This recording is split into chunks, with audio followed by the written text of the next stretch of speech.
the fuck? That's so random. I just got a random fucking thing from my parents' calendar for some bullshit reason. I'm still attached to it. Oh. Anyway, so as of last session, if you guys remember, you guys went and, well, you defended Valaki. Managed to kill Isaac in a pretty quick fashion, I cannot lie. Then you guys did manage to get to the Church of St. Andrel, defeat the vampires that were cornering Doru, and defeating the big bad vampire that turned him, causing both Doru and Tainted or Jotun to get their humanity back. After that, the keepers let you know that they're going to start rebuilding the city. In what way, you're not sure. And you were also given the Sun Sword, 2,000 gold, and all of the shops. This is important. Just the shops and services that are provided by the city itself of Valaki. Everything is half off for you all. Let's see. Nice. I do have some more things. Hey, Mug. We've got the money. We could get your fancy arm going. He said that was going to be cost-free. Oh, yes. Oh. Yeah, there were extra things that you all got. Some extra little bonuses that you all have gotten. One of them was that her arm is free, and he will be working on that as soon as he can. And he's waiting for more materials, but it should take him 3 days, and he should have it good to go. Who's doing that? That is going to be the toy maker. What materials does he need? Materials that you probably have. It's just basic metal and things of that nature, but much smaller mechanisms. So he just needs the material to make it, and then he will get going to it. His rough estimation is about 2 days for building and a day to get all the materials. Because with how important this arm is for Mug, Deirdre would offer to be. She can only do it like once per day, but she could assist with creating any mechanism stuff that he may need. Okay. Well, he needs about 500 gold worth of items or raw materials.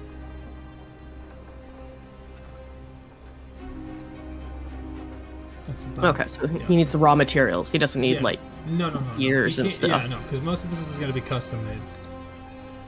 I think the total price for it was like 1,500. 1,000 to make it and 500 for the materials. How do I pull my other token out? Just hover over your sheet and pull it. You just click and drag your character from the player sheet onto the screen. It'll pull it out for you. There it is.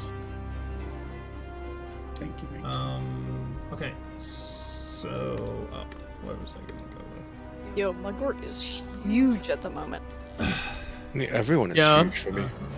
Well, I don't want you Besides guys to be Deirdre. tiny. You're just pretty small, Average but size. she's a dwarf, so it makes sense. Yeah. Alright, continuing on. Yeah, it's gonna take him about 3 days to get everything and to get it all created and such. I'm not gonna charge you for the first round of these bolts, these grappling hook bolts, or the specialized like canisters. But I will say that I will charge you after these first 30. So you can have, let's go with 15 of the grapple lines, we'll call them, or grapple bolts. Grapple bolts. You get 15 of those, and then we'll go with probably 30 of the, call them wrist bolts, or what do you want to call this thing, actually? I guess you should be the one who names it. That's a really good question. I don't know yet. I haven't really thought about a name. Then let's go with custom repeater, let's go with that, custom repeater. So you could just call it CPB for custom repeating bolts. And I will put this actually in your sheet one way while you do the other. Yeah, I gotta put these in as resources for you, so that you can keep track of them.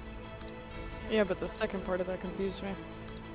In your inventory, will you add the bolts to your inventory, like in I your have actual a- inventory? I have a question. You say custom repeater, right? Yes. But you say CPB. CRB. Where did the P I don't come? know. Oh, okay. All right. Me alone, man. How many bolts did you give me? 15 of the grapple bolts, and and then 30 of the CRBs. God damn it.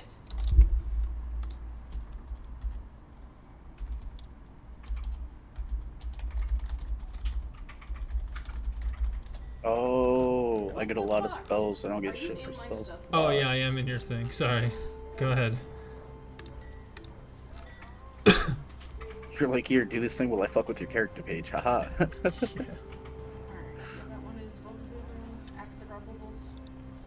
CRB. Mm-hmm.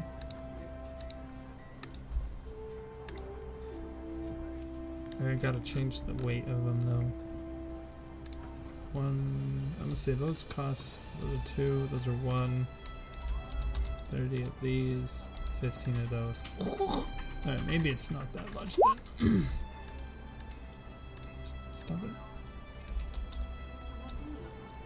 Not you.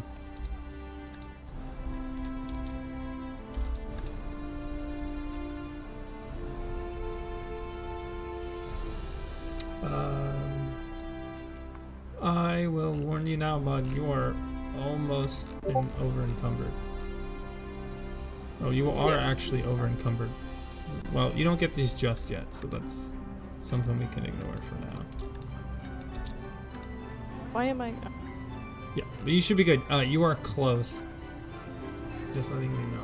So you might Well, I want to could take out the grappling hook. get rid of your shit. Well, I would say hold on for a second, because you don't have it just yet, and we're gonna have to wait for that 3 days. Well, So- I'm saying my actual old grappling hook that broke, I could take that out. Alright. That's fine. I'm not really pressed about it. Just trying to make Give me you that metal, I aware. can use it. Anyway, so you're getting your grappling hook in a couple of days. Let's move on to the next thing. The next thing is that Dorio is going to be remained in a healing process. The vampirism had much more of a toll on his body than you guys could have guessed. So he's gonna have to take a couple of days to recover from that. He'll stay in the Blue Water Inn with the keepers, and the keepers also tell you that they got the 3 barrels of wine from the vineyard, and so it's lifted spirits. They've also said that they're going to put word out that you guys saved them and saved the village, and spread the word of your good deeds, hopefully to inspire others. And then they give you guys all just they give you guys free board and room at the Blue Water Inn. There's something I did forget to mention the last one. And now, that being said, canonically, in the game, I gave you guys all 1 day to rest and recuperate. To be able to talk amongst each other or go talk to NPCs if you'd like to. But this is not your prep day. This is your personal problems, things that you want to talk about, information you want to bring towards others, goals, maybe, whatever it may be. But this is 1 day where your characters just chill and you just enjoy kind of like the stillness. Because remember, you guys did this thing at about midnight, and so coming into the next day, it's no doubt you guys are going to be a little tired. I have to assume that you take a rest at some point. And so we're going to have you guys take your first day to just kind of relax, give everybody a moment to breathe, go around town and talk with the NPCs, see if you can't learn more info. And then the next morning, I will have you guys plan out your next step, and we'll do preparations. Traders will come into town, and I got some other stuff for you guys planned. Okay. So, to start, I'm gonna go where is it? Okay. So, to start, I'm gonna go talk to Dorio. Dory pretty much says what he's always said. Thank you all for being my friends. And more importantly, my family. I'm glad that we were all there till the end. How have you been feeling? Well, it's been weird having a beating heart, but I'm kind of getting used to it. Also, it's not so cold anymore. Good, good. We're gonna have to get you some, like, actual clothes and Oh, stuff. yeah. And you see he points over to a table, and you can see a set of leather armor and some nice laid out clothes, as well as a short sword and a dagger laid out on the table. Yeah, I was gifted some equipment from the keepers. Said it should be at least enough to protect myself from the undead, but I think down the line, once I get a chance, I'm going to use this 2,000 gold we got and see if I can't get myself something nice. I definitely suggest that, and I don't know if maybe holding any will give you a little bit of trauma, but maybe you should keep some holy water on you, just in case. I might. I know Deirdre can give me some, so I might have to get some vials for her. Well, I've got 3 on me right now that I can give you. Gotta wait till I get a backpack first. But you can put it over there with my things. I will do that, which will bring me down to 0 there. But I still have 4 bottles of lake water that I can use a ceremony on. Sure, got not the lake water. Oh yeah, gotta love the lake water. Yeah, I have the lake water as well. You guys are crazy. I also got a bottle of sludge. Like, this is just regular lake water, but I have a bottle of the sludge from, like, the bottom of the Oh, lake. true. We never really, like, looked into that. Yeah. Isn't that demon ichor? No, No. it's a No, we clear don't know what one it we're is. talking about. Yeah, this is from before you joined. Oh, okay. Actually, that's something I wanted to check into to find out if there was an alchemist in town. Well, there's not an alchemist in town naturally, but you wait till tomorrow maybe. Wait, don't you have identify? It's not a magical item. Ah, Yeah, identify is a little different. I mean, I could attempt on it in case there's some magical property to it, but Deirdre hasn't thought of that because she thinks it's not magical. Yeah, Okay. honestly, the way it was acting was weird. Doru then tells you guys all that I have felt my connection to Strahd lose with the removal of that malformation. So I can't quite smell evil in the air anymore, or get that gut feeling anymore. But I think we're gonna need some big heavy hitters if we're gonna fight him. I agree with that. That's probably going to be weird for you, because you were a vampire for quite a while. Yeah, almost a month and a Speaking half. on that, or Yeah. you've got a new lease on life now. Do you want to continue with us? Because you'd be risking that life again. This might be a good chance for you to find your own path. You do have a girl that you fancy. Yeah, but none of that matters if there's still evil in this world. We're still in Barovia, remember? I can't really, well, I can't think of the idea of having a child in this landscape. Not at this time. Knowing that there's a big evil monster hiding behind every corner, I'd have to pretty much raise him inside the walls and, well, you know how it is.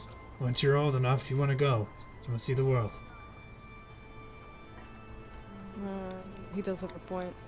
He probably can't rest easy knowing that Strahd's still out and about.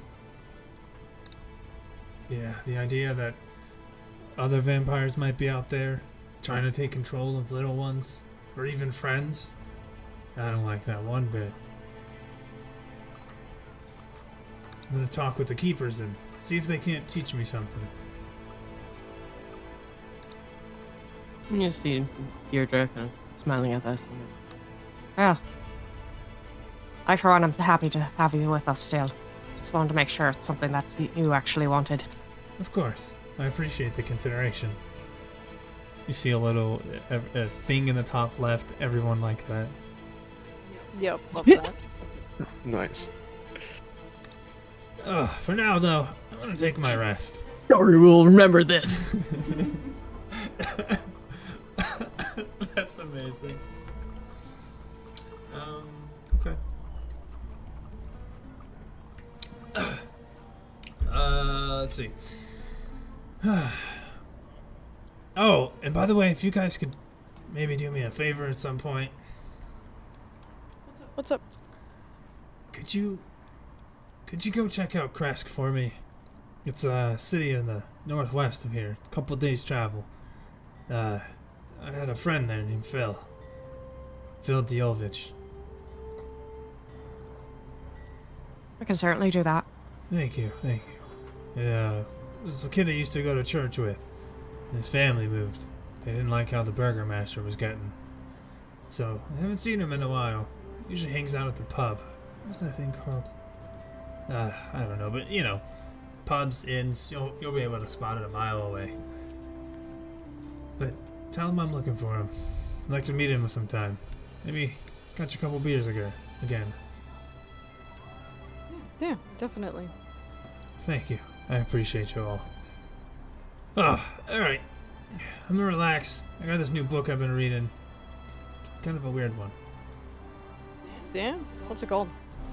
You know, I wish I could speak the language, but unfortunately I can't. It was a book I got whenever I was a vampire. It made sense then, but not anymore. You got Do you want us to take a look at it? Empire? Yeah, you can take a look at it. Well, I got it as I was a vampire, not like from a vampire. Oh, I see. Okay. Yeah, and he does produce a book. You can roll me a religion check. Ooh. Anyone who wants to Can read. I give myself guidance? Sure. I think that would be a Deirdre. Okay, ouch. Chop Chop liver. liver over Plus here. a you know? D4. 19. Reading through the book, you realize that a lot of the symbols and marks you see, they're rituals of dark magic, but a lot of the teachings are from the Mother of Night, a goddess known Just in case, because he Barovia. said he can't read it. Okay. This is not something that you can understand. Okay. But this, this book pretty much talks about the different ways to appease the Night Mother, working in subterfuge and doing your best to confuse the masses and manipulate things from the shadows. Okay. Well, I will relay what I have kind of gathered from my religious upbringing to the others, but I will also let them know that if they give me a day, I can find out more details, because I just don't have it prepared. Oh, I see. Let me go ahead and roll me an intelligence check.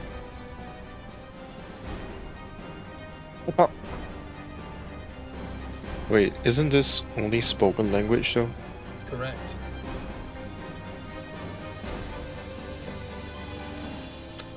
This is written in Elvish.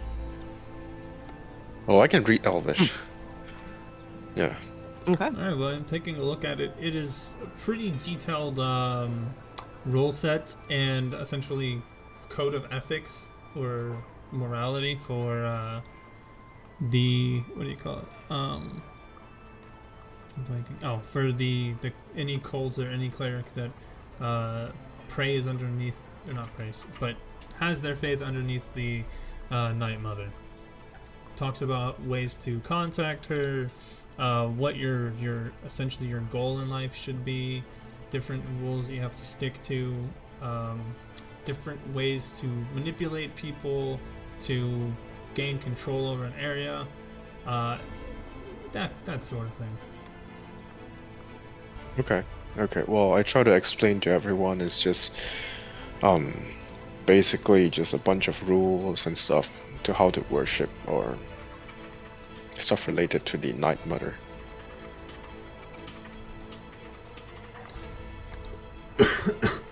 Well, that kind of makes sense. That's how I learned how to turn into a wolf.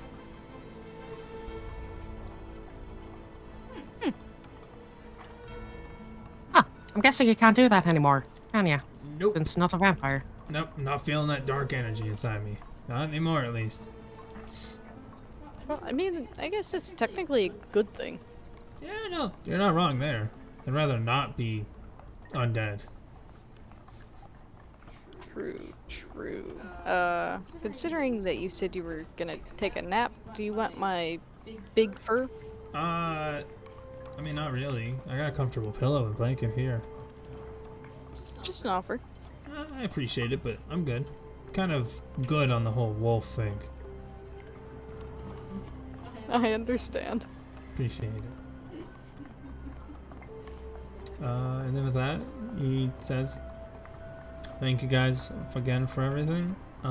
He's gonna take a couple days of rest, and you guys can just come find him whenever you need him." All right. Would you guys like to talk to anybody else during your day of rest? Erwin! I want to talk to Erwin. Okay. You find Erwin at the downstairs in his little chamber he took you in, his little office area. You can see that that the bartender, I can't remember her name, I think it's like Danica maybe. She's in a much better spirit. For the first time, you guys don't see a disdainful scowl. Instead of it's a very soft, relaxed, like, I guess smile, we'll go with that. And overall, she enjoys serving her patrons just a bit more than usual. And you ask where Erwin is. She points to the back, and she throws you like a little, what's it called? Oh, she slides you like a mug of some cider as you head on in. And you see that Erwin is currently talking to one of his brothers, one of the other ones, Nikolai, and it looks like they are discussing some building renovations. You can see that Nikolai, instead of his normal keeper's leather armor with raven feather cape, you can see that there's a bit more tougher looking scale armor underneath him that seems to be black as night, and his cape was replaced for just a simple hood. As they see you come in, you see Erwin. He darts his eyes at you, but then he continues talking to Nikolai. And as they're talking, you can see that he is like spreading out a blueprint on the table. I just think, Erwin, that if we decide to build this here, then maybe the gates will be a bit more strict. We could even divert traffic by splitting it into two.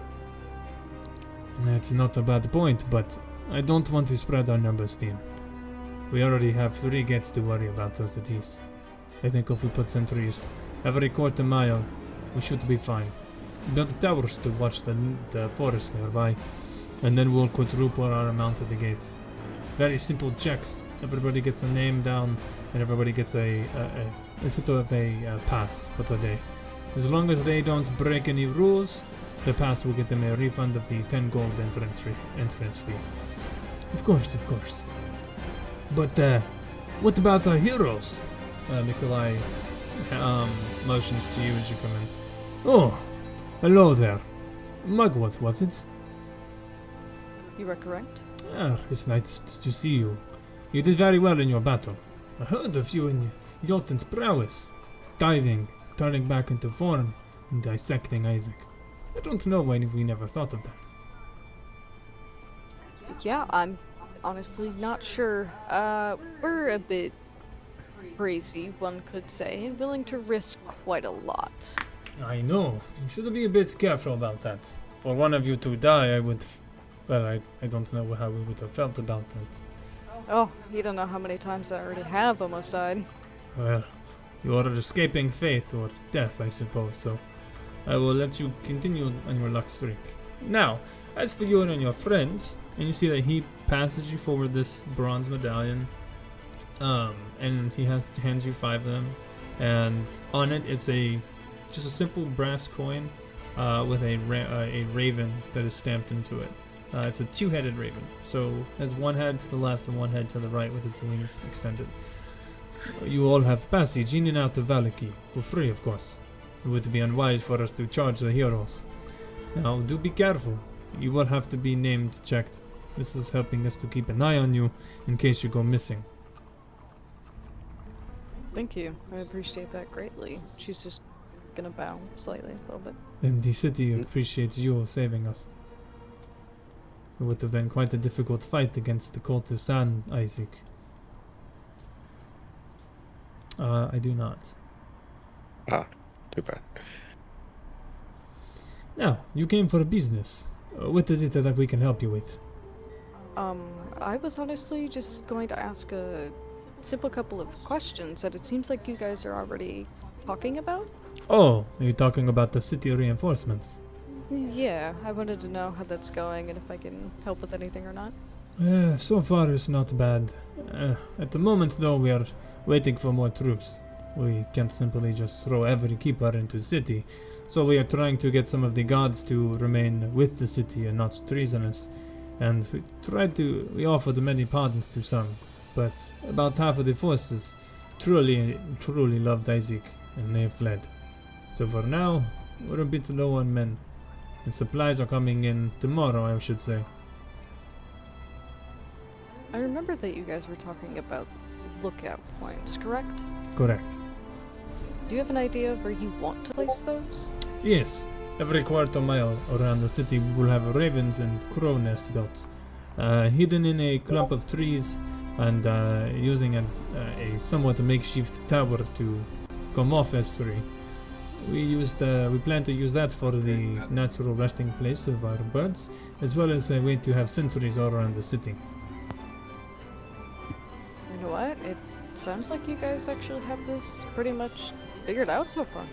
Why do you think the grove is so hard to find? You know what? You got me on that one. But we appreciate your concerns. Is there anything that we can help you with? Yeah, I was wondering about the Sun Sword a little bit. I don't know if you had any more information on it at all. What exactly are you wanting to know? I'm curious about the fact that it is sentient.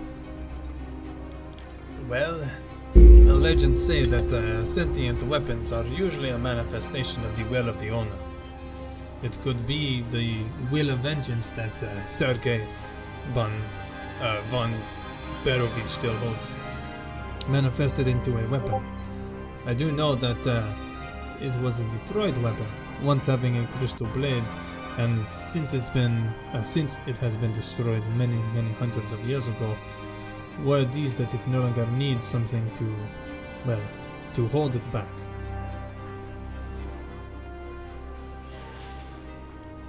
Huh. Alright, interesting. Thank you. I appreciate it. Of course. Now do be careful. It is a powerful weapon, and I do not want to see it in the hands of evil. So make sure that you treasure it and let your party protect it. I completely understand. I just wanted to tell you guys that you're doing a good job. Thank you. Of course. And with that, I'm kind of just gonna take my leave. Alright, have a good one. Anybody else want to do anything else for right now? Found the medallion. I see. Also, I want to check up on the coffin maker. Do they still have vampires in the basement? So, heading to the coffin maker's building, you see that it is actually empty. And by that, I mean there are a few guards who stand outside of it. And upon closer inspection, you can see a couple of guards who are bringing out items, destroyed items. Mostly some toolkits for woodworking and such. But you do see that it is pulling out shackles, broken coffins, a couple of coffins that are luxurious, and there are a few bodies that are laying on the ground, just kind of out in the open, and it seems to be a decaying vampire body. without 3 of them. But any attempt to get closer, the guards will tell you that the area's off limits. Is a site of evidence, and everything here is being noted down. So if something goes missing, people will be questioned. See, well, I guess I'll just walk away then. Okay. Also, the coffin maker, we're gonna say he in prison. Okay. Let's just say you guys don't want to know what prison is in this place. Anything else? I would like to check if they have any glass bottles at the general store here. No shoppy. Not yet. Oh, You gotta Okay. take a day of rest. Getting ahead of yourself. Is there any other talking anybody would like to do? Deirdre, do you Mhm. do you still have my hammer? Yeah. You want it back then? Yeah, please. Yep. And she'll hand back your hammer and retrieve her own. Okay. Does anybody have anything else? I will use my ability to craft stuff with my divine power to change my own hammer into a silver one. Okay. How much is that going to cost me? 100 gollops.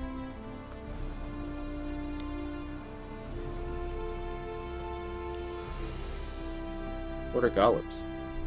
Gold pieces. Hmm. And now we go into the fun day. Wait, I wasn't fully done. Okay. What do you want to do? Wait, hold on. Sasha, would you like to do anything else? Nothing that I can think of off the top of my head.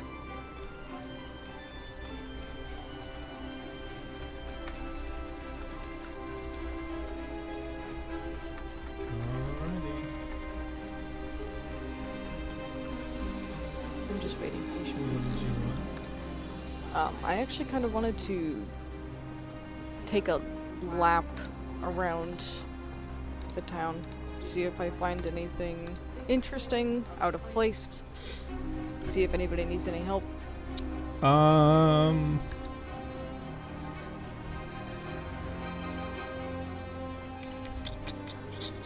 me an investigation check. Yeah, roll me an investigation check. Investigation. Can I roll an investigation check? Sure, go ahead. Can I? Yes. I'm kidding. Alright, William and Mug, as you guys go walking around town, eventually you come to an alleyway. And this alleyway has multiple strips of bright white ropes, kind of squaring it off. And you see that there are multiple guards who are currently inside the lines. A couple of them holding, standing at the rope, stopping people from coming in. But over their shoulders and past them, you can see some sort of, let's go like notarizer or some detective of some sort, begins to take notes as these guards are taking what seems to be a child's body out of a dumpster. You I know see. what this is, William. And as you guys get closer to see what else you can see, one of the guards says, "Oi, stand back there. It's currently a crime scene." What happened? Well, you see, some child got abducted or lured into this little alleyway back here, and he was beaten to death. Seems he was dead for probably a couple of days or so. I'm not too sure. We're waiting for the coroner to give us an exact time of death. But it's random for a kid to be murdered, especially in Valaki. Most of the crime was already dealt with before, and every now and then it's just the hasty trader trying to miss a payment at the Blue Water Inn. Must have been those damn vampires. Yeah, that's what we thought too. The problem is, the kid's still got blood in him. That's so weird. He's got multiple bruises to the head, though. Busted up his face and everything. Do you know? Am I allowed to ask what he looks like? A bratty sort, about 12 years old or so. Brown tousled hair, a living soul. He was apparently one of the most annoying children of the rich. But I don't know him personally, to say that. Wait, would Mugwort recognize the kid that was stealing from us? No. Roll a 6 on investigation good. says no. Okay, great. You can see they are going through the kid's pockets to see if he had anything on them, and for the most part, they don't find anything. A couple of like little toys, but that's about it. And then you guys do see another guard walking up, and he goes, "Oh, there, detective. Got some information for you." And as they're talking, you can hear the one of the detectives and the guard talking. It's a missing kid that came back into the village yesterday, probably around 2 or 3 in the afternoon to be exact. Came in with some food and a backpack. It looks like the backpack's all gone. You know what kind of backpack it was? Not quite. It seems to be something of quite a good value. Not a normal bag either. Interesting. Alright. I'll keep that in mind. If you guys can find anyone who has that interesting bag of sorts, let me know. My guesstimate is that it was some sort of petty thief or criminal in town, so use all your let's use all of our leads and all of our scouts to see if we can't find anything. Send out the spies while we're at it. Damn murderers. Thinking they can get away with killing in my city. Poor youth. Not even a day over 12. Had a life ahead of him.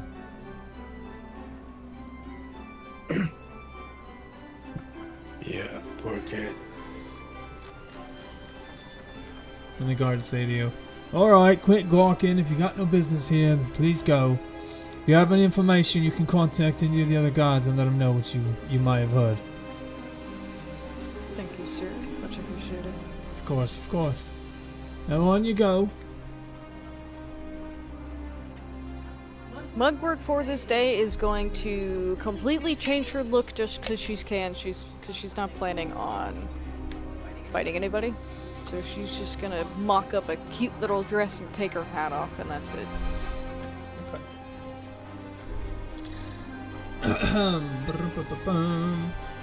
I did realize something that Deirdre would like to do. She actually has a reason to talk to Erwin as well. Okay.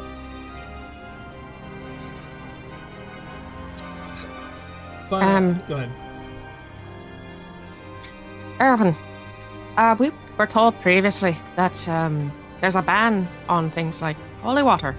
I was just wondering if that was because of fuckface with the fucked up arm, or if there's a different reason for that. Is that still in effect? No, it's not in effect. I don't see any point to ban a weapon that could defend us from evil. I'm supposing that the Burgermaster might have known about the vampires. That would make sense. In that case, I can offer my services to arm you all with some holy water if you're in need of it. We appreciate it, but we have quite a good amount of soldiers who can supply us with some. We have some clerical warriors too that are coming from the south. That's a relief to hear then. I appreciate your efforts. If you wish to help a bit, you and your friends could make sure that the traders are welcomed into the town. And maybe... no, that'll have to wait. I was going to recommend you going out to get supplies for us, but right now the supplies we need are a bit trickier to find than normal. What kind of supplies would those be? Well, we might need some hard-to-find gems. And you see that his brother Nikolai pulls out this small blueprint and he shows it to you, and it's probably like a couple feet in length, the object, and it looks like a crystal. And you can see that it has looks like multiple layers of metal near it or around it, kind of spaced out so you can see each individual part. And it kind of looks like a like a mechanism for holding the object. We are looking for magical gems. We wish to try and put some better lanterns in town. Something with a bit more sunlight, if you catch our drift. I think I do. We need a These total of 10 of these, Gems. and they cost about 2,000 to 3,000 gold apiece. But they're very, very Well, precious. fuck. Yes. Where would one find these kind of gems? We, I mean, if they're magical in nature, that's going to be a bit harder. well, there is a rumor that the Tower of Barotalk holds such gems. About 5 of them. Which would be a good amount to keep the inner gates fine. But we are trying to also get the outer gates. Not near the towers, but at least at the gates themselves. We do also know that, and you see that Nikolai kind of like, well, it looks at Erwin with a little bit of unease, and Erwin just kind of nods his head and closes his eyes. Strahd might have some in his castle. It is said that some of these gargoyle pets are powered by gems of such variety. I see. But we don't expect you to go in there and fight for just some mere gems. If you ever find yourself in Ravenloft, Theodora, please, make sure that you cleanse the land before you worry about anything else. She nods at that. Well, I'll keep this in mind and bring it up with the others then, and make sure that they know as well. Thank you. We appreciate it, but we do not want you to make haste or cause harm of yourself for such objects. It is something that we can wait over time for.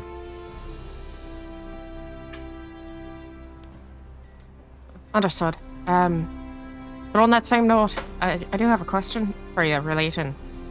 Yes. There are times when there's magical pockets, usually from some dead creature that's spilled into the land or whatnot, that could potentially cause more natural gems of sorts. Are there any mines around that could be inspected for that sort of thing? There is Mount Barotalk, but it is mostly untouched as it is bitter cold. Colder than most of us can withstand. But as for mountains, this is a good question. I don't think I can recall any off the top of my head, but maybe to the south, Mount Agakis. You could go there and spend some time inspecting and such. But, well, I don't think we've had very many people who've ever made it back from there. Right. Well, my group's doing a bit more exploring. We've got some of tasks to do, as you know.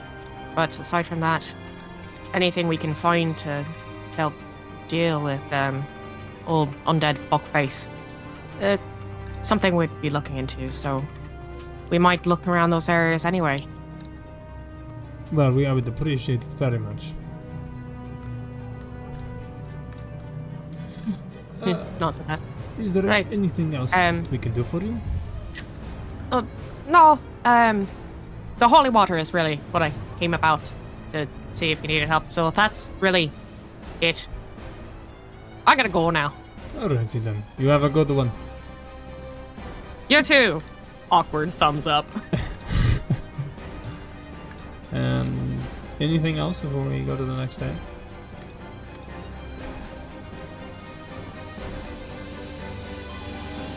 Nothing on my end. Just the next day shopping thing for bottles. Okay. And with that, you all finish your personal businesses and then head back to the Blue Inn.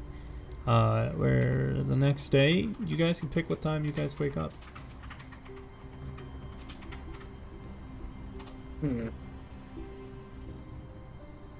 I think 7. 7 a.m.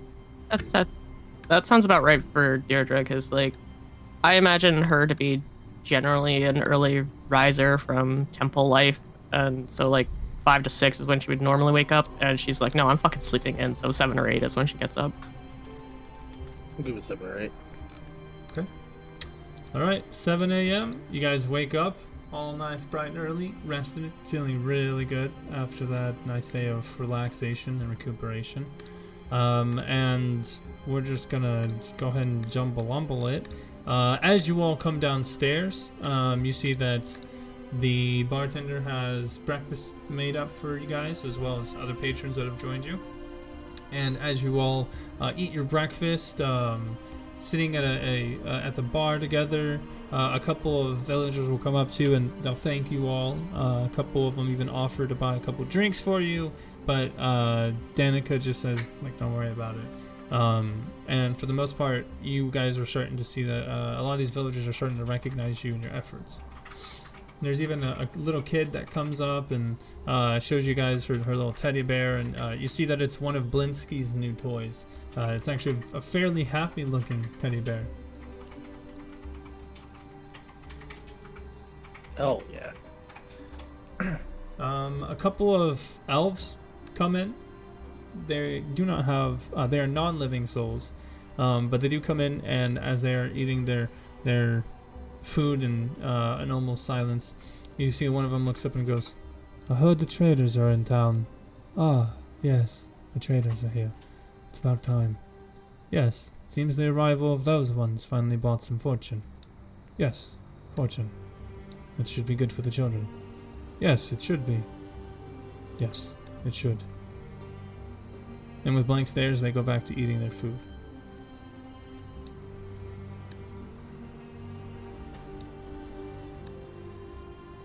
And then with Never that, get over how fucking creepy that is. Yeah, that's not creepy at all. you got no emotion, man. It's tough. Oh, they are. No, they are soulless. And so you all get your equipment together. Tug says she's going to stay back for a bit. He's going to help Danica learn some new recipes for food. Love that. That's great.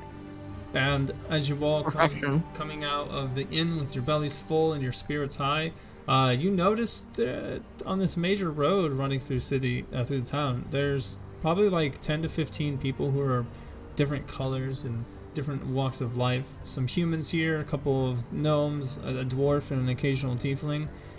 Some soulless, some living souls, walking towards the stockyard. Some of them have big, heavy packs, and they're like kind of heavy walking through town. Some of them have a mule or a horse with multiple packs on it being carried through town. And you can see that even some of the guards are stopping and talking to people, and like somebody will take their backpack off and rummage through it, exchange some coin with the guard, and then hand them like a new sword or like a bow with some arrows and things of that nature. And I'm trying to think. Oh, you also get a note. A villager comes running up to you, a little kid, probably about 15 or 16, a living soul with a colorful, almost blue and green messenger bag and hat on, comes up to you and goes, "Oh, heroes of Valaki, huh? I got a note for you guys." Thank you. Do you need Skyrim water? warrior. No, I've just been running a lot. Whew, alright, anyway, here you go. One note from a Yelena and Gunther. And you see that it is written in Primordial, and it is a note to, it has a Primordial, like, handwriting, and then a second page that deciphers it in Common. And they're both telling you that they now have new inventory. They have new weapons, and they are also able to stock you with adventuring gear and or toolkits. Those are the two people down at N5, right? Yeah, the Genasi. The Genasi, yep, thank you. And they say that at your earliest convenient, they would love if you guys could come on down and check what they have in stock for you.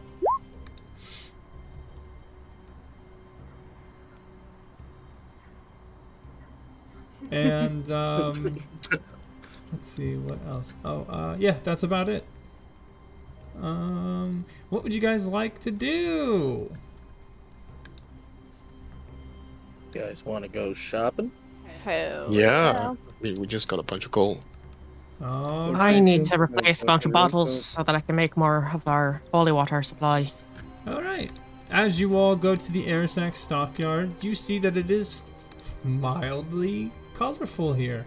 there are probably about 15 different new carriages, wagons, or stalls of some sort in the Airsex stockyard. Yelena and Gunther are in their building, which is a bit fancied up. You can see that there is what looks to be a nice, beautiful silver inlay all over the frame of it, and it is accented with a beautiful red and then white kind of color palette.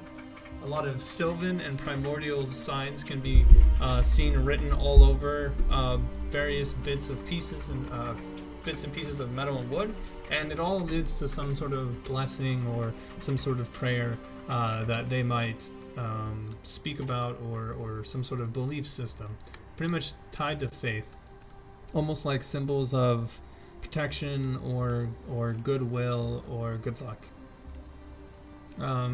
Let's see. Also, will see one other wagon that you recognize, and it is indeed a carnival wagon. But this time, it does have a small group of people around it, at which point you can see there is a saber-toothed tiger balancing a ball on his nose while he is on his hind legs standing up. Hey, it's that guy. Jeremy! I have a weird question that doesn't have anything to do with this real quick. Okay. So, would you consider a flower that's been picked a type of corpse or remains? No. It's an Really? object. That's interesting. But it's dying. It's an object. But it dies. It has It's not life. dead until it is wilted. It's not a creature. It is not it's like I said, it's an object. Just like a tree is It an doesn't need to object, be a a creature. door is It an doesn't object. need to be a creature. Not everything has to be a creature, alright? It has to be a corpse or other remains. And I was hoping... It's not a I was corpse. hoping that it could be remains. Not a remains. Sadness. It's a good try though. There are specific druid spells for that though. Yeah. Alright, anywho. I just want to point out really quick, if he had said yes to that, then you could have stretched that to so many things. Yes. Like, I'm gonna use gentle repose on my breakfast. Jesus Christ. Anyway, we're gonna go to the stockyard and I'm gonna ask you all what you want to do here. What do you want to buy? Where do you want to go? Who do you want to speak with? I am immediately running toward Jeremy. Okay. Anybody else gonna join her? Sure. Deirdre has something else she's gonna do, but she'll join. I'll join for now. at first and wander off later. Alright, so we'll go with Deirdre first then. What would you like to do? Would you like to speak with the trader, or would you like to go speak with Yelena and Gunther? Well, first she's gonna look around and see if the woman who was selling magic scrolls is there. She is indeed there. Okay, that's a relief. She does want to just apologize for not being able to help her more when It's Isaac's all right. people came for her. Things went sideways, but thankfully all they did was take a couple of mundane rings from me, and, well, they couldn't really use any of the scrolls they stole. They're not very innate with magic. But the keepers did help me. They gave me a way to get out when I was captured, and they also helped restore my items back to me. That's good to hear. I'm just really glad that you defeated that evil man. Who knows what he would have done. I wish we could have done something a bit sooner, but better then than much later. Well, that is very true. So, did you come for business or just to, well, for condolences? Just to make sure that you returned all right. As best as I can be after being roughed up by those assholes, but I'll be doing fine now. We've got many of traders in, so I do believe I will be perusing their inventories as well. Sounds good. I probably will come talk to you again later with a friend of mine, because I have a feeling he's going to want to browse your selection. Oh, perfect then. And with that, would you like to do anything else? I will join the others for now and buy bottles after. Okay. So, as you all come around the carnival wagon, you see Jeremy doing some tricks, and Rictavio can be seen in a nicer looking outfit, a nice black suede ensemble with a black top hat, with a little teacup floating around him. And you can see that his white beard and mutton chops are a little bit longer than last time that you saw. And as he's on top of his things, he goes, "Come round, come one, come all. Watch Jeremy, the magical tiger, balance this ball." And everyone's, ooh, ah. Even some of the soulless are kind of as intrigued as they can be without emotion. Wow, did you see that Cybertooth? Yeah, man, he really balanced it. That's a big cat. Yup. Yup. They're actually such a vibe. It's not even funny. And as they're dancing around doing their thing, you see that Rictavio then says, "All right, Jeremy, pick one and one friend only to play ball."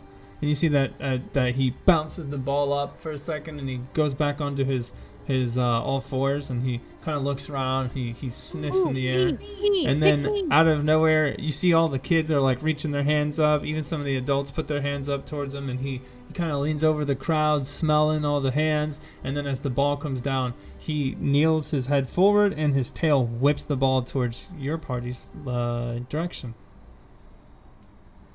I'm gonna smack it back to him. Okay. Gonna cast guidance on her for her ability to smack back be better. You jump up and you volleyball, like just slam it back towards him, and as he's kneeling down, he hits it with his nose, and it bounces up in the air, and it rises about 200 feet. Like, you know when anime stretches a ball? I want to meet it with my wind under me and smack it back to him again. It's okay. Hold on. It's Sorry. It rises 200 feet in the air before it comes back down, almost like completely hurtling towards the earth. And then as it lands, you see, as it comes down, Jeremy just jumps like probably like 10 feet in the air, and he just snatches it out of the air. Upon doing so, that you see that it does deflate, and as he's landing with it, you see a big puff of smoke before you guys all see butterflies then appearing, flying above him as he just looks up around all the butterflies. Rictavio jumping down. What? Oh, okay. That was so cool! And then Rictavio lands on his feet gracefully, right next to Jeremy, amongst the pillar of butterflies that fly off into the distance. And everyone in the crowd gives him a loud a round of applause. Jesus. Thank you everyone for our show. I appreciate you all coming and watching. Tips are not necessary, nor is payment, but it is greatly deserved, or greatly, what's what I'm looking for? Appreciated. There we go, thank you. Yeah. Appreciated. And you see that, like, he takes his top hat off, and some people throw some, like, silver coins here and there into it, and then he will put it back onto his head. Hello, Rictavio. The group or the crowd will then kind of disperse. Some of the adults and their kids going to, I don't know, go get some food or something, and some of the other adults also going to check the other stalls. Welcome back. Thank you. Yep, job stuff, have to verify. All good. And then let's see. The crowd disperses, and you see that Rictavio pulls out some food for Jeremy and sets it on a nice platter for him to eat. Looks like a nice haunch of deer, maybe. And then he will snap his fingers and go back to his original brown vestments you've all have seen. And he will extend his arms and say, hello, heroes of Valaki. It has been quite a while since I've seen you. And you see he kind of winks his eye. How have you all been doing in your ventures? Doing pretty well. I actually kind of just wanted to come and check up with you. See how you've been doing. Oh, very well. Merry, if I could say. You see, Jeremy and I, we spent some time away. Went and ventured and learned some more tricks here and there. But now, alas, we're allowed to come back into town and be at home once again.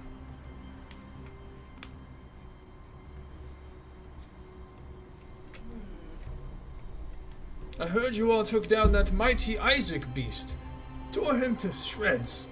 I dare say that is a very monstrous foe to defeat, and I have to tip my hat to you all. Yeah, I'm gonna be honest, I wasn't sure that I was gonna land that properly, but I got lucky. But luck is a mere skill, is it not? I guess it can be considered that. Besides, with the sun and justice burning through you all, I highly doubt a mere missile accident would stop you. So, have you all seen the Tower of Baratok yet? Actually, no, we haven't. We have a couple of things that we have to do at the tower. Well, Speaking of which, do you have any information on that at all? nope, but you should go check it out. No, fuck you, haha. I mean, fair enough, Jotun. It is a Tower of Doom and all. Even I couldn't get in. But I believe that you all are the ones to figure it out. They say, great knowledge and experience lies ahead. But what would I know? You know, you're a really interesting person, you know that? Thank you, I appreciate it. I've been trying my entire life to strive to be weirder than the rest. I love that. I could agree with that wholeheartedly. I do have to ask, though. I'm gonna lean in a little bit, start whispering, because, you know, you were... I don't know if you were a bit spooked last time, or last time we saw you, were you feeling a little off or something? Of course not, I was doing just fine and chipper, my dandy old self. Besides, I've got not much to worry about in this world, other than that damn demon Strahd. But I suppose we're all suffering from that affliction, aren't we? Yes. There is a little bit of a rumor that I want to just address with you. You're not a double agent, are you? A rumor, you say? Double agent? No, why would you say that? No. Who would say that? That's a really good question. I'm just curious, because I've heard things on the wind, and I just wanted You've to been talking to Esmeralda? No, I don't know who that is. Ugh, well, that's my assistant I told you about. Do be mindful, she does spread many a tale. Oh, that's your assistant. I remember you talking about her now. Right. But, a very good person, although her acrobatics do need some work. Oof, maybe I can help her a little bit. Maybe. That's kind of why she's mad at me. Because I got Jeremy here as the star instead of herself, but I couldn't help myself to objectify another person, let alone a woman. You know what? I can respect that. I can completely respect that. Can I pet Jeremy, or is he too busy eating? You should be fine. Jeremy! And he does let you pet him. Nice little, purrs and stuff. Well, if there's anything else I can do for you all, please do let me know. But after Jeremy here gets his fill, I think we're gonna go for a bit of a swim up north. Up north? Up north where? At the lake. I thought that there was something weird and funky going on with that lake. Even better reason to explore, young one, to figure out the mysteries of the world. That is why we are alive. Now, besides, it's supposed to be a nice chipper time of the year. Apparently the water is rejuvenating, and I intend on finding out. Please be safe. I have heard the opposite of that. Oh, I'll be all fine. This old fart has a few tricks up his sleeve as well. Alright, well, with that, I'm gonna leave you to be then. Perfect, I suppose. I'm not sure yet. I'll find out eventually. Alright, Jeremy, are you almost ready? No. Alright. We'll give you a couple more minutes. Anywho, I do have another show going on tomorrow, same time, about noon or so. So if you're inclined, come, watch. It should be quite a spectacle. Yeah, I would not be opposed to that. Wonderful. Are the rest of you alright? You didn't seem like mutes the last time I spoke with you all. Yeah, that was me last time. Yeah, we're We're just thinking. We don't think too much now. You need that brain power. I feel like that was an insult. Take it however you want. Take it however you want. What about you, dear young Deirdre? How are things faring on your end? Well enough, I suppose. That's good to hear. And Jotun, you don't smell so dead. Did something change? I'm not dead anymore. I appreciate you noticing. Good show, old friend. Perfect. Oh, we love to be living, don't we? I'm glad to see you found your humanity. Same. And that Doru fella, how's he doing? He's good. He's resting at the inn. Oh, perfect. Oh, look at the time. Here, you all don't mind holding on to this for me, do you? And you see he produces a small red with blue spot egg about the size of, let's go with, a large mug of ale. Do you have any straw to put under this in like a bag? What the hell is it? It's an egg of a creature I've yet to meet, so I'm quite interested to find out what it might be. Couldn't tell you how old it's been, but for the past 2 years it's been incubating. I'll take it, sure. Right, and here you go. And you see that he hands you a bag of holding. You're gonna want this because this is quite a heavy egg. And as you take the egg, you realize it is like almost a fucking 5,000 pound brick. Like you grab it and you're barely able to hold it up before he opens the thing and he puts it into the bag of holding. And whenever he does that, you see that he taps it and it shuts it, and the bag is probably like 10 pounds. Quite a colossal, colossal weight. I didn't want it to, put my back out of shape, so I fancied this here a little incubating bag. Should keep it fine, nice and warm, or whatever climate it prefers, but I don't know what's inside of it. And besides, you are heroes. If it's a beast of great fortitude, you've just defeated for me. That's Yeah, pretty. okay, interesting. Yeah, I'm excited. Perfect. And I tell you I what. don't know how I feel about being volunteered. Well, what if I put a $5,000 bounty behind the knowledge of what's inside?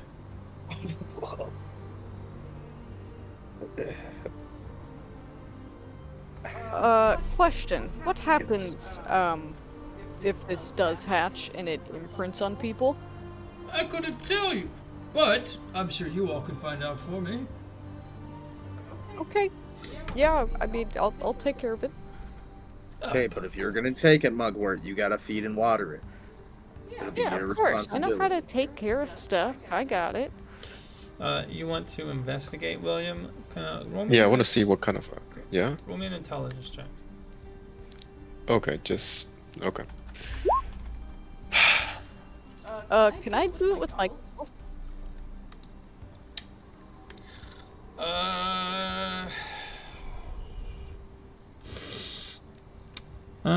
Actually, hold on.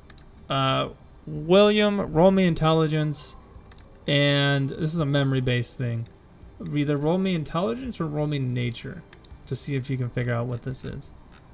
It's a memory-based thing, but I roll nature instead of history. I mean, both is One or the other, fine. Sure. because I'm pretty sure nature still Ooh, uses nice. your intelligence. Yeah.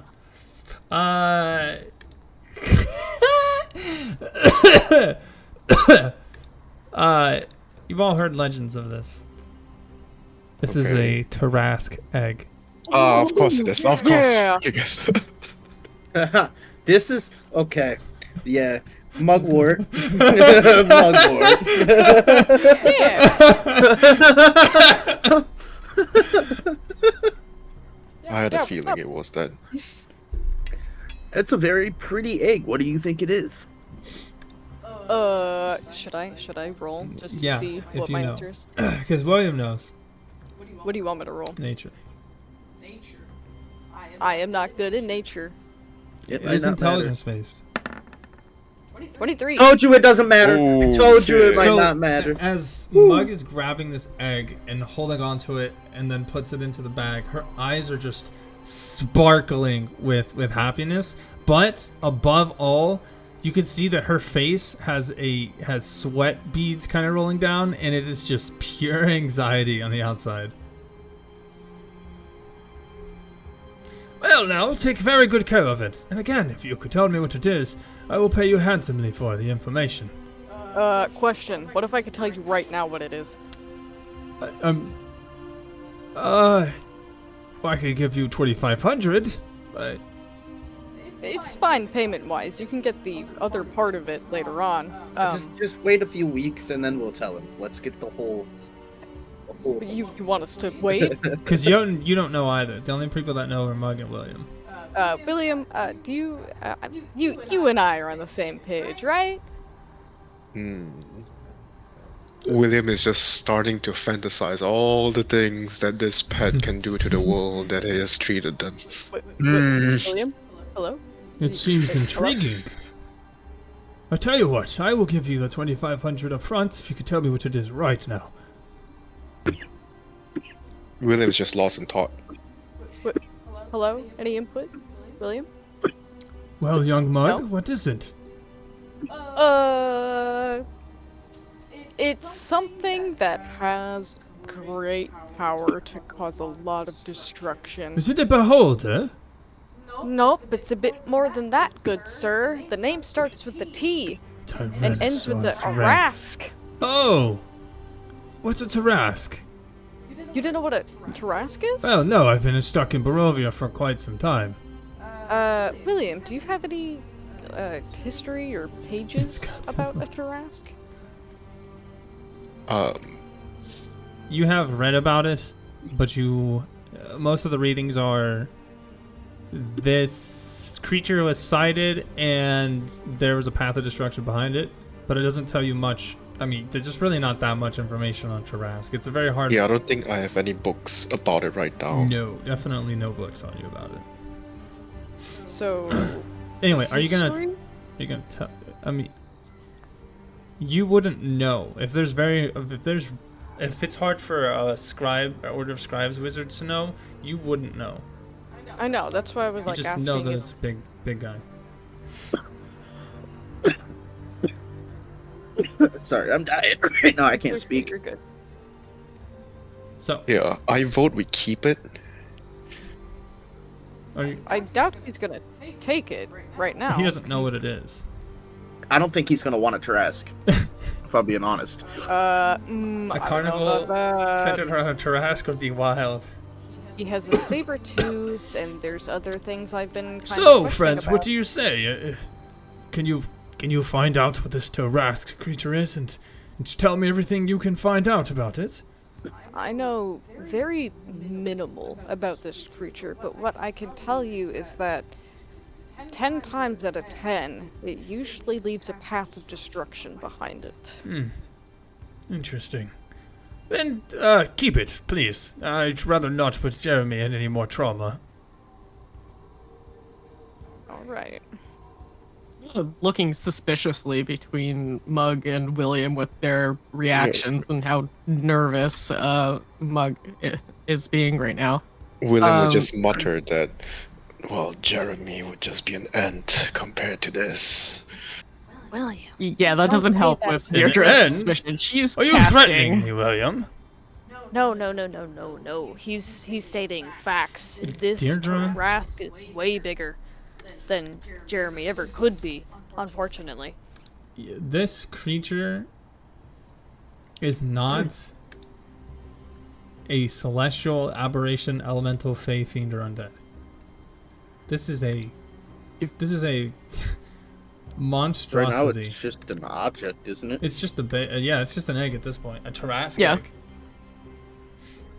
So- she was just trying to like sense out like this budding life inside of it, and she doesn't feel any like innate evil from what she can detect with the spell, she's gonna relax a little. I actually, after that, considering that Deirdre notices, not Deirdre, Mugwort notices that Deirdre is kind of questioning things, she's gonna kind of stare at Deirdre and widen her eyes a little bit.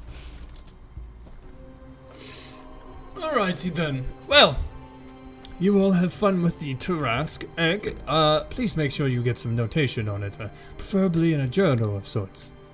And, you know, if it's just cause a path of destruction, as history tells you, kill it before it kills anyone else. Yes? Agreed?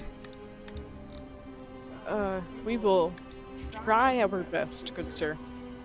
Ah, perfect. William just looks at him and says, "No worries, we'll take care of it. We'll take care of it real well." No, William.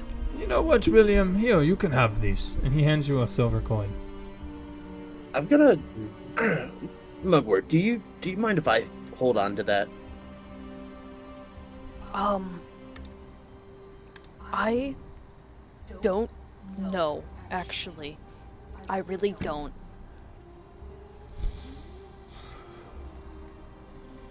I am nervous, and I feel nervous giving it to anybody else. Oh my god, my lights just turned on for no reason. What the fuck? I am being blinded. What is happening? It means that they finally got they got connectivity. No, they've been connected. This happens randomly. Yeah, it's because they're bad lights. I don't even know where my fucking... Alright, so he is going to then get Jeremy after he's done eating, and then they both are going to walk out of town. Bye, Jeremy. Bye, Rictavio. Right. Thank you. I need to buy something while we're still here. But afterwards, after everyone's done whatever shopping they fucking need to do, we're going somewhere private to have a discussion about what the hell that was. I completely agree with this. Thank you, Jack Squall. Appreciate it.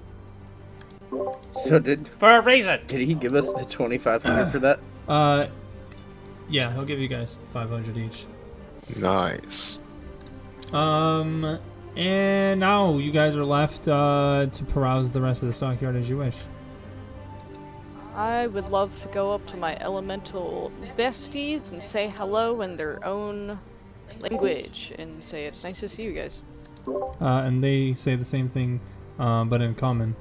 You do not have to use our tongue here. We are friends and we appreciate it, but we like to be able to make sure the rest of us can understand. I get that. It's just been a while. I had a little bit of practice. Know what I mean? Sort of. It is not a very common language here, and while we do speak it personally, I don't know. We're a bit different about it. Understood. I get that. Anyway, what can we do for you all? We have some new inventory in stock, as well as we're working on getting more supplies for our business. I personally would like to browse through things. I'm not sure what everybody else would like to do, though.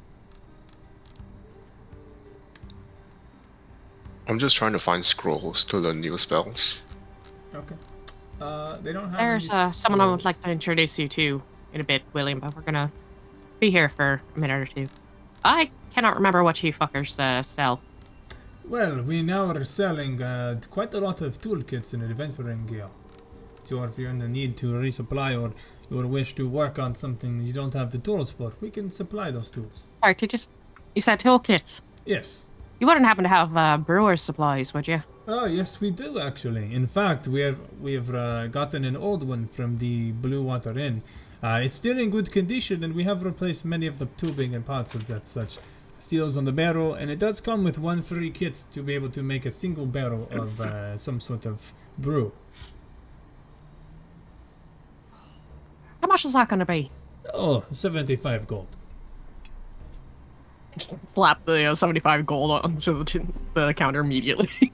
And you see that Yelena, she snaps her fingers, and a large-sized 10-foot by 10-foot wide box appears in the middle of the stockyard. There you go. It has everything that you need. Of course, it will need take some time to set up, and it is a bit heavy, but horses should be able to push it. No big deal. It only weighs about 200 pounds. But it is a full assortment of a small workspace for a brewing station. Okay, so it's not a brewer's supply kit. It is a full-on brewery. Yeah, a brewer's supply kit. Let me make sure I know what I'm thinking of, because I think I know exactly what you're thinking of. I kind of love that. She'll still take it. She's gonna set it up in the windmill. I was just about to say that. That's great. Just a whole 200 fucking pound brew. Yeah. So it is a set of supplies to make a to pursue the crafting of brewery. So it'll have various starters and objects of that nature, like some materials and components that you might need, vegetables, plants, etc., as well as the actual instruments themselves to make it. And it looks like it only weighs 10 pounds, so it'll be a medium-sized box. Yeah, so she'll buy both. Okay. I'm just gonna take 75 from you flat. Okay. Well, I already minused it out of my goal, so we're good there. Okay. And as you were buying that, they do tell you that we also have new weapons known as Witcher blades that have come in. We have 2 long swords, 2 great swords, and 2 short swords as well. They are magically imbued weapons to deal more damage and pierce stronger shields and such, and it does extra damage to the undead. Interesting. You guys wouldn't happen to have new armor, would you? No, unfortunately, we do not. But we do know that there are a few traders around that are selling various vestments. Okay, thank you. I would like to peruse through the weapons before I leave. They've got 2 long swords, 2 great swords, and 2 short swords. How much are the long and great swords? The long swords are 60 gold each, and the great swords are 200 gold each. You said they're magical, right? Yes, they are. Could you tell me a little bit more about the magical properties of them? Yes, it is a simple blessing put on them to deal increased damage to undead. But they are simple, mundane enchantments, so it might not do a large amount of damage, but the weapons are improved. They are +2 weapons. Okay.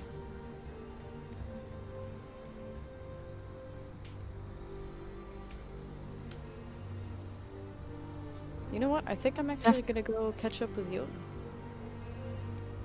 Deirdre's definitely gonna be buying one of those. She's just debating on the long or great.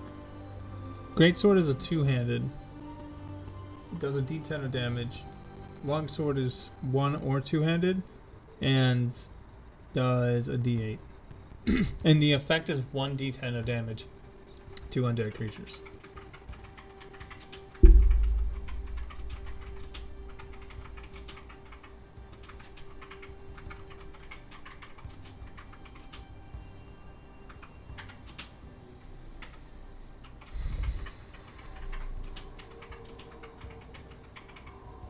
You see her just going back and forth between the two, like weighing them in hand, etc.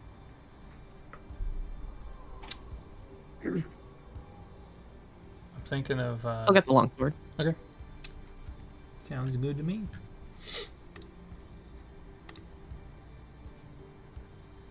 I'm gonna go ahead and put that in your page. Long sword, 60 gold. Yeah, I just subtracted the 60. Gotcha.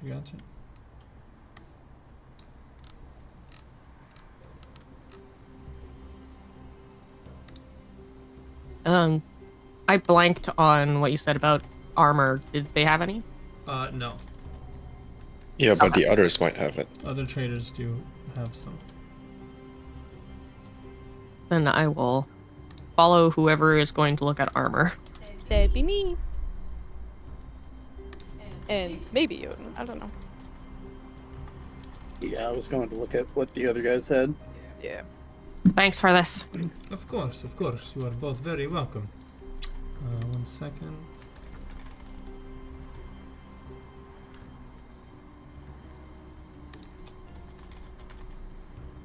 Oh, before I run off, who do you think I should talk to about finding glass bottles? Ones that are shatterable if I throw them. I feel like that is a trick question. Most glass bottles break upon throwing them. I would assume that Some are made to be thicker and more durable. I'm looking for one specifically to use as sort of weapons with their contents when I put the contents in. Wait, say that one more time.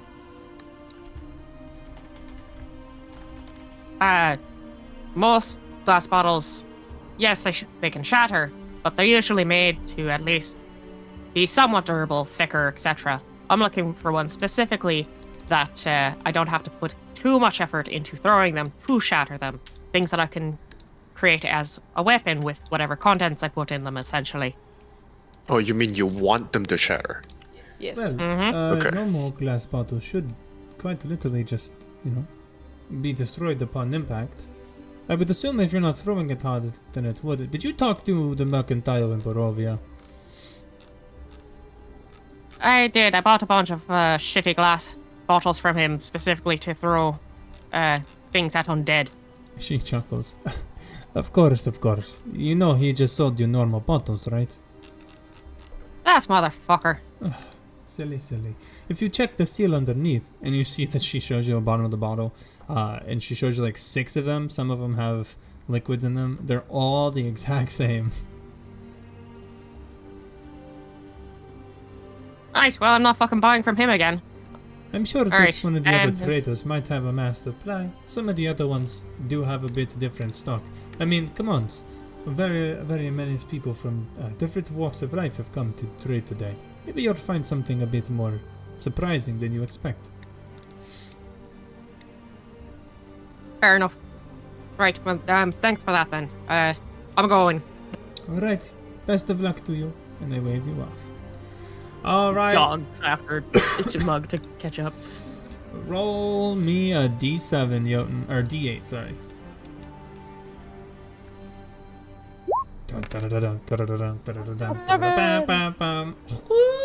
Alright, so you pick one of the most interesting trader that catches your eye, and you walk up to what looks to be like a gnome who is wearing a leather vestment with a little wizard hat, and he has a little wooden staff next to him that kind of just floats around him as he's talking to people.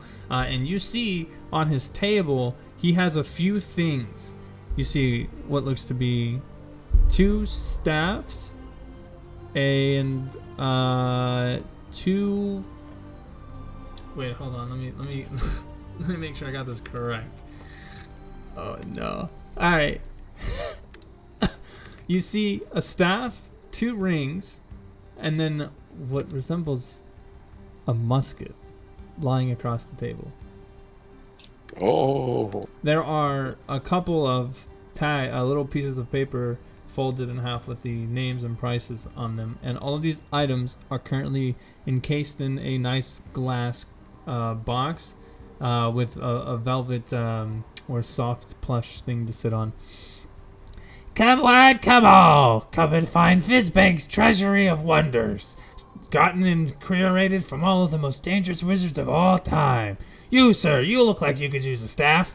You see one of the locals or traders kind of looks around and he's no, I don't know magic. Well, what if I gave you something even more powerful than magic? What if I gave you a ring of wishes? What? It can grant any wish that you ever wished for. Only a mere price of 10,000 gold. Oh, I don't know if I can afford that in my life. Oh, don't be spry. Maybe another one, a potion of dragon's majesty, granting you the power of the mightiest adult dragons all across the land. For a mere 4,000 gold, it could be yours. Oh, 4,000 gold. I've never seen more than 100 in my life. Worry not. Those who wish to procure some of the most powerful items, come, talk with me. I have many more on display. Is William there as well? If you follow the group, then yes. Can I roll insight to see if he's lying? Roll me an intelligence check. Oh, okay. I'm gonna walk up 22. and look at the. These are musket. real items that you've heard about. You've read stories about these sort of magical weapons, considered to be some of the most legendary weapons in existence. Well, is he lying? Roll an insight check. Okay. You don't know. Yeah, well, okay. Oh, you there, big fella. Can I interest you in some great wares? You might be able to. You look pretty strong. Would you say you are? I would say I'm pretty durable, yeah. Well, how about becoming the strongest beast in the world? I have a potion of storm giant strength for a mere 2,000 gold, giving you the strength of 100 giants all in one. How long does the potion last? It lasts 8 hours. I see. 100 storm giants, you say? Correct. Maybe.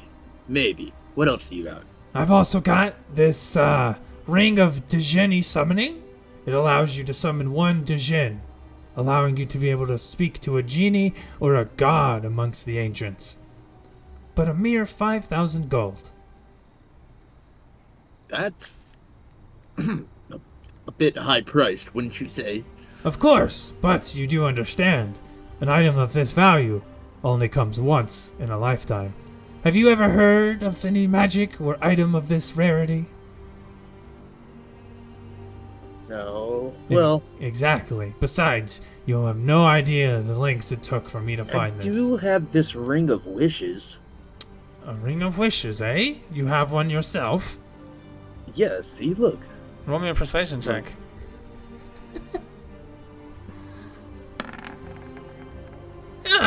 Interesting. Have you not yet got it appraised? I have not. I haven't had the time, you see. I've been preoccupied with, Do you mind if I investigate it further? Of course, sure.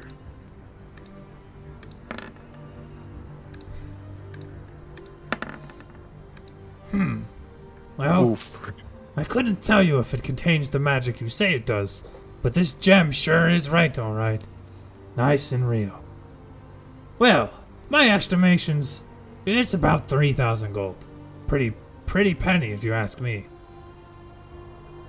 I'm surprised. Why have you not yet used your wish? I'm saving it for something important. Oh, that's understandable. Well, how about I interest you in the Topaz Annihilator? And you see that he picks up, he motions towards the long 6-foot musket. A weapon so powerful it can fell any beast with one shot, capable of shooting arcane bullets out of it. It's a real meat grinder, if you ask me. Just a mere 5,000 gold.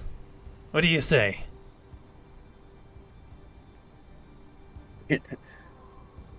Can I inspect it? Roll me an investigation check. Sure, why not? Can I? Sure, go ahead. Look. Wait, is Newton with us, or yeah, you guys are all following is he Yoden. on his own? Oh, okay. I thought it was separate. Nope. I say you guys are all together. Doesn't help. Let's go make anything interesting. This is a musket, all right. Looks like a musket, has the mechanisms of a musket, but there's no contraption to load anything into it. There's not even a bolt to push back. Just a trigger and a simple weapon firing mechanism. But you don't know what it does. Good sir. I have Would a you guys question like me for to you. take a quick look at it? Yeah, go ahead. Sure. And you see that he casts Dispel Magic. As you go to emanate your hand over it, you see that his hand cuts in front of yours. I said you could look at it, not tamper with it.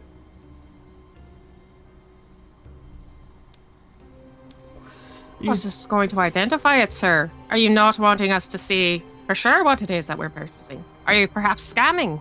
Oh, I'm scamming? How do I know you're not trying to see if I'm a fake? Why would I fake these items? These things are one of a kind. You know, I fought behemoths bigger than this village to get these things. I've gone into plains of hell that you would cry about, holy lady, and yet you want to tell me that I could possibly be scamming? Do you know who I am? Does the name Fizzband not ring a bell?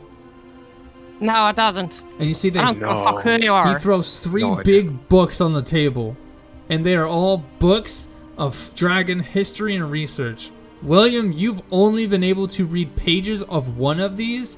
This is the real deal, Fizzban. Yeah. Shit. Yeah, see? He knows. Don't you, young wizard friend? I didn't realize I was in such presence. Exactly. Now don't ever discount any of my items ever again. Now, are you interested in buying or not? I was curious about the range on it. I'll be honest, I haven't shot it myself yet. It does take some attunement to it, but I can see. Let's see if I got some notes on it. You see that he goes looking through just as many notes as he can, and he brings out this crusty old journal that has some creaking, some crackling, dusty pages, and he finally gets to one, and it's a rough drawing of it. And it's just a brief description. It says long-range magical armament, effective up to ranges of 300. I'm gonna- 300 feet, huh? I'm gonna lean over and whisper to Mugwort. You know, you could probably use this guy to get rid of the egg if you wanted to. I don't really know if I want to give the egg to this guy. I don't think I want it in any possible bad hands. You feel what I'm saying? You don't know of Fizzband's adventures. Go ahead and roll me a history check there, Mug. History? Mm-hmm. Hold on. My eyes are working. There we go. I got a 15. In any research you've done over magic or even magical items, there is note of draconic gifts that have been passed down through the world, and various draconic artifacts that can be found in different realms and different hordes of certain dragons. And they were all written by Fizzban. From your recollection, this guy knows his stuff. Whether or not he would want a Tarask egg, you're not sure. Mr. Fizzband, I have a question for you. Oh, and what would that be? I do know that you obviously know a good chunk about, well, all your stuff. What all do you know about Tarasks? Oh, Tarasks. Man, it's been years since I've told that story. Well, when I was a young lad, first starting out learning from the dragons of the skies and some of the air gen, I learned that there was this large creature that they always try to keep at bay. Godzilla-like, godlike, giant monstrosity, known to leave waste and despair and death wherever it roams. Legend is that only one every 1,000 years is born. Legend also says that if it enacts its wrath upon the realm it resides within, maybe not even the dragons can defeat it. But they're rare. Pretty goddamn rare. Do you know anything about possibly raising a Tarask or keeping one docile? Think of the most evil creature you could ever think of, okay? Now, make it a child, and then give it the mindset that it needs to destroy everything and consume any living being to grow.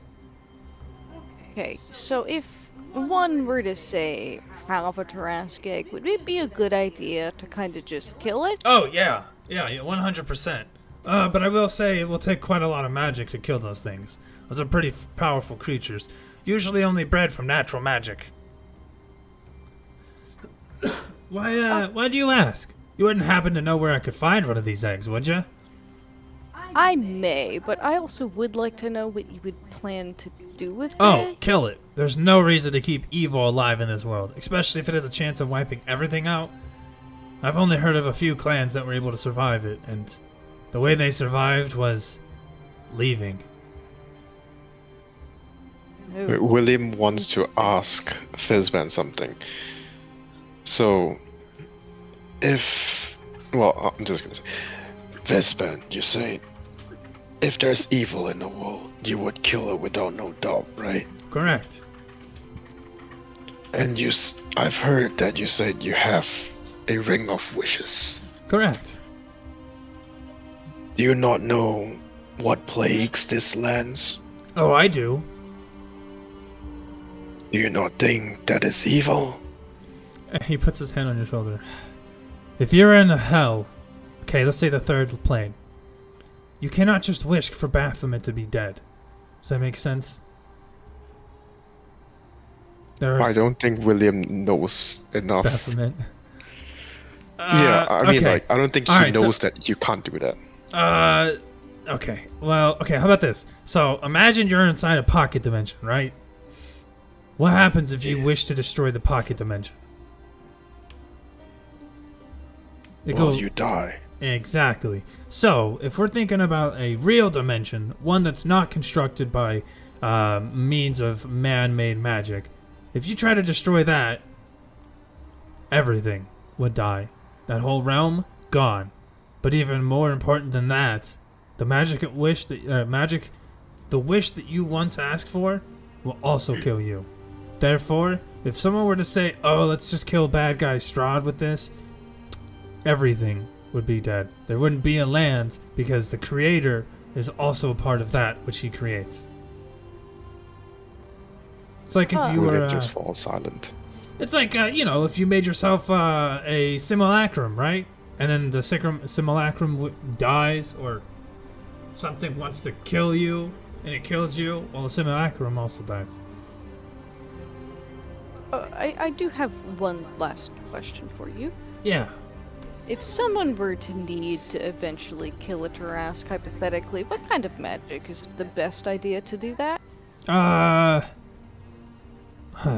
Well, it's not really resistant to magic per se, but it is a pretty strong creature. My guesstimations, it would probably take a couple dragons worth. Huh. What about an egg? What would you need to smash it to bits? And you see he points at this gun. That thing could probably do it, depending on how long it's been. Since it's, in birth or production. Gestation? Yeah, gestation. Incubation. Eggation. One of those. But I don't see why that thing couldn't do it. This thing's got like level 7 worth of magic. Interesting. I think How much did you say it was? 5,000. Wait, do you have an egg? No, this is just hypothetical. Interesting. We recently came across some things about a Tarask, and, well, we're adventurers and all, so we're a bit spooked about the idea, if we will. Well, could you divulge some information? I would like to know if this place is also gonna die. I'm just gonna stare at Deirdre and Jotun. Alright, something's telling me. Mugwort, roll me a wisdom saving throw. Actually, hold on. No. I want to make sure I got this correct. You two fuckers who know him. You trustworthy? Sorry, what did you say? She said, you two fuckers who know about him. Is he trustworthy? He knows what he's talking about. He definitely knows what the hell he's talking about. Roll me a wisdom saving throw, Mug.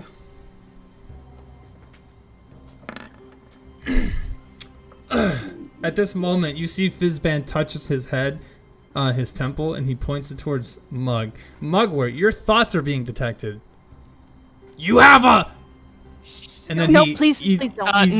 Then he stops himself and he puts a hand up. I am not even... What are you doing with this? You can't have that.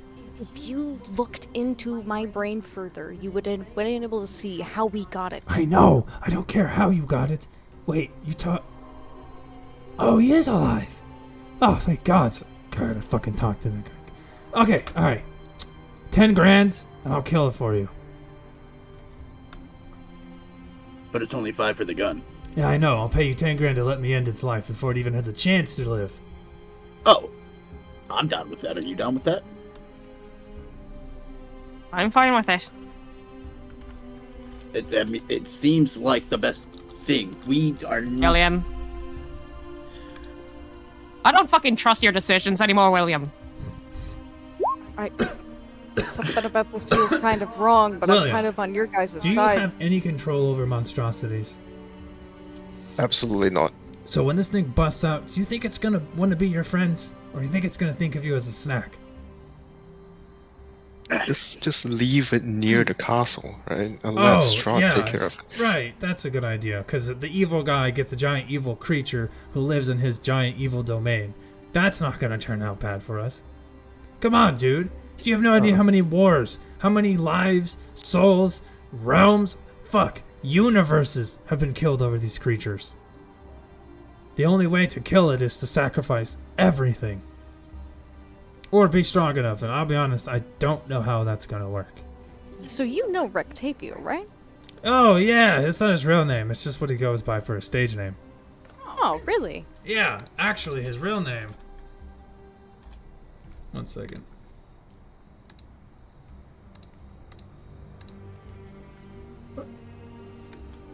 Oh.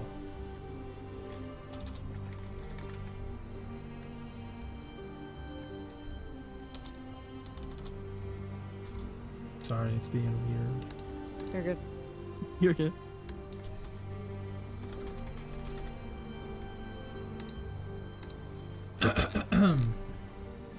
I do have a question to the DM. Does planar binding work on the Tarask if it's a small Tarask? Baby Trasks are huge. Ah, Yeah, I was gonna say, the egg itself is 5,000 pounds. It's a big fucking egg. It's gonna come out. Tarasks are Big. something that I am horrified and will never want to fight unless it's a one-shot. Whoa, it is a one-shot. The Tarask starts to hatch. What's up, guys? Well, it's a good thing we got this awesome gnome guy here. Portal away.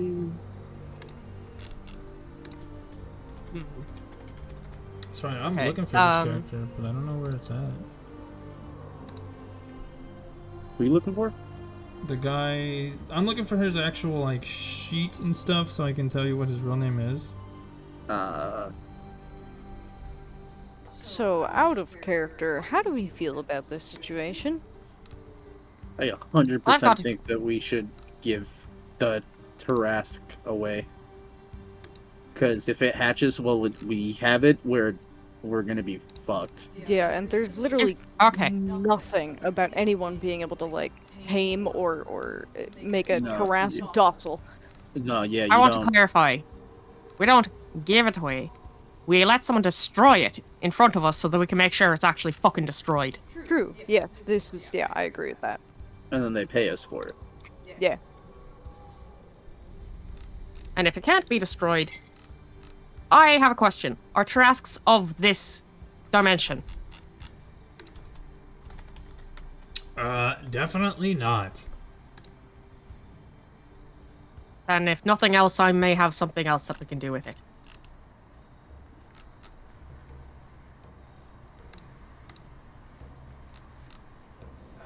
What would that be?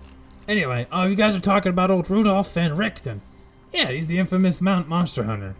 He's been walking around in disguise for some time. I don't know why, but ever since, a couple months ago, apparently him and his apprentice were popping up in town, and well, one thing led to another, and well, you know. Something bad, but we don't know all the details. Yeah, he's pretty much in hiding. If you guys see him again, let him know I said hi. It's been a while since I've seen that little gray mug of his. He is in town. Oh, really? Yeah, last I heard that he was gonna go up to the lake and take a dip, I guess. He's coming back for the show tomorrow. Huh? He's doing the show tomorrow. Yeah, isn't it at like noon? Ah, really? Looks like I'll have to pay him a little visit. Oh, anyway, can I please destroy this thing? Cause, not gonna lie. Yes. All right, here you go. Yeah, one condition, I do want to watch you do it. He gives you guys 2,500 gold apiece, and then you see that he grabs the bag and he takes it over to the middle of a little blank area of the stockyard, and he pulls out the egg very heavily, drops it, grabs the bag and throws it to the side, comes over to his stand, and he opens the case to the gun, pulls it up, and because he's a gnome, it's fucking like 2 times his length. And he just kind of holds it a little unsteady, and then you hear it click, fire in the hole, and this blue bolt of energy comes shooting out of it, and upon hitting the egg, it boom, a large blue flash of light, and then some red mist kind of appears before it all hits the ground. You see shell casings left and right, what looks to be remains of a creature, and a blue little puff of smoke comes from the gun and floats off in the air. Everybody in the stockyard kind of looks around, and then they start clapping. Yeah! Topaz Annihilator, baby! Does so much damage you can kill a giant monster. And everyone else, the crowd, looking a little confused, just continues to clap. Come on, to Fizzman's treasury of items. I've got more things like this. If it tickles your fancy. And then he comes back over. Oh, god damn, this thing's powerful. Anyway, you got your payment. If you guys aren't interested in buying anything, you mind moving so I can get some real customers? Yeah, definitely. Thank you for destroying that. Oh, of course. William wants to know, what is the 2 staffs that were there? Staff of the Magi and... actually, that's the only one. Oh. Interested in this staff, eh? What does it do? Well, it's not just any staff, I'll have you know. In fact, it's one of the most powerful staffs that any wizard could have, known as the Staff of the Magi. And you see that it is indeed a very beautifully crafted wooden staff that has. Let me see if I can get you an image. How do you spell Tarask? Terrasque.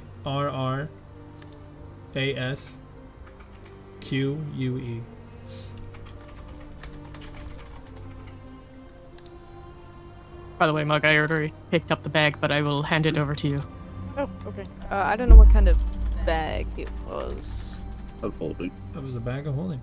Oh, okay. I'd say there's no other way. There's like no other bag that'd be able to hold it. I don't think, unless it was like a bag consuming, which that'd be dirty. Just I don't know what I'm gonna do with this shell, but I bet I could do something. Alright, I put it in the general chat. But he tells you that it is a staff that gives you increased attack and damage with it while you're holding onto it. And it has 50 charges, 4d6 plus 2.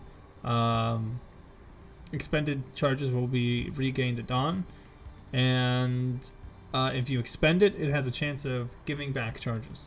But he says it has 2 abilities.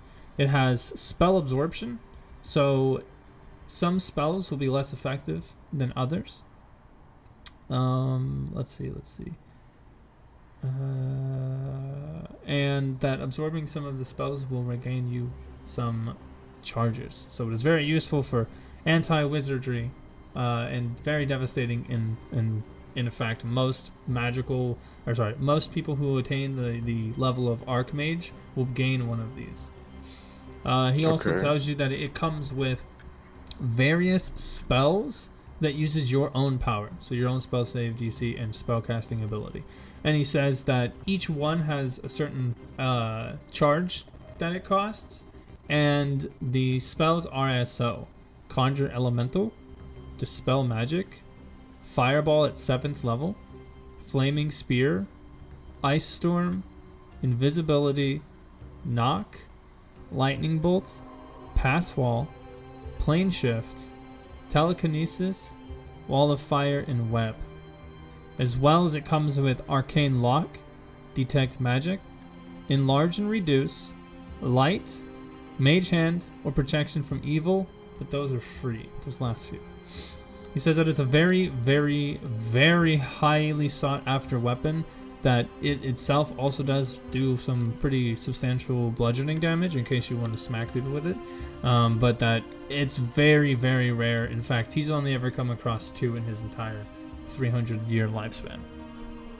And how much does it say it costs? 5,000. Okay, I'm gonna buy it. Okay. You hand him $5,000, and he hands you a Staff of the Magi. Yay. And honestly, it's okay. I could just show you guys. Cancel. There's your 7 fucking page essay as to what this thing can do. Oh, it's legendary. Shit. It is. What other items did he have? I just remember the gun. He also has a few potions. He has Potion of Storm Giant Strength, Potion of Dragon's Majesty, Potion of Giant Size. He also has a Ring of the Jinn, as well as the Ring of Wishes.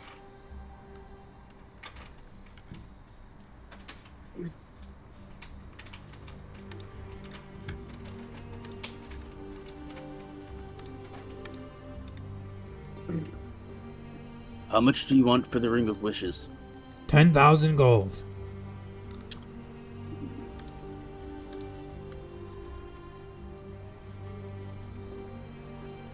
Would you do the equivalent of 8,000? The equivalent of 8,000?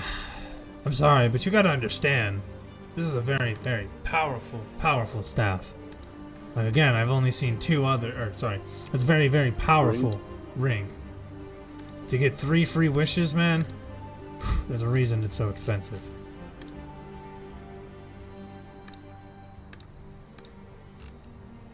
I understand. What about that other ring? How much is that one? The what? The Ring of the Jinn. Ring of the Djinn, whatever it's called. The Ring of Jinn will be 5,000. It does allow you to speak to a god. Well, as much as you can consider them gods. And I will go. You're talking about Jinns as gods. Yes. So what it allows you to do is you get to speak and summon a Jinn. Specifically, you can summon a particular Jinn from the elemental plane of air. It appears in front of you, and as long as you concentrate on it, so like it's like as pretty much up to an hour, as long as you concentrate, it'll stay here. The Jinn is friendly to you and your companions, and obeys any command you give it, no matter what language. If you fail to command it, it defends itself against attackers but takes no actions. After it departs, it cannot be summoned again for 24 hours, and the ring becomes non-magical if the Jinn dies.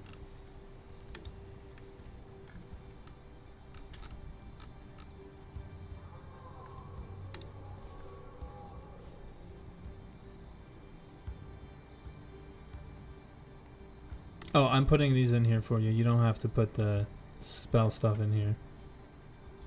Oh. Yeah. Oh, well. It's okay. Okay.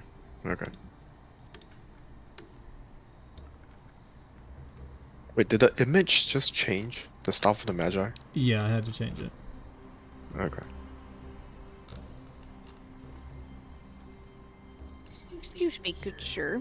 I have a question about your hat. It is very stylish. What about it? Where did you acquire such a hat? Well, I simply made it myself. Oh, really? Yeah. It looks very nice. Well, thank you, thank you. It's a magical cowl. Gives me quite a lot of properties. Oh, really? Yeah. Alright, William. Let me put your Staff of the Magi in. Because this does change some things. Yeah, I already changed the spell attack modifier. So it's 8 instead of 6 now. Yep. You said you made your hat. Are you able to make other things like magical bracers and things? Oh, not quite. I don't really work with metal as much as I do with the fabrics. Besides, Oh, I don't mean metal. most of my magic's a little too, how do you say, powerful to handle most of it. Fair enough. I'm actually looking for armor for a friend. So, do you have anyone that you would recommend then? Not necessarily armor itself, just other bracelets, I don't know, or some shite that could help keep him a bit safer. Not that I can think of off the top of my head.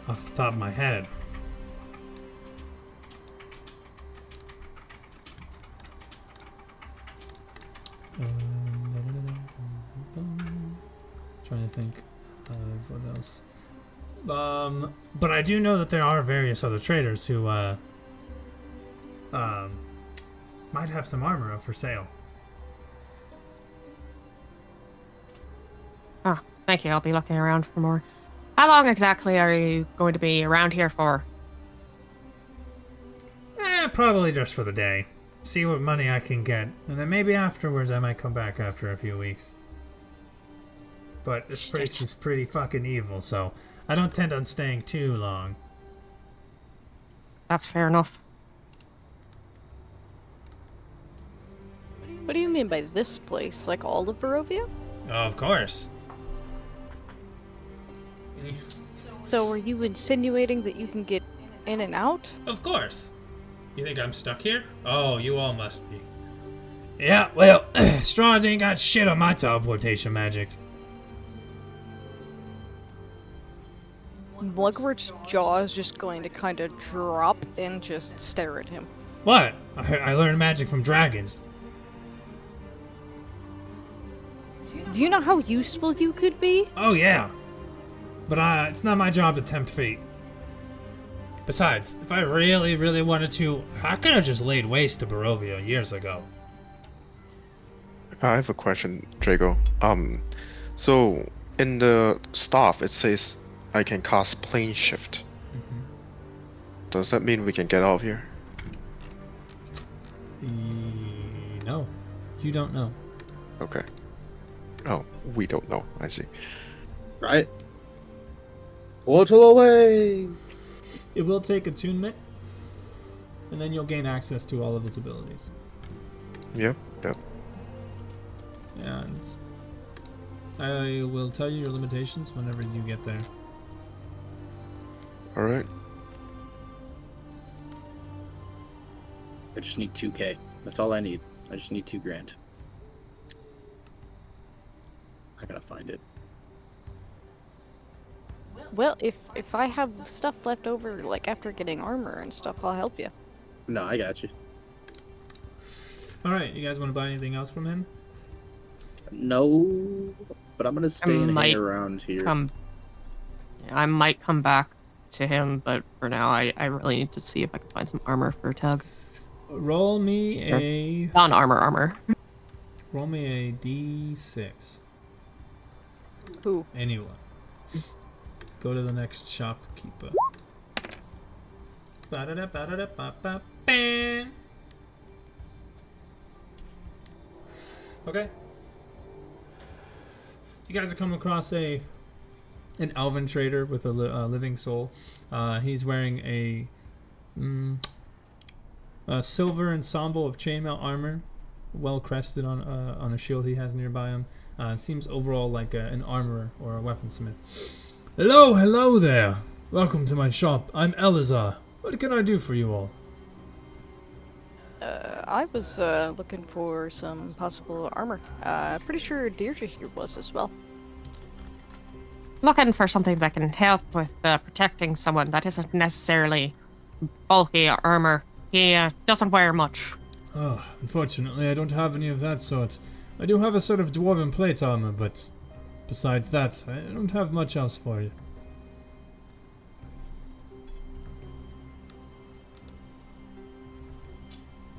I do have various weapons if you're interested.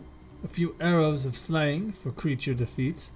I do have a tentacle whip, and this beautiful thing. You see, he shows you this small handheld, almost like a pistol. Looks to be like a very large ended barrel. Similar to a handheld blunderbuss. But other than that, they don't carry much else.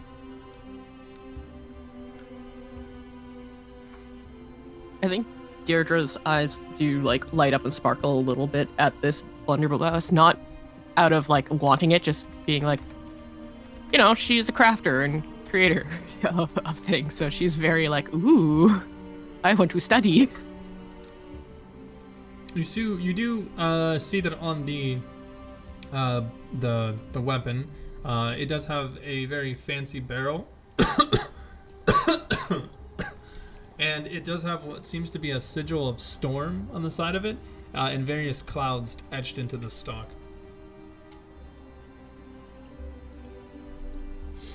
What can you tell me about this thing?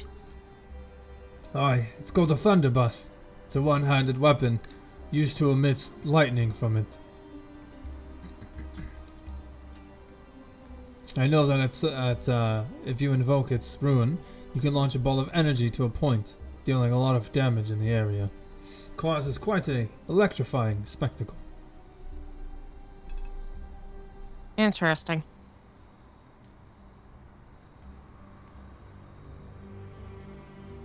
Her eyes sparkle a little less as she puts back. Excuse me, good sir. Do you happen to know where anybody has, like, possibly lighter armor? I do believe that fellow over there with the very few items might. And you see that there is a cloaked drow wearing a nice set of cloth brown armor with some fur. Seems to be sitting. There's a set or what looks to be like a pair of black robes sitting on the table next to a weird eclipse or crescent-shaped object sitting on the table. Thank you. I appreciate it, and I'm gonna head over in his direction. Oh, okay. I apologize. I can't wear your armor, unfortunately. Could I bother you? Maybe these healing potions would be of fancy to you. I've got 2 of them. Oh, wait, never mind. It's just. Hold on, sir. Are you in need of assistance, money-wise? Well, no. It's just I was just hoping that my first day meeting heroes, they would fancy some of my equipment, but I seem to be out of potions today. You know what? I'm just gonna humor him, and I'm gonna buy one of his healing potions. He doesn't have any. He's out. Ooh. He just said he was out.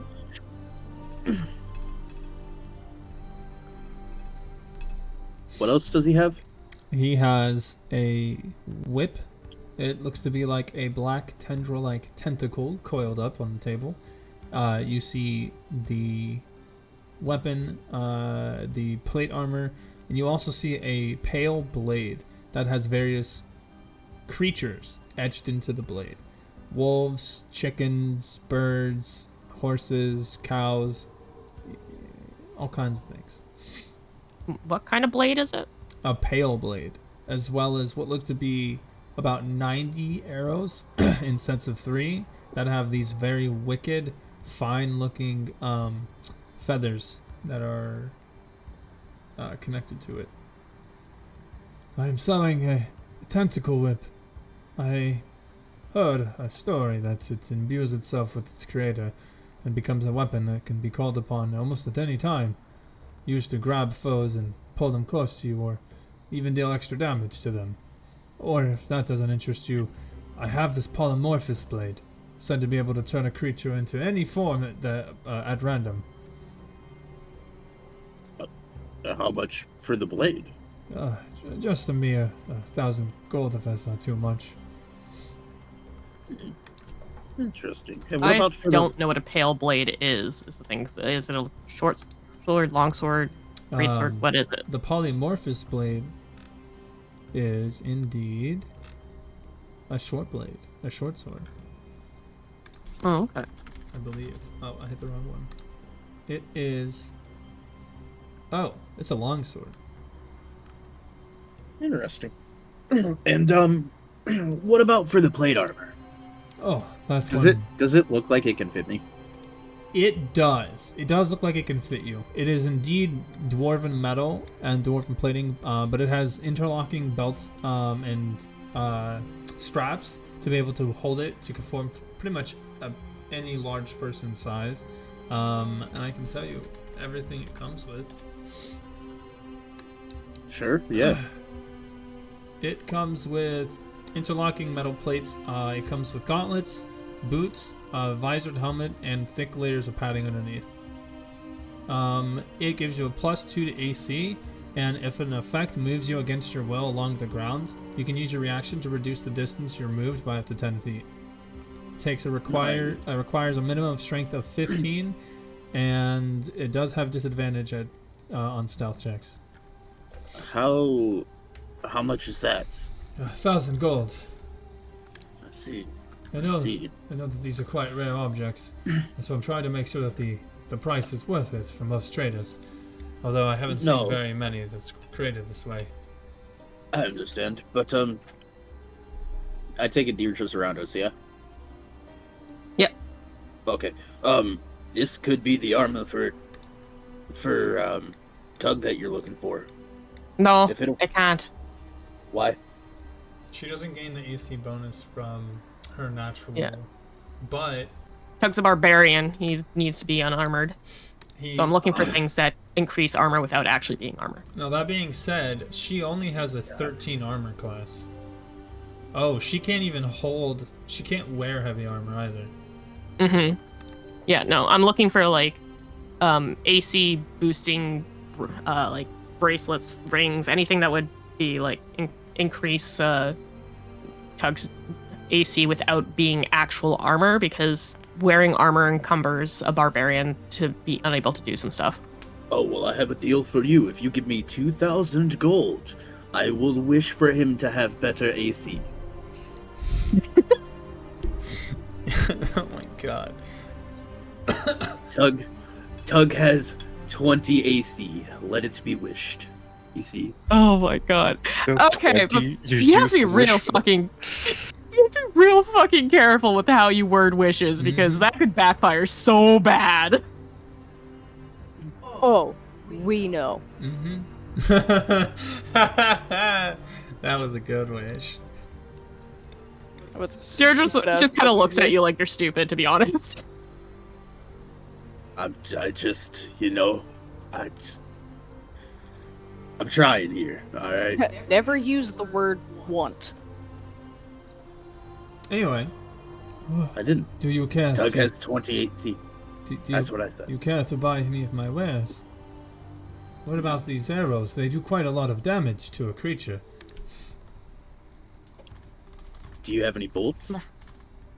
No, but these arrows should do more than enough. In fact, they're meant to just kill Fortunately, creatures. none of us use a bow. Oh. Well, there's a young fella down the way selling a bow for 500 gold. You could use that in conjunction with my arrows. You know, Jotun, I'm kind of surprised that you don't want that armor yourself. I really want that ring. You know. What would you even fucking do with the ring? Have wishes? Any wish specific in mind, perhaps? Okay, well, you see how I have this ponytail, right? Yeah. I can't grow hair anywhere else. Right. Fucking wish for a beard or some shit. I would wish It's I gonna would wish. for hair. All right, and then with the other wish, I was thinking of, well, I wasn't sure yet. He just wants With hair. all due respect, buddy, she's just gonna gently place her hand on him. Until you figure those wishes out, I'm not gonna help you. So, no, you don't want to buy my wares? There's other things we're looking for, but if we find something that would help us use your wares, we may be back. Okay. That's fine. Best of luck to you. Alrighty. Roll me another d6, somebody. Alrighty then.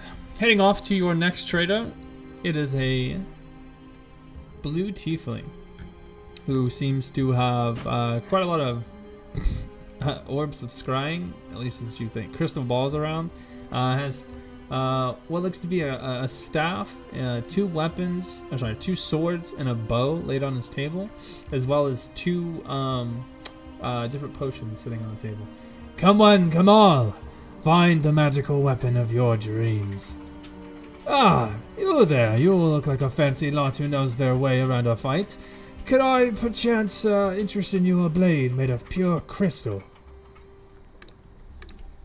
That doesn't seem Potentially. like that'll hold. Oh, and if I tell you that this magic sword could then, was fashioned from a horn from a crystal dragon, causing it to take only the holiest of damage when you hit a creature with it.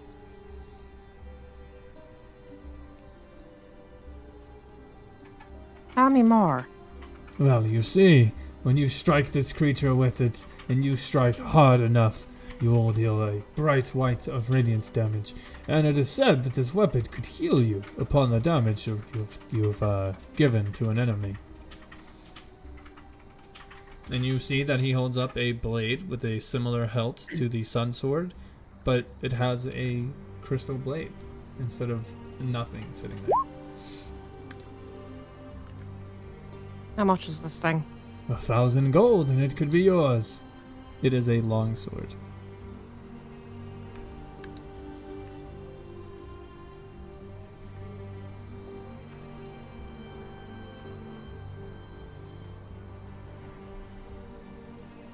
Would you mind if I take a closer look at it?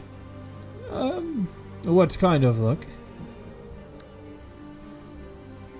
The kind that lets me see its properties a little bit better, and raises her hand and just wiggles her fingers with a little bit of magic coming along the tips of them. Sure, but no funny business, alright? No funny business at all. I'm very interested, but I want to make sure I know exactly what I'm buying. Go ahead. And I will cast Identify. It's a magical blade, fashioned from a horn or spine of a crystal dragon. And when you hit with an attack roll using this sword, the target takes an extra 1d8 radiant damage. It has 3 charges and gains 1d3 expended at dawn. When you hit a creature with an attack roll, you can expend the charge to regain a number of hit points equal to the extra radiant damage the sword dealt. And while you're holding it, you can use a bonus action to cause it to shed bright light in a 30-foot radius and dim light for an additional 30 feet. Or you can cause it to shed dim light in a 10-foot radius, or to douse it. So essentially it works as a magical weapon that has the light spell on it with increased range and does a radiant damage. Yeah, I'm gonna buy that. I can Alright. cast light on as an action though, but the radiant damage is bigger. Yeah. Besides, just think can cast a stronger form of light as a bonus action. We do have the sun sword, right? I believe so. Yeah. We were given the sun sword already.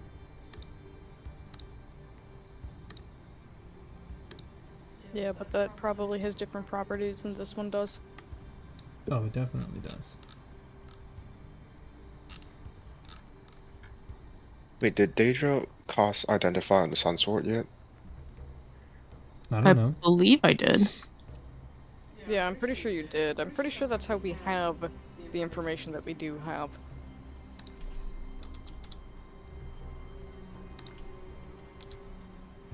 Okay, because I just see like a picture. I don't see any description of the sun sword. I don't remember, but if you want to, you can now. Yeah, I could probably would have done that on our rest day, to be honest, if I hadn't already done it. So, yeah, this is a long sword that is just the hilt, and while grasping the hilt, you can use a bonus action to cause a blade of pure radiance to spring into existence or make the blade disappear. While the blade is unsheathed, the weapon has the finesse property, and if you're proficient with short swords or long swords, you are proficient with the sun blade. You gain +2 to attacks and damage roll made with the weapon, which deals radiant instead of slashing. And when you hit an undead, it takes an extra 1d8 of radiant damage. The blade emits bright light in a 10-foot radius and dim light for an additional 15, and the light is considered sunlight. While the blade persists, you can use an action to expand or reduce the radius of bright light by 5 feet, up to a maximum of 30 feet each, or a minimum of 10 feet. It does 1d6 plus 2, and then a d8 plus 2 damage. And then another... oh, no, I'm lying. It's just 1d6 plus 2, and then a 1d8 of extra damage. If nobody else is gonna use it. I was thinking about it, because I have finesse. I'll leave you guys to deliver. But that's only it's unsheath. Wait, only when it's sheath, right? Unsheath, whenever the blade is open. Okay. He's gonna be right back, I guess. Mm-hmm. Personally, I was actually thinking of suggesting that Jotun use the Sunblade or Sunsword, just because Mug, you use a lot more of different things, whereas Jotun is for the most part just melee. This is true. Are you proficient in that kind of stuff? Ow! Ow! Mother! Fuck! Yeah, I am. God damn it, I got a sliver. Oh no, I am so I thought sorry. you were being attacked by a pet. Yeah, I was thinking like cat maybe.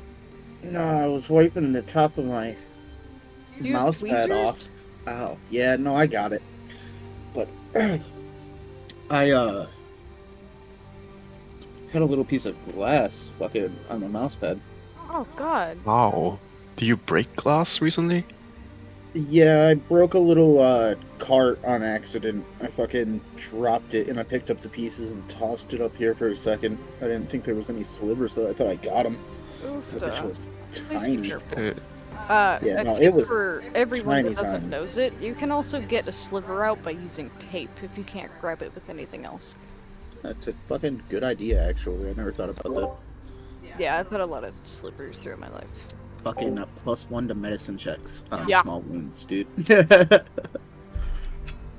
Alright, so have you guys decided who's getting the sun sword? Yeah, Dutra was actually thinking about Jotun.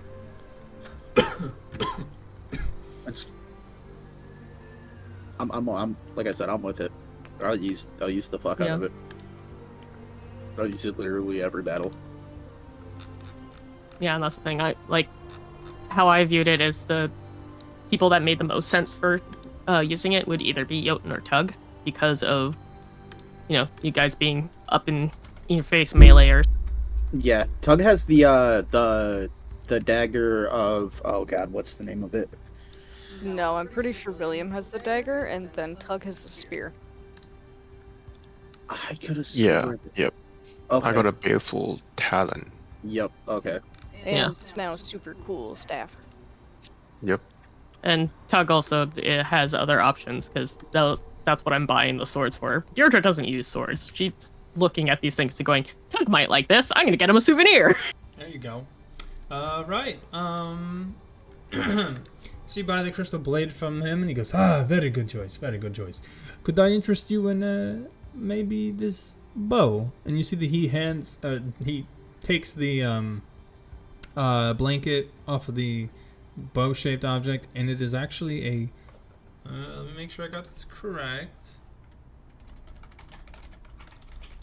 It is a bow that seems to be shimmering. Almost like it's translucent, or like the metal is translucent, giving off this light blue glow to it. as tiny little specks and sparkles kind of dazzle in the sunlight. This is called a glimmering moon bow. It's a very powerful magic bow. You do not even need ammunition for it.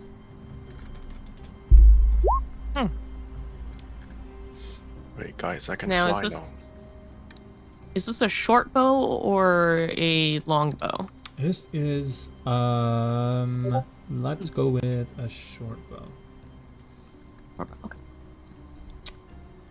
And he tells you that it does not need ammunition, and it also does radiant damage alongside of its normal piercing damage, and that the weapon itself has inscriptions of the different moon phases all the way up and down it on both sides, and apparently this thing will allow those who are attuned to it to become almost completely incorporeal, giving you resistance to different damage as well as making it harder for enemies to hit you.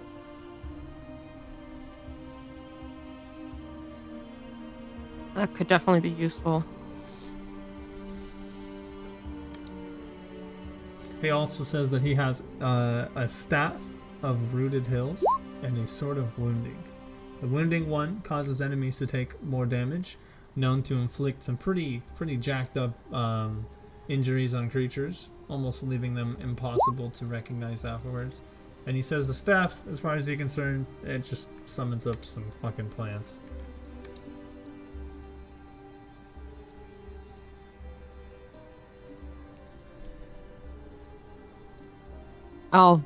I will buy the bow, just so we have it in our arsenal. Alrighty. You get 500. Taken away. I just took it away. That is a customized object.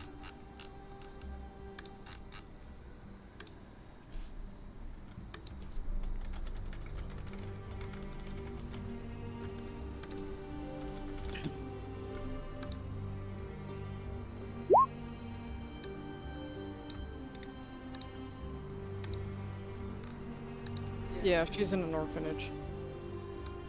Yeah, and not in this plane of existing either. Yeah. Yeah, fair. Still, you don't know if she's safe in the orphanage, man. It could be a bad orphanage. You never Well, know. Madam someone says that she is safe, sort of. I forgot her name. Probably as safe as she can be. Madam Zeroni. Yeah, I think. I don't remember. No, Madam Zeroni is from a movie called Hulk. Yep, I was gonna wait and see if anyone noticed it. Nobody did. It's alright.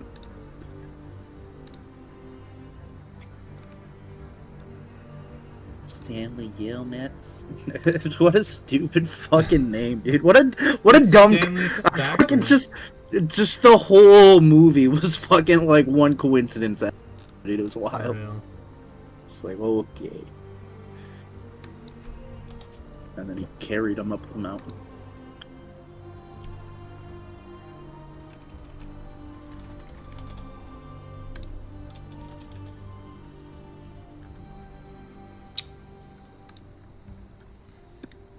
Sure, we'll just use that one, I guess. Or not.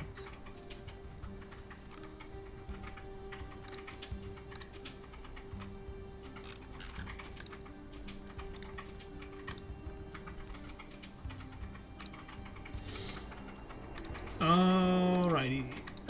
Anything else from this guy that you might want to look at?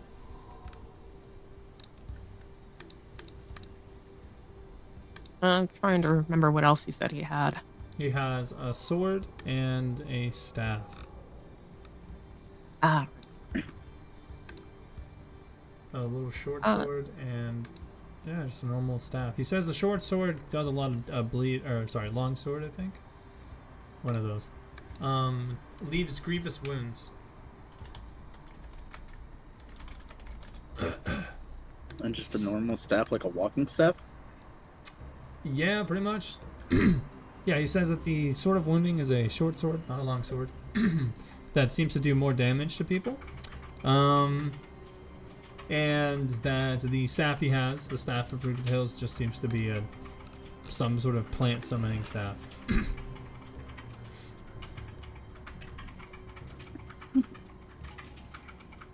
Interesting. How much do you want for the staff? I could let it go for 500. In fact, both of them are 500 apiece.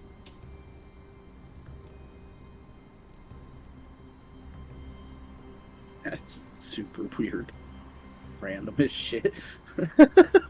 It just bored if you looks couldn't over, and see Mug turning into this weird creature.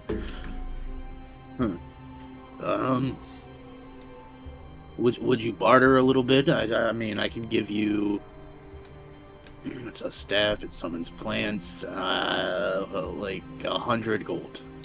No, I could not do that. That is way, way, way too inexpensive. These things are not very common to come across. You do know that, right? I understand. Okay. So what's your best price? You know. I could do both of them for 800. Both for 800.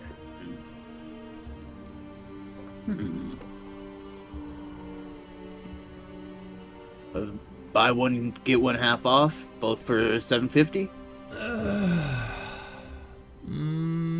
I could do that. All right. I could do that. Yes. No, not a problem. Not a problem. Let's see. Nope.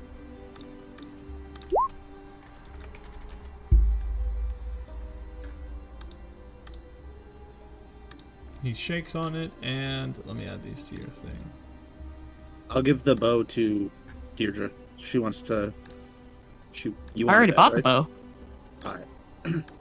So that means you got the sword and the staff. Yep. Okay. Okay.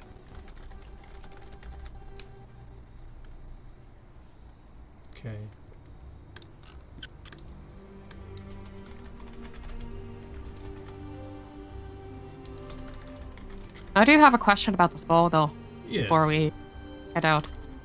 You said it doesn't need any ammo, but could it still be used with ammo? Yes, it could be.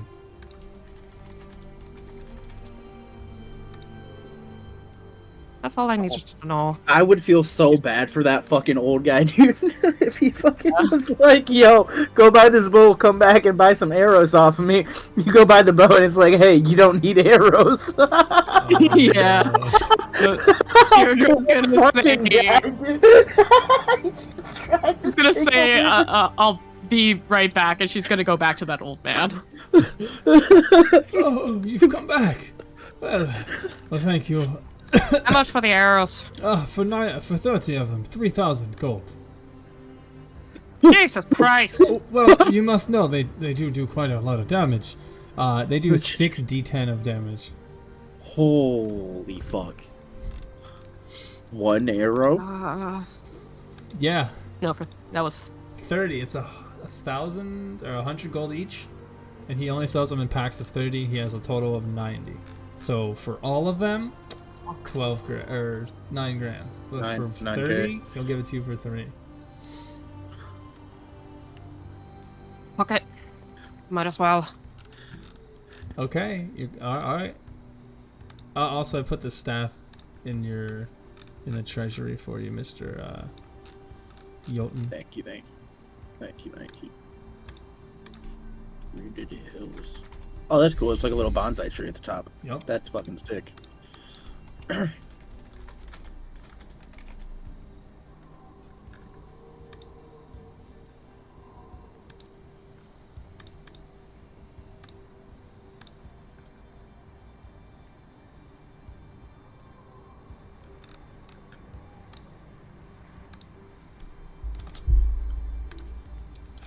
Thank you for doing business with me.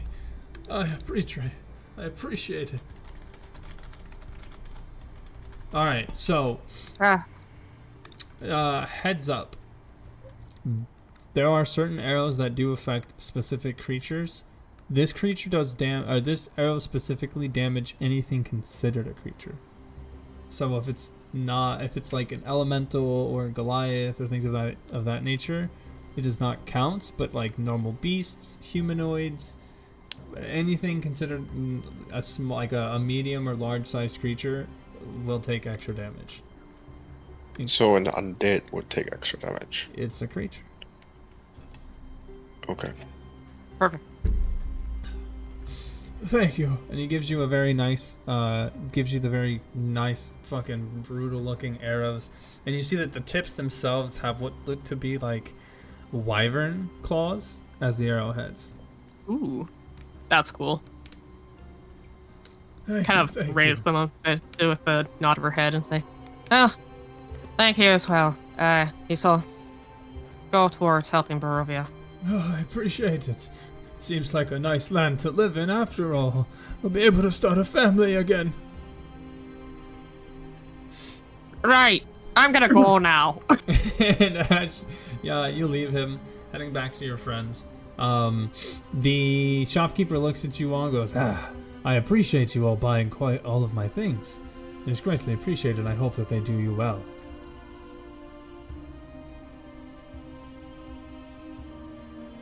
Right.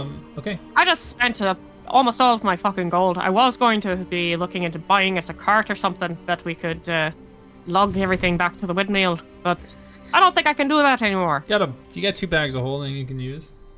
I also have levitate. You always Bag of wish holding for would not horses help in a with cart. the big ass box that How Deirdre's much does she the can box levitate. dragging around, or she. It's 200. It's Okay. 10 pounds. You can easily levitate that with you, Mugwort. Yeah. Yeah, and I can Perfect. cast levitate. Yeah, that's what she's also. What? Yeah, she has levitate. You can back to back do it. Anyway, Yeah, so okay. you got that. That shopkeep has 2 potions left, but everything else is sold out. What are the potions? Potion of invulnerability. It gains you resistance to all types of to piercing, slashing, and bludgeon damage for an hour. For 500 gold, and then he has 1 superior healing, which, if I'm not wrong, let's see. It is 10d4 plus 20.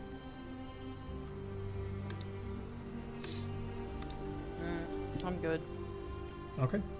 Let's see. That one done. All right. Let's see. We've got 1, 2, 3, 4. 4 left. Somebody roll me a d4. Alrighty. Heading to the next trader, you see what looks to be like a normal human male, wearing nice fur clothing, a little feather in his cap, with a pretty good amount of things on his table. You see that there is a sword that sits in a very beautiful sheath. It looks to be like a black sheath and a very, very ornate hilt. There also seems to be a large warhammer with what looks to be like a purple stone imbued in the side of it. And then there's 3 Yakolas. Essentially, there are tribal spears that there's only 3 of them. They're known to be used as piercing weapons that are thrown from an extended range as compared to normal javelins and spears. There's then a silver or a I think this might be a dagger. I think it's a dagger.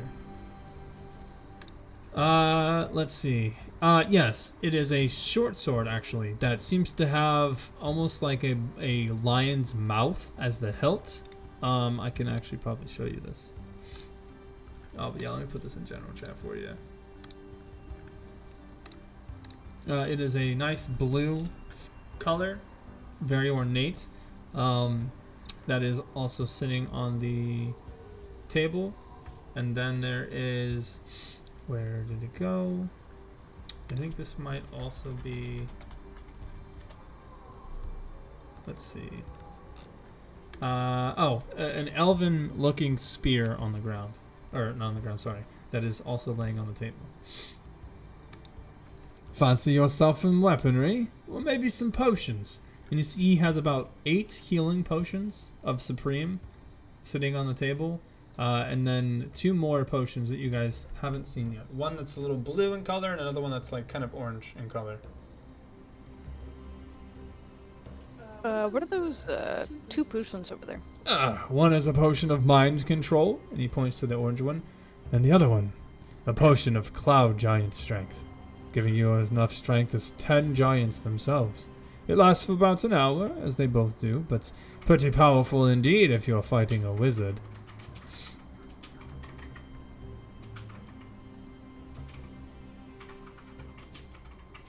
I hate myself right now for asking. What could you tell me about that Warhammer?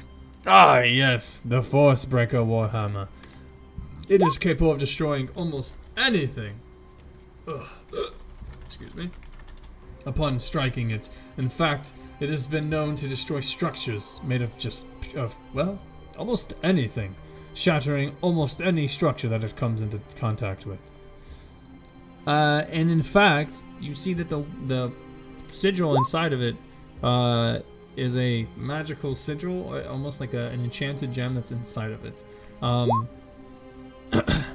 If you ever hear, oh no, that's wrong. Apparently, the force it gives off is stronger than those created by Force Cage or even Wall of Force itself.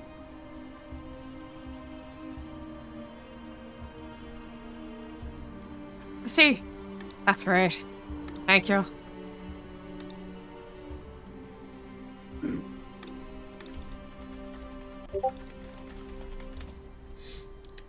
Let's see what we got here. How much for that? This one is 1,500 gold. Oh, and the other dagger the other sword that you see has this very ornate handle and almost looks like a scimitar. I'll just show you. Who knows? This might work. This might not. I don't know if this file will work. Oh, nope, that's not correct.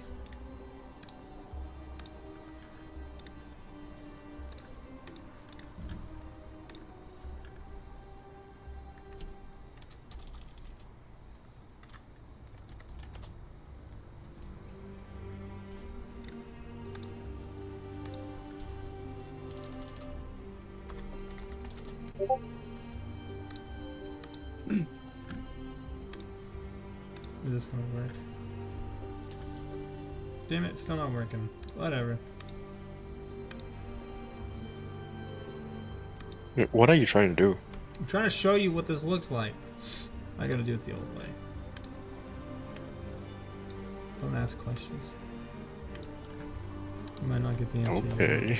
Alright, there's the sword.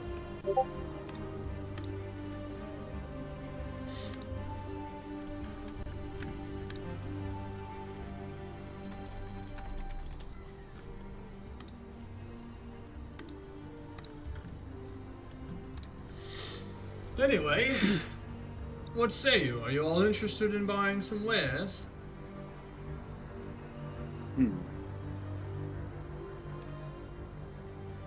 They are nice. What do you guys say? Maybe we'll come back for it? I'm fine with that. I'm pretty sure Deirdre probably wants a hammer. Yeah. Well, we'll see what we can do I'm about fine. it. No, don't worry about it. You cannot lie to me. I can hear it in your voice. Her eye is twitching. Well, We will most likely be back, good sir. Very well then. Take care, young ones. Roll me another d4.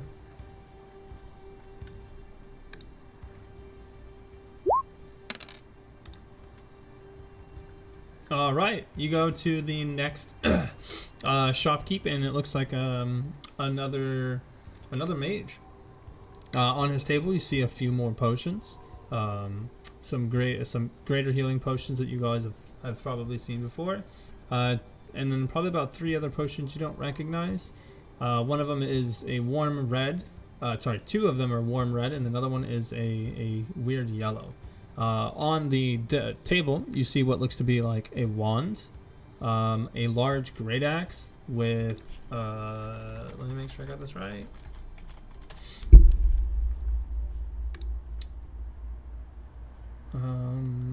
It looks like a large great axe with one blade. It is black in color and has this dark red hue to the blade, almost like it was dipped in paint. There's also a set of armor, and I want to make sure I get the right one.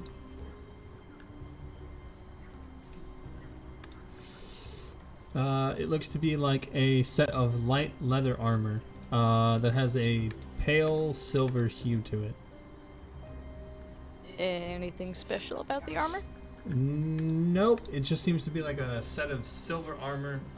The man will tell you that the wand can conjure up powerful missiles of magic. The axe itself he's not very familiar with, but he was told that it was a strong axe. And the armor he tells you is supposed to be waterproof in some sort of way. He received it from trade with a few fish folk, and it was a gift for him, giving them the power to pretty much shoot lightning at things. He then says that he has 2 more wands. One of them looks to be like a wand with a bunch of vines growing up to the tip. Another one looks to be like a black one with a small little spider sigil on the bottom of it. And then another one that looks to be like a battle wand.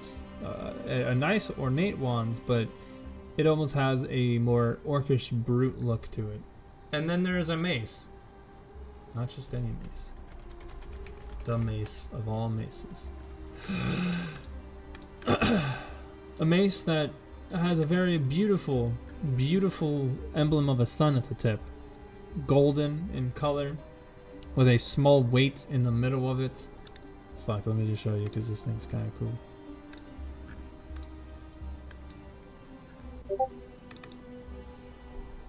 Not the blood of Lathander. It was the first thing that came with mine. It's a good guess. He does tell you that it was indeed used by high-ranking soldiers that, well, follow Lathander. Yeah. It was made for a cleric from Lathander, and this might ring a bell. Was created in a place known as the Forge of Wells, or Forge of Spells, before the Forge had its powers completely destroyed. Okay. Hearing Forge, that piques Deirdre's interest, but she did not give a shit about Lathander part.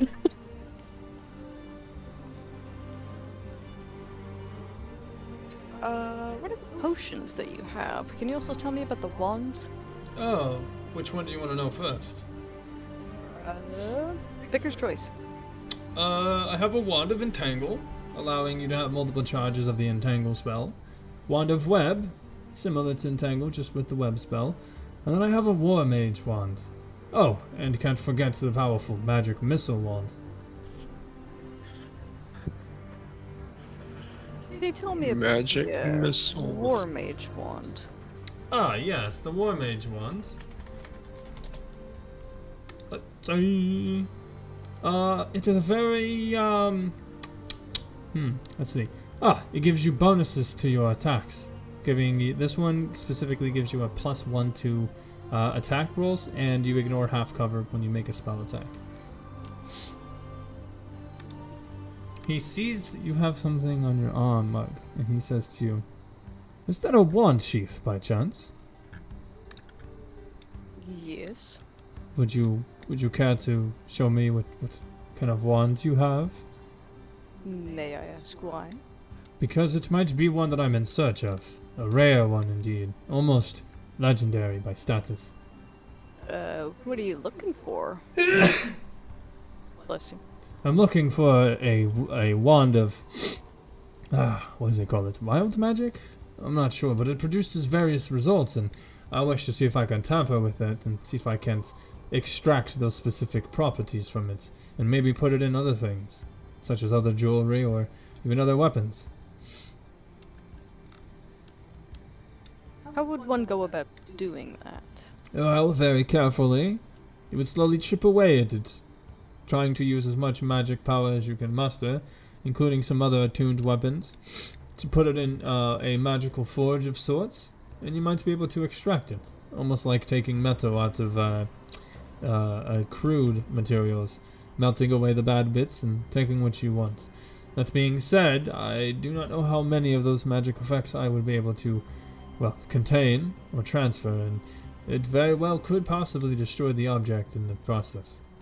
But it's a risk I'm willing to take. If I am not Jirala, then I am no man. With all due respect, I don't want to sacrifice my wand for that. What if I were to make it interesting? I give How's you that? the wand of the War Mage, the magic missile wand, and about the other two. It's over a $3,000 price. I don't really care about price. I have this sheath, and the wand matches with it. It helps in battle. Interesting. A battle wand. Very, very interesting indeed. Then it seems that I cannot do any business with you, as I probably could not get my fingers on that. But very well, nonetheless. I do have a potion of growth to increase the size of a person for an hour, or the potion of fire breath, allowing you to spew flames from your mouth for a short time.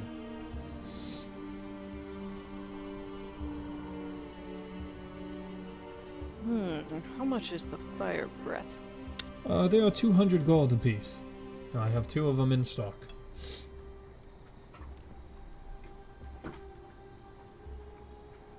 Oh my god. I think William can make you breathe fire. Yeah, I mean, I have dragon's breath, so I don't know why you want that. But Yeah, can you breathe realistically, fire you're multiple times? Yeah, it is multiple times. Well, no, but like, what if she wanted to, you know? I can't cast it on other people. But how many times? For all you know, this could last ages, years even. Does it? Well, does it? Yeah, that's Oh, what I it don't was. know. I have never tasted this thing. Well, with all due respect, I am kind of more in the search of armor of sorts. We'll talk to that man. And he points to the wizard that has the wooden crescent and the black robes. I've been trying to! Why are you yelling at me? I'm just a trader. apologize. It's not my fault I don't have what you want. Especially when I'm handsomely willing to pay or try and achieve what you have that I want. I apologize. It was just an outbreak. You didn't deserve that. Well, if you're not going to do business, are any of your friends interested? You there, wizard man? Would you care for a wand of magic missile? No, I can cast magic missile myself. Oh. What about the waterproof armor? One of what? Waterproof armor? Why would I want that? You never know what situation you can find yourself in. Maybe you take a dip. Deirdre, you seemed slightly interested No. in that mace, perhaps? I'm curious about about the forge it was, Oh. forged in. In a land known as Phandalin, from the Sword Coast, there's tale that there was a forge of spells.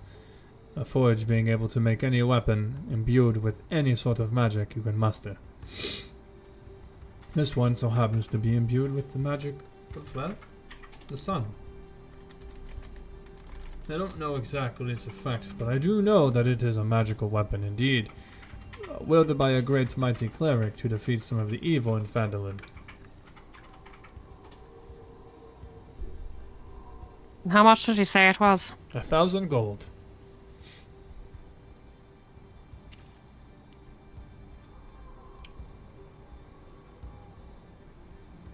We could come back. No, How long are you going to be in town for? Probably a couple of days.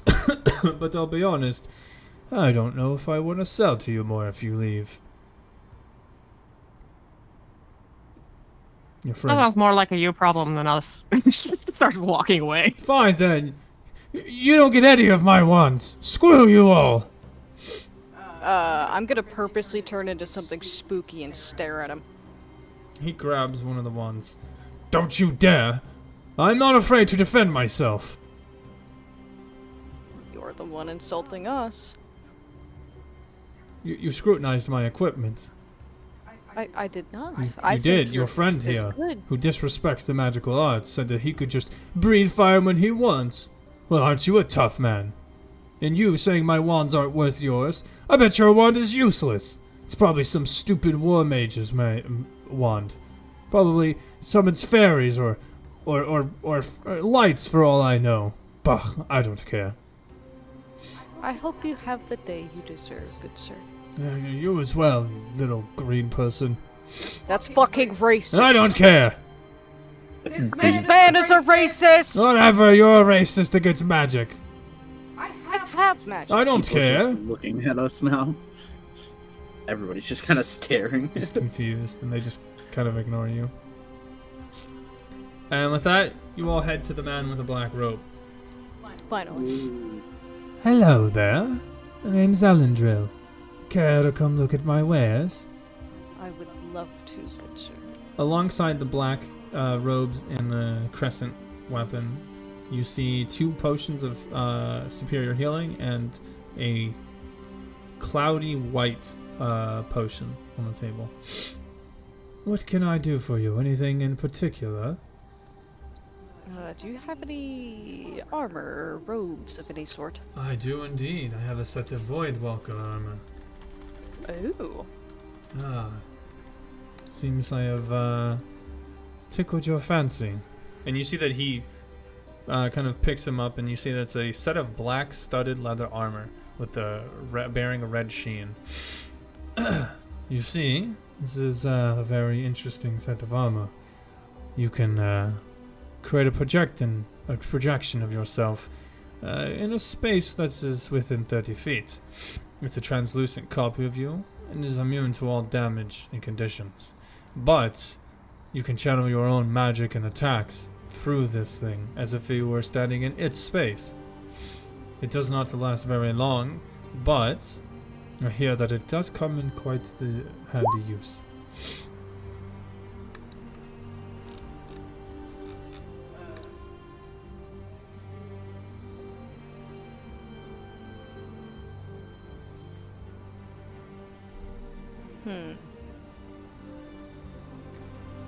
We get it, William. Your fucking magic is all of these items. Fuck you, alright? We're not all wizards.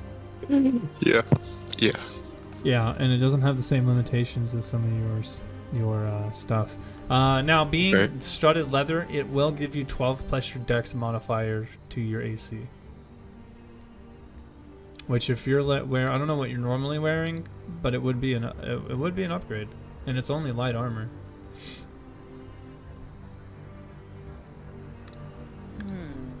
Does it have anything else? No, that is pretty much all it can be used for. If that doesn't suit your fancy, what about one of these weapons? And you see that he does produce probably about 4 or 5 different weapons.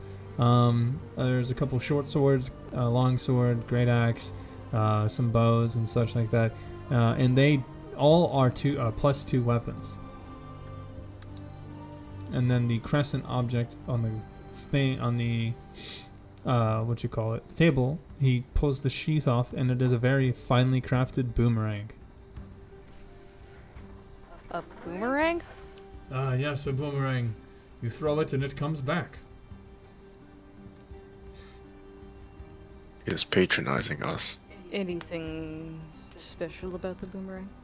Other than it's got advanced flight capabilities and able to return to you, no, it's just a boomerang. It is indeed meddled for battle, though, if that's what you're wondering. How much is the armor? It is 1,000 gold, my dear. Oh, I'm lying. It's 1,500. But it does have the ability to essentially manifest mind.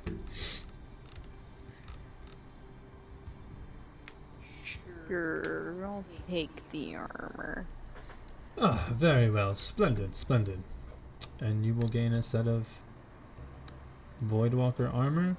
It will cost 1,500. I'm doing the math. Gotcha.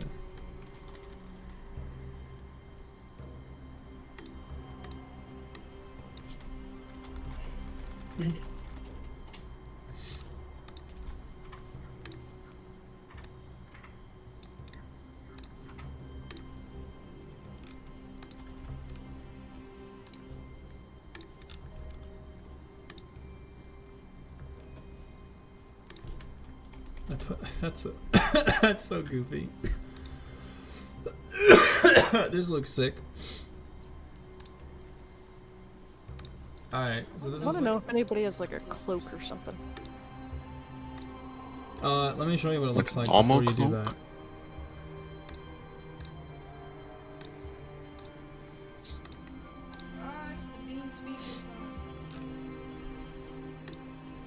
There you go.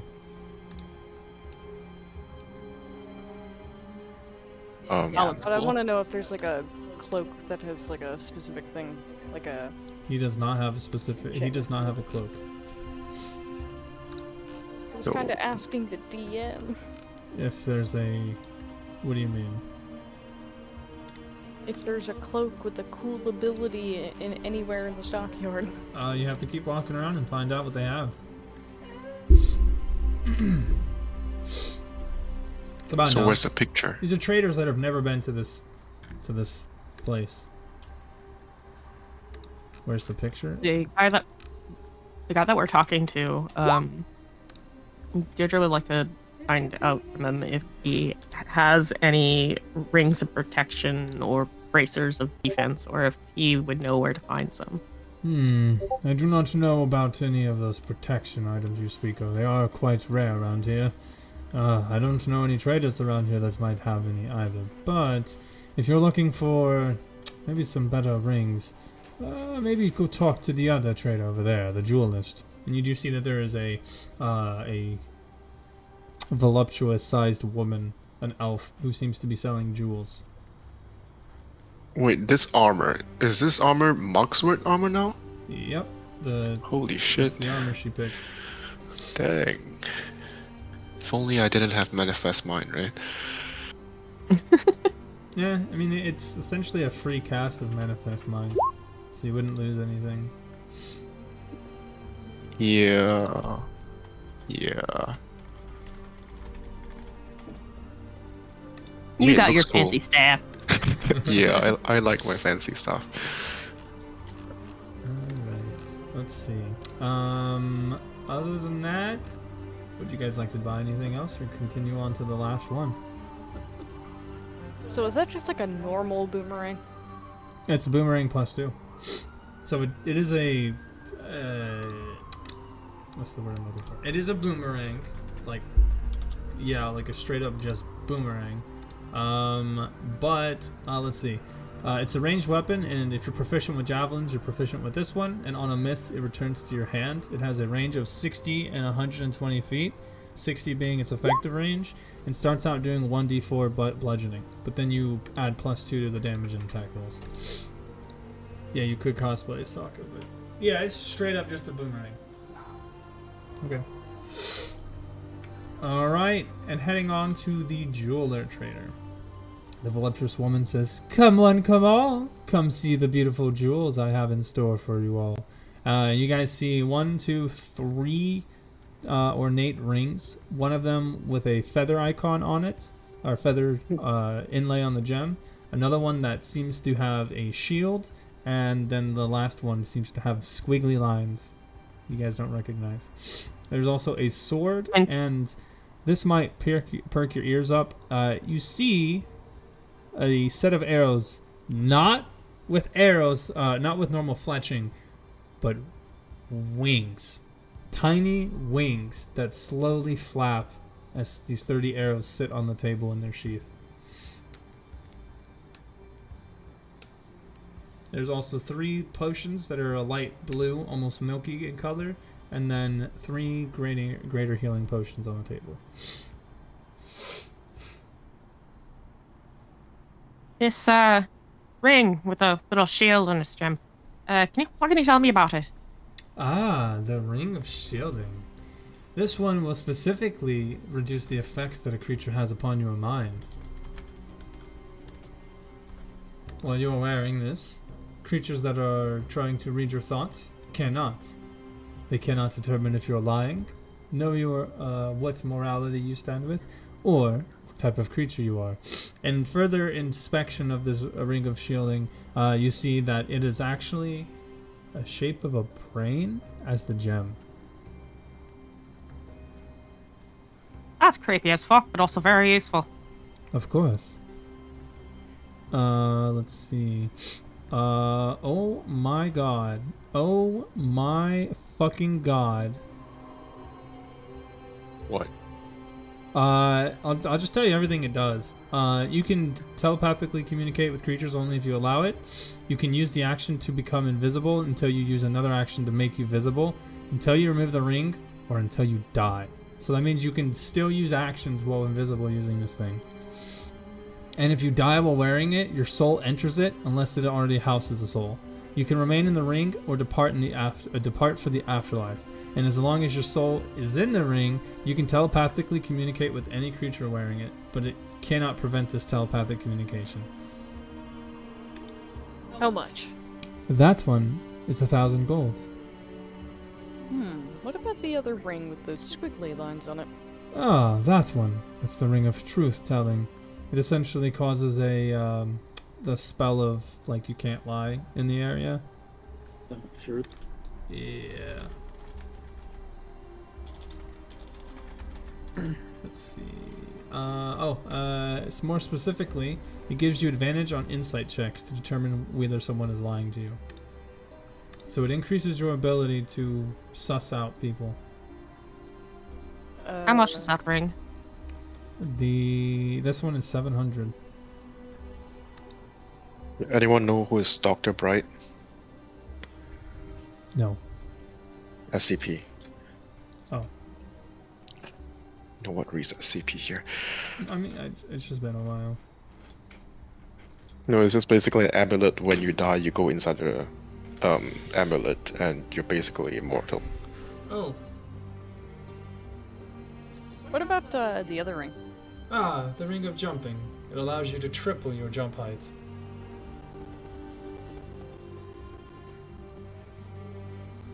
And how much for that one? 700.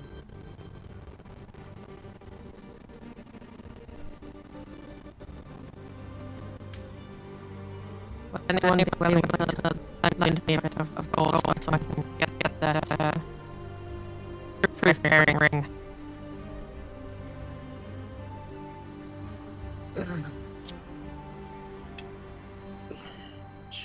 Sure.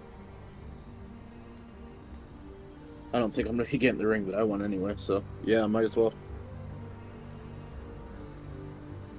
Oh, I've got 400 left that I can put towards it, then if you wouldn't mind covering the rest. Yeah, oh, I got you. Alrighty. You gain 1 Ring of Truth Telling.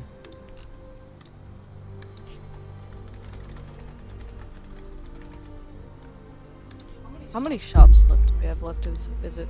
This is the very last shop. Oh, and how much is the mind ring? Mind Shielding is 1,000. What comes with that? Like, I can turn invisible, correct? Yes, it has a bunch You can turn of the stuff. ring invisible. No, you turn invisible.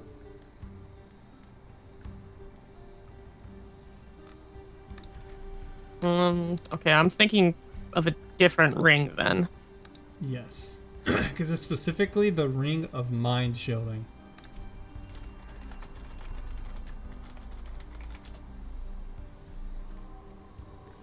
Can you post its thing? Yeah.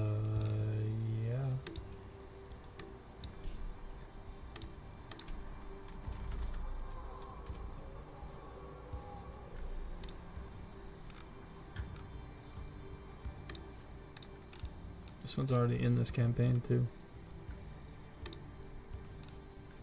Oh, and I will let everybody know, since we're doing magic weapons and You stuff. can use an action to cause the ring to become invisible until you use another action to make it visible. Oh, cool. It don't bother me no other way, which way or whatever.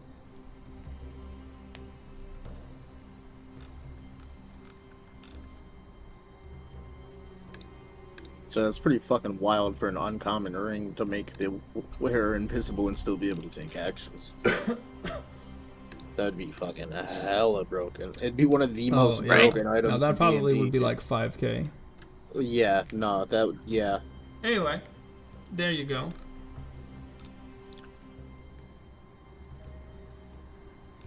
Oh, I was gonna say, be mindful what items you have attuned to you, because you can only have 3 at a time. Mm-hmm. Yeah, I'm pretty sure I want a legendary item attuned to me right now. Yeah, you'll have to take. Let's see. Let's see, how long does it take to attune? An hour. A day, a year, a month. Depends on the item.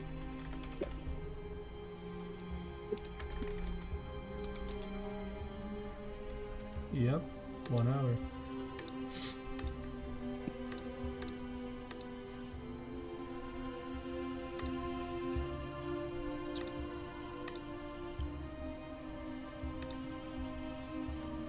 Do we have a handout for the Zone of Truth ring? It's a ring of truth telling.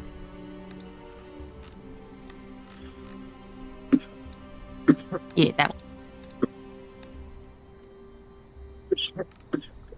You can tell her right now that Deirdre is like basically instantly put that thing on and is going to be attuning to it.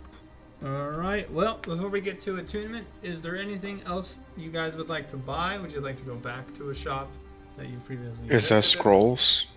Scrolls. Ah, you want to talk to the lady with the scrolls. There's one? There was Okay. one. Yes, that's the person that I was going to be introducing you to. Oh, okay. Nice.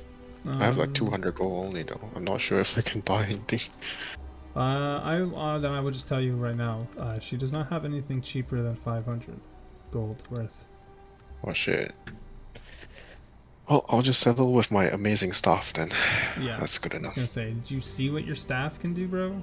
Yeah, I know. I'm looking through it. Yeah, it's a lot. Constantly. It's a lot. Yep. Because if this is the case, right? If I spend like more than 20 charges, well, I can just spend any charges. But if I spend more than 20 charges, I'm not 20. The highest spell level is 9. So if I spend more than 9 charges, I can just absorb a 9 level spell to me. If it's not AOE. Right. Good luck. But yeah, no, you can expect, you can recharge it. Yep, and I can suicide. Pretty good, right? Okay. With that, doesn't seem like you guys got anything else you want to go buy. So if that is everything, you guys are free to go back to town. Go back to, what do you call it? To the Blue Water Inn and decide what you guys want to do next. Take a minute to look over your items again. Make sure you guys have wrote down all of the ones that you have gotten, because I haven't yet.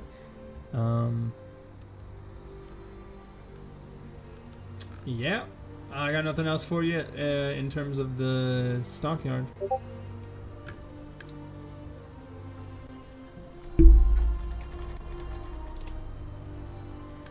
Alright, that will be your inventory in 1 second.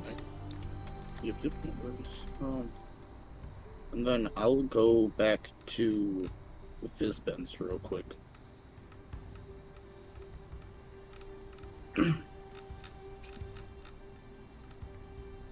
Okay, okay. I'll have to put that in your sheet automatically. Alright, going back to Fizzban. He's like, oh, welcome back, young sir. What can I do for you? Alright, so, first, you interested in buying anything?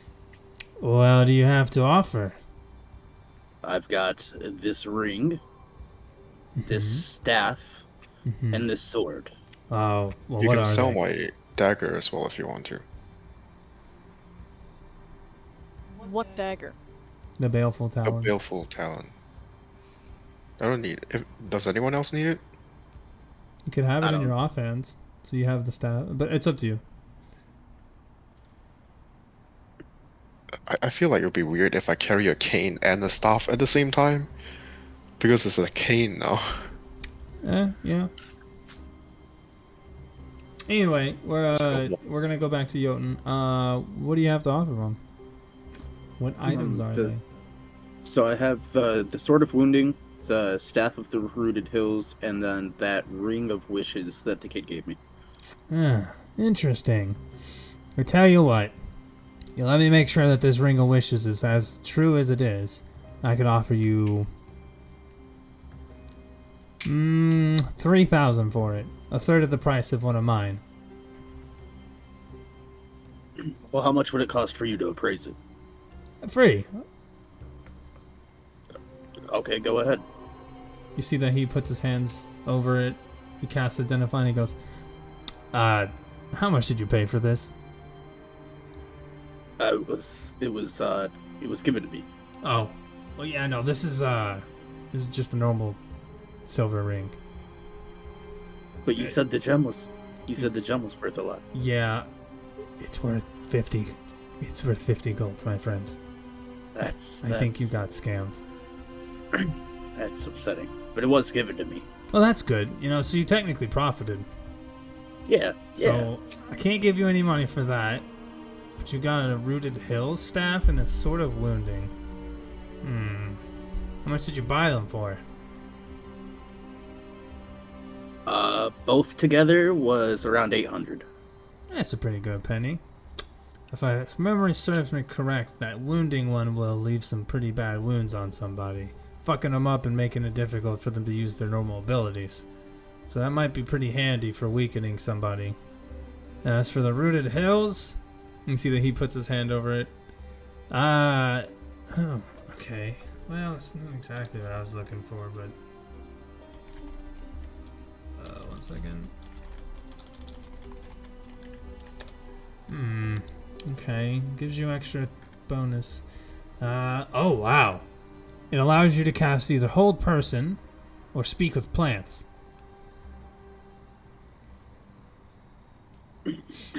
That's kind of about it.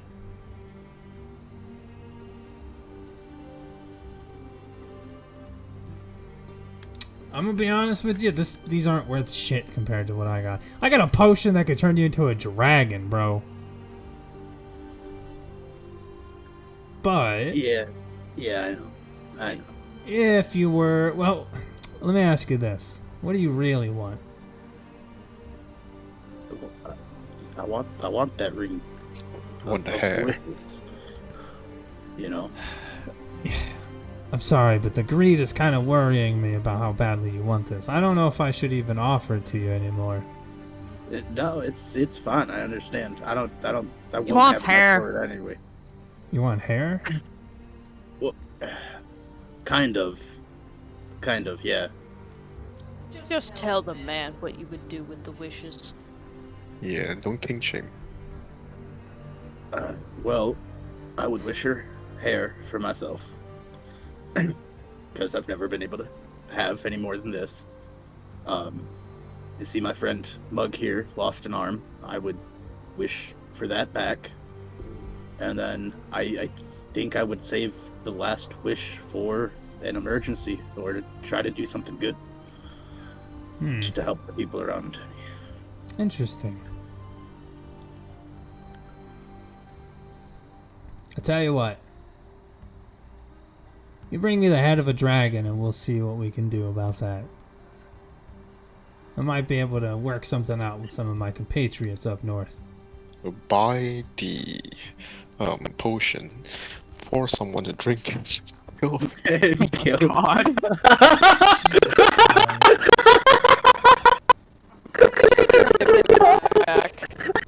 Upon death, you turn back to your normal form. You revert back, but that's fucking awful, dude. God damn, William, you are dark, bro. It just flashed into my mind sometimes. What can I say? Oh man. Excuse me. It's too bad you don't have a real life sheet I could ask you to check your alignment on. Yes. Oh my god, that's so good. Huh? What did you say? I was going to ask this kind gentleman if he has any cloaks or hats or anything like that. Sorry, kid. Can't help you there. You said you, like, enchanted and made your own hat, correct? Yep. Is there a possibility that you could teach me? No. The magic I use, you'd have to train as an artificer for a couple of years just to understand it.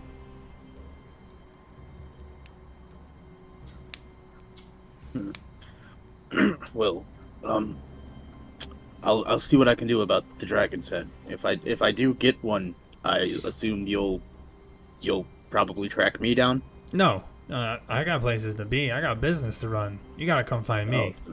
But I'll be okay. back in a couple of days. A couple of days. Yeah. Oh. Yeah, I don't want to be Okay. stuck in here forever. Like, I feel bad I can't Yeah, bring no, you no, with no, me, no. but, you know, I No, am I also get a it. I businessman. get it. Yeah, no, I get it. It just seems like really, kind of quick to just be like, hey, go kill a dragon, give me its head, come back, I'll give you the. I'm surrounded by hundreds of dragons a day. I'm sure you can manage it. Okay, I'll go With find a all due dragon. respect, good sir, you are a legendary person. You are not normal. Alright, fine. I'll make it sweet for you. Find Necropolis, the undead dragon, the, what do they call those? Oh, the Dracolich. Yeah, find him and kill him for me, and, man, I probably can squeeze out one of these wishes for you. Is it Dracolith? Yep, Dracolich. It's an undead dragon that used to be a warlock, and then he put his body into a dragon's corpse, and now he has all the magical powers of himself and a dragon. It's pretty cool. Pretty cool. That's pretty terrifying and unholy. You had a said you Tarask were- egg. It got given to us out of nowhere, and honestly, I didn't know what it was until she told me. Yeah, it's fair. It's fair. But I can't really do anything else for you. Come back with a real trophy, and let's see what he can muster up for you. You said you have a potion that can turn someone into a dragon, right? Yes, I do. How much is that? 4,000 gold. Shucks, just out of my price range. Well, it does keep all of your mental abilities, and you gain the form of a dragon for an hour. An adult dragon. I would love to, but I know that you're probably not gonna go lower on your price. How short are you? I have 3,659. If But you spend I'm also 3,000. not sure I fully want that right now. That's I'll spend So- 1,000. Well, I'm sensing some I- pretty interesting magic coming off you, Mug. How about this? You search through those pockets and see if you can't find me something that maybe I wouldn't find in this world or various other worlds very easily, and I might be able to sweeten that deal for you. I mean, you came in with the Tarask egg. Who knows what you could have picked up along the way? Oh, hey, since you appraised this, will you sign the inside of my ring? No. I'm not letting you. What? What, you think that's going to increase its it's going to increase its value? No, and if anything, I would just hand you one of these. Whoa, And you see he pulls out a sheet with all of his different signatures on it. This thing's worth a fortune just by me writing on it. I don't want the fortune. That's not what I'm here. The sentimental value.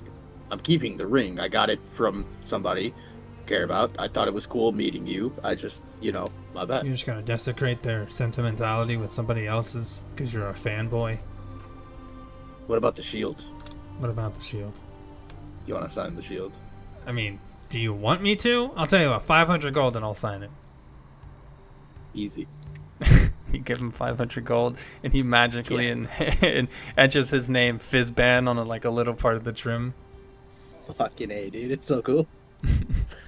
There you go. That added a little 2,000 gold to that thing's value.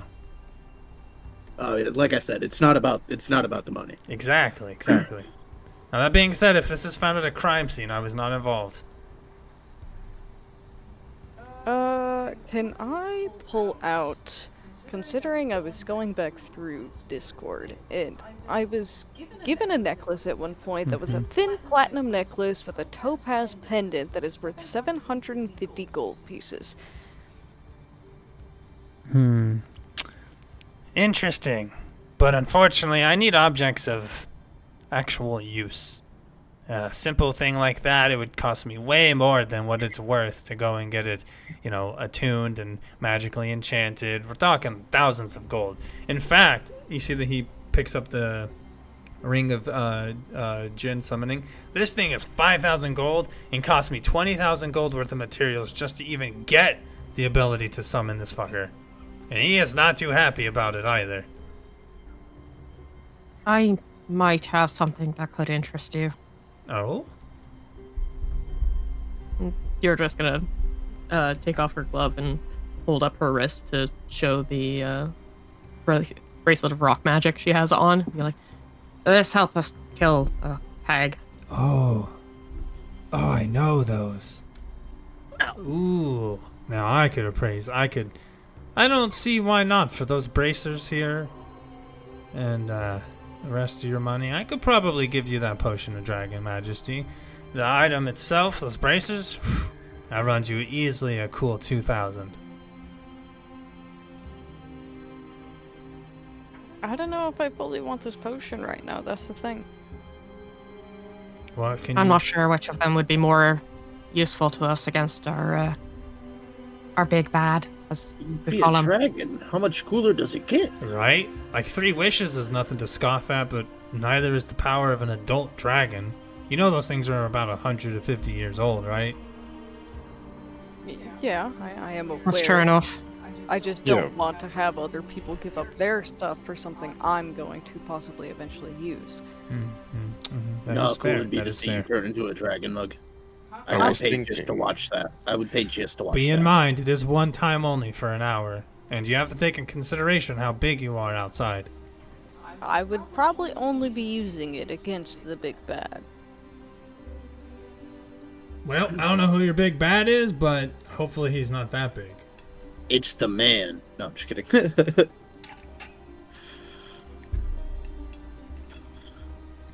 It's up to you guys. I don't want to, force you into something you're not willing to do. You already mentioned his name the last time we talked. Oh, it was From a your nickname. opinion, I don't really care about saying his name or not. in your opinion, which do you think would be more useful against the undead fuck, Strahd? Well, it's a magical item, which means that it's inherently weak against anything of higher magic. Meaning that if he's as much of a wizard as they say he is, you can expect some dispelling magic to be around him. I don't think he could dispel a sheesh. Yeah, that's what I thought. A 10th level spell, such as the Potion of Dragon's Majesty, but those bracers are probably sitting around a 6 or 7 tier.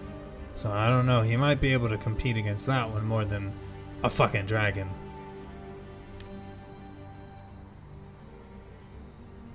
Being a dragon could help us kill the Draco Lich. That's also true. I think it's worth it. It's completely up As- to you. As much as I hate doing this up, because it has been useful, I think having that in our back pocket might be more useful. The thing is that he's eventually going to come back.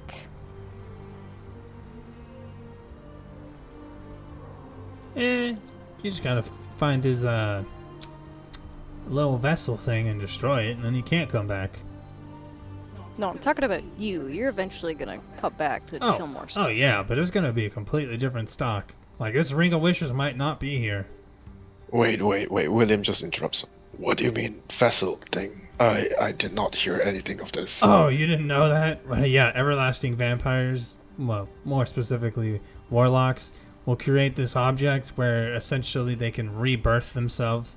It's like a mechanical magical device that when they die, their like will, or their soul, I guess you could call it, goes back to this thing, and therefore over time they will regenerate, coming back alive. But if you defeat this, it will cause their soul to be lost until A, somebody finds his soul, or B, I don't know, the world ends. So it's basically a phylactery. Oh, yeah, it's exactly a phylactery. But he's a vampire, so You being alive for a Where couple it is? thousand years. Yeah, I know where his phylactery. You guys just actually, we could just go like right now if you want. We could just end this whole thing. His sarcasm's Yeah, super nice. Sargon, thank.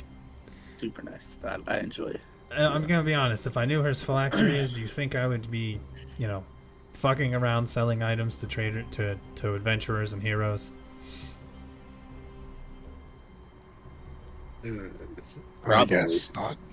Probably. I mean, Exactly. why not? Right? Just solve the problem. Why worry about all the money I could make over the thousands of years of exploitation when I could just end it all? Anyway, so are we making this trade or not? I'm gonna make an do executive it. call as of this moment and say no. Alrighty. Just remember, it might not be here again. I understand. Alright. Well, thank you all for shopping with Fizzban. I hope you enjoyed your time. Enjoy your staff there, friend. And, I guess I will see you all on the flip side. And as he waves his hands in front of you, you guys all see that his items pack up into a small box. He then grabs the tiny 2-inch cube and he puts it into his sack, turns around and he waves his hand, and you see his small stall turns into a briefcase. He grabs the briefcase and he tips his hat off towards you all, and then he walks into a portal that shuts behind him. Portal away. Alright, my friends. Any more shopping to do? I feel like this whole session is just dedicated to shopping. Well, it's whatever you guys want to do. I still need to buy some glass bottles for holy water purposes. Oh yeah. Okay. A pack of 10 will be 5 gold. Okay. I can always come back. Like, this is a general store that I'm buying them from, not from, like, random market people. Oh, what general store? Did you guys forget you Oh, don't have a... you guys don't have Oh, okay. Yeah, you guys don't have a general store in the town, remember? That's right. You could buy them from Yelena and Gunther. They do sell adventuring stuff. That's true. Okay. Then, yeah, I'll just buy a pack of 10 for now. Okay. 5 gold. Schmeckles. Can I ask him if they have a cloak? They do have a Adam, default cloak, but nothing special. Can I ask why you're looking so hard for a cloak? Because I want a fucking cloak that is able to do cool shit. And also help with my stats and whatnot. Gotcha. Now, do remember that all of these items were randomly chosen. Oh, they were? Mm-hmm. Yeah. Every single object was randomly rolled for. Yes. Even I had Jotun and Mugwort roll for half of the items, and they still don't even know what the items were, or what roll went to what item. I thought you specifically picked out a few that you think suits. Oh, hell Us. no. No, these are random traders. These guys, dude, they just have random shit on them. I didn't specifically pick anything for anybody, but I made sure there was a good enough items so that way when you went to a trader, it wouldn't just be like sword, shield, bow, potion, armor, and that's it. But there was an equal chance to get either a weapon or a magical ring or other magical armaments. It just was not in the cards today. My Void Walker armor. Yes. I do not have that in my stuff. Oh, that's right. I have to put that in there for you.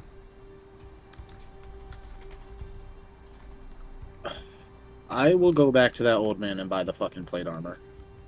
You're gonna buy the dwarven plate? Yeah, I forgot about him. I will take that off. It was 1,000. Yes, sir. Gotcha.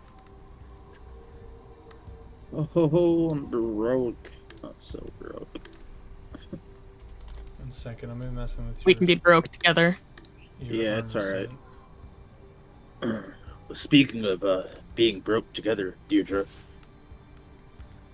Here. And I hand you the warhammer that you were looking at. He hands you a Force Breaker Warhammer. She kind of gapes at it a bit, like just holding it in her hands, staring at it, and looks up at you. And then you just get a big bear hug from Deirdre. I'll wrap the one arm that like I had to bend over to fucking hug you back. Like it's for holding on to my warhammer. I appreciate it. Thank you. You're welcome. Breaking down Castle Ravenloft, this one. Right. Mugwort, you are over your carrying capacity. So you got I was gonna put some of my stuff in the bag of holding. Okay, just tick off whatever you don't want in it. A free bag of holding you got. You don't know how jealous I am, dude. The CRB and grapple bolts are still not in your inventory until you get them yet from the guy. Okay. I mean, Jotun, if you want it, I think William has one as well. Let me make sure. So I've got that for you.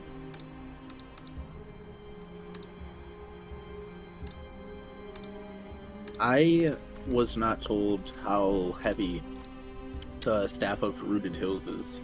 That is correct. Give me a second. Yep, no worries. I need that and then the Sword of Wounding, please. Thank you.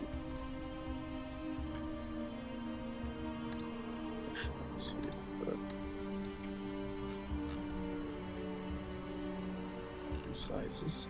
Oh, it's gonna magically resize. Yes, it does. That's fucking cool. 1 pound, my friend. Okay. Your AC is now 22. Nice. Whoa. Yeah. Whoa. Yeah. You didn't realize it has a base AC of 18. Oh my god. Yeah, no, I didn't. Holy shit. Yeah. Dude. I mean, play Whoa. Yeah. Your last was only 16, bro. Dude, that's whoa. He was like, wait a second. I'm so glad you bought that. I was like holding back from telling you to do it. Dude, I was holding out for that Ring of Wishes. I really wanted it, man. I know you did. I really You just want wanted the it. hair? Is that No. really what you want? No, it's the fact that it's a ring of wishes.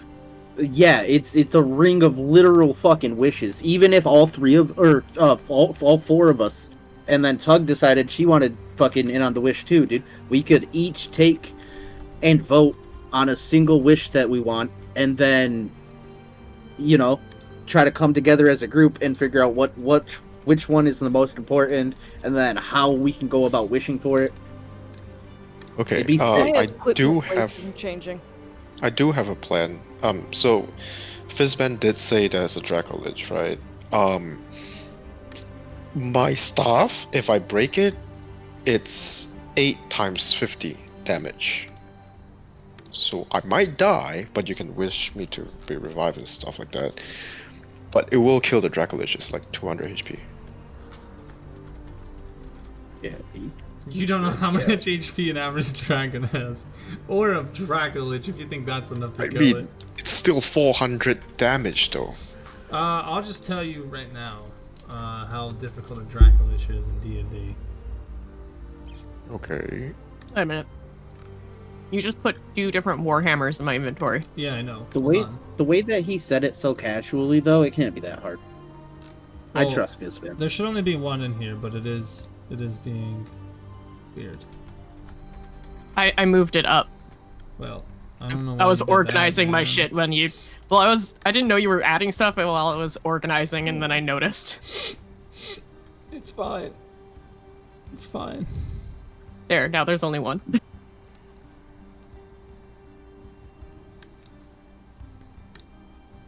My weight isn't changing. Yeah, hold on.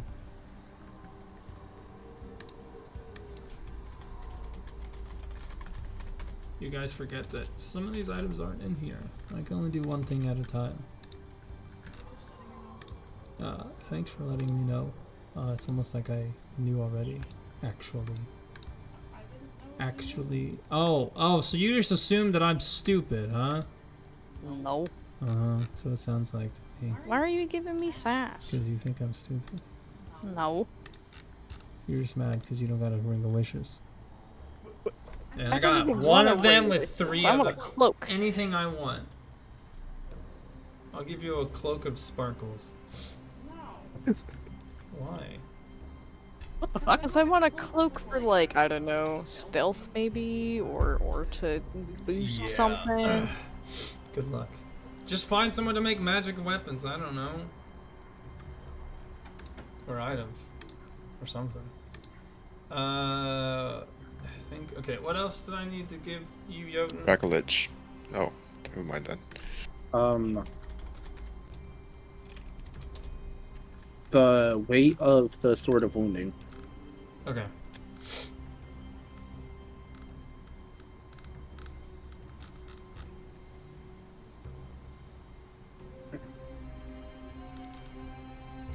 Dracolich is a CE or CR rating of 20.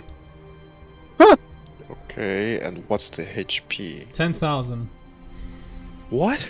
10,000. Holy shit. Dracoliches are essentially undead dragons who, instead of dying, their soul is captured by a wizard or a necromancer, specifically a necromancer, and then they force the soul of their own body and their own magic to combine with the dragon's, and it goes back into the dragon's body, which is now an undead vessel.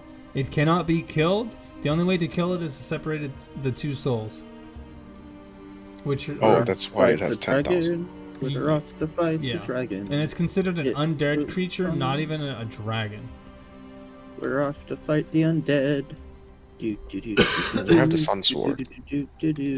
Exactly, it'll be fine. Come on, let's go, guys. We're going north. Let's go find a dragon. No. Come on. Alright, I split the party. I'm going north. By the way, his idea of going north, it's going up. Oh, I can put these items in here for you. Yeah. Is going North up, is like up. in the literal direction. Yes, like literally up, the sky. Like going north. Oh, like that's going not north. What? into the sky. That's up, forward, backwards. Funny as shit. Left, right, up, down. Yeah.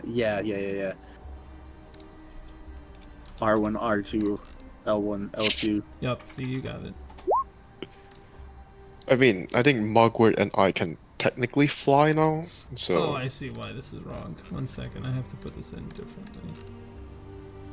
Because I don't have the books for some of these. Oh, you're in my... Okay, my bad. Yeah.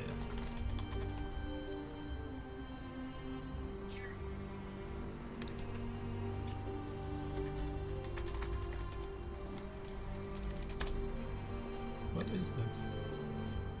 Oh, what is this?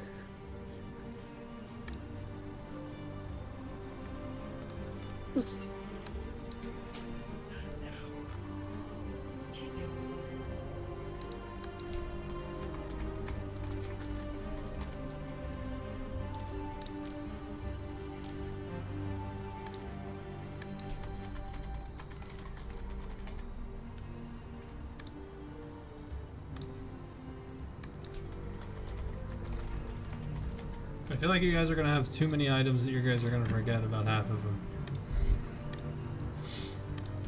No, I would never forget about an item. Yeah, I mean, I have like 2 magic items. So, I don't think I'll forget about that either.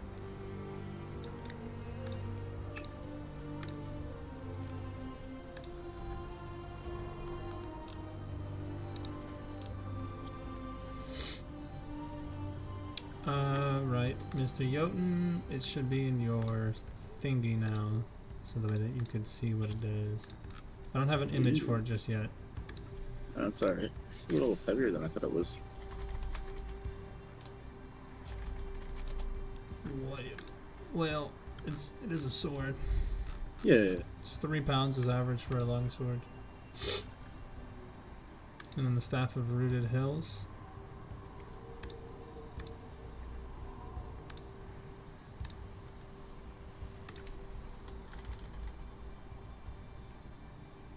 That one's already in your thingy, but...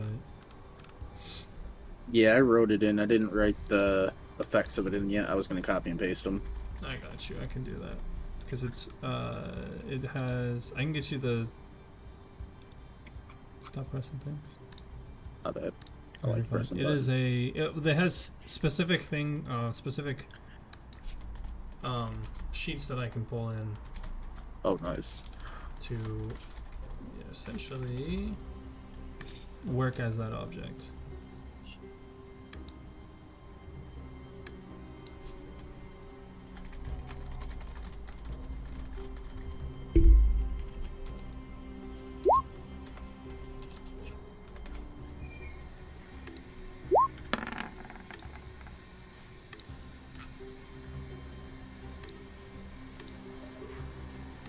Now, do remember, if you're not attuned to the object that requires attunement, you cannot use it.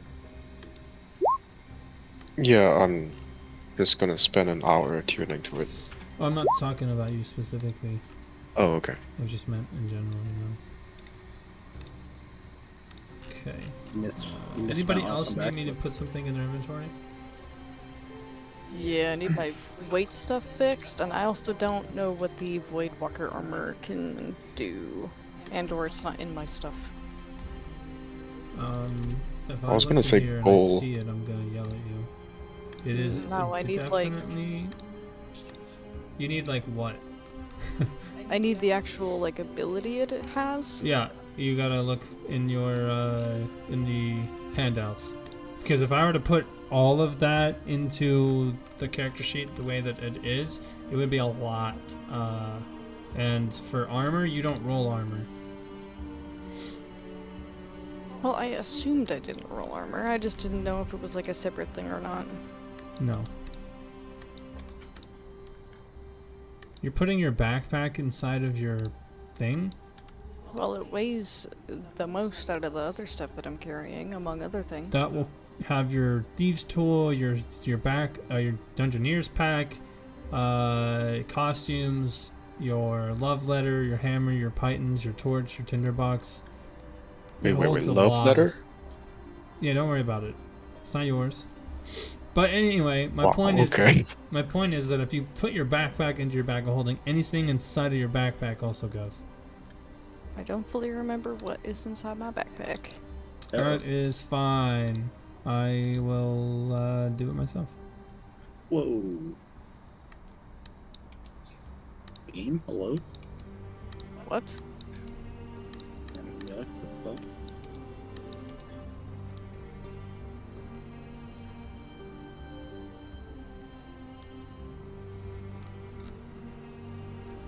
Could potentially have a 24 armor class. Okay, everything with 0 weight is currently in your backpack or your thingamabob. Okay. And just remember that everything with 0.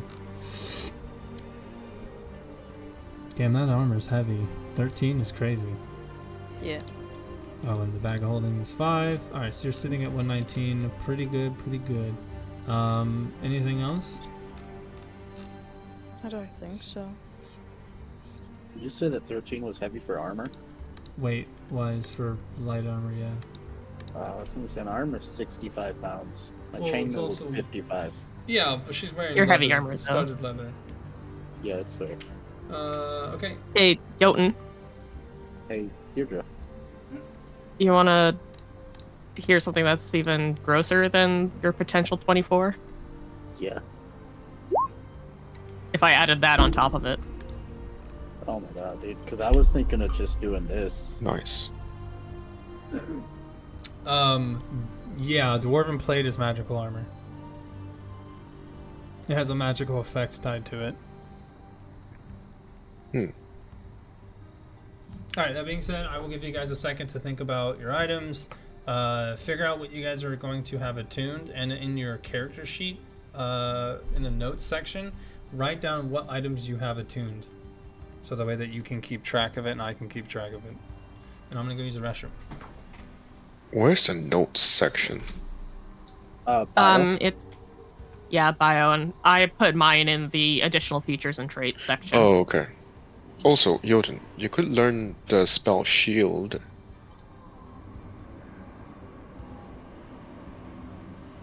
I can't right now, actually. No, I mean like eventually, so it +5. Yeah, no, eventually I can, but But yeah, for right now, I'm kind of stuck with that. I forgot that Blessing in the Forge is for non-magical, so it wouldn't work on your thing. No, it's all good. Still, the 24 fucking AC is like insanely fucking good. Mm-hmm. It means you got a plus 6, Yeah. you still have to roll 18. Like, I'm alright with that.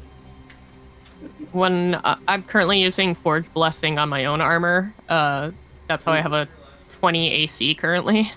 Hell But if I usually put it on Tug's item, but Tug has magical weapons now, so his won't.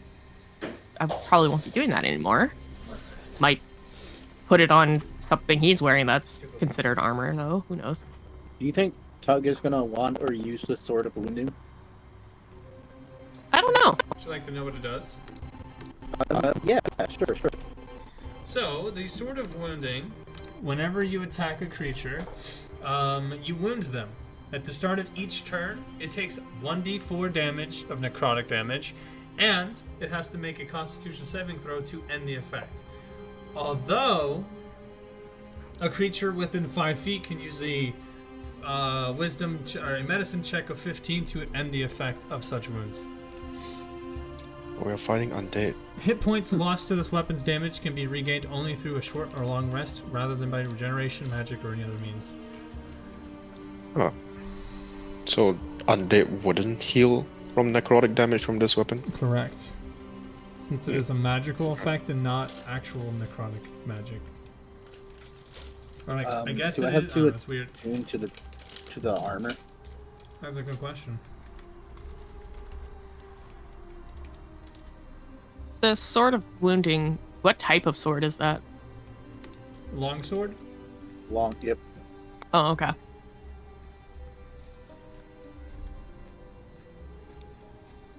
I was half hoping that it was a short sword, because that would have been pretty baller for a rogue.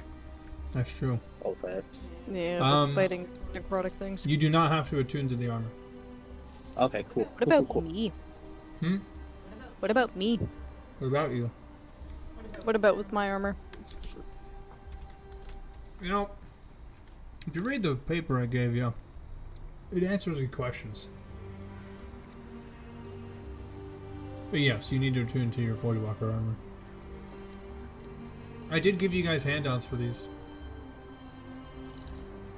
I am missing some handouts. For which ones? I don't have one for the Witcher Blade, the Crystal Blade, or for my fancy new hammer.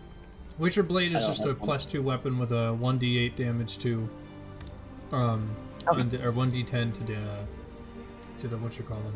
So it's not an attunement? No, it is not. And what was the other things? The Crystal Blade and the hammer that I was just given. Okay.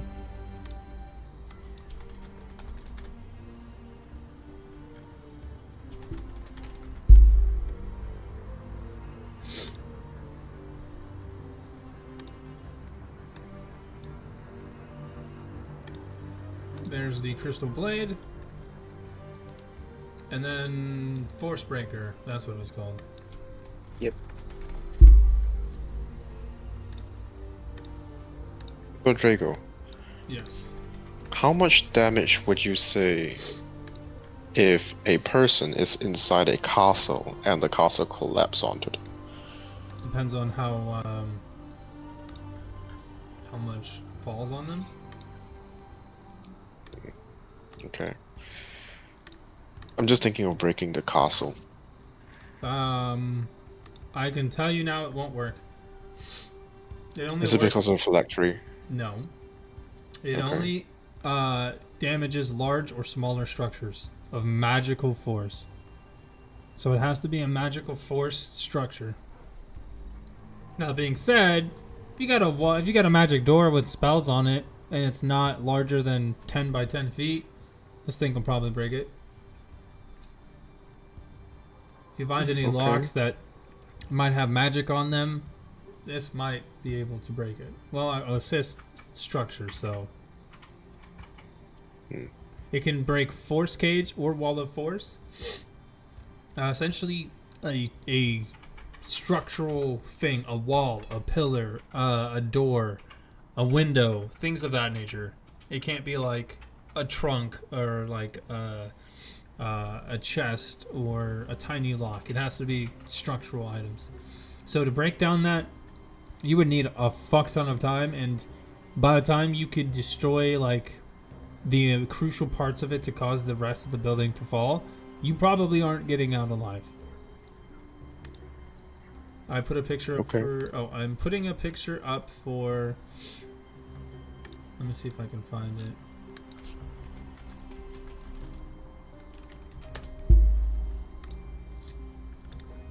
Oh, yeah. This looks sick as hell. You might like this.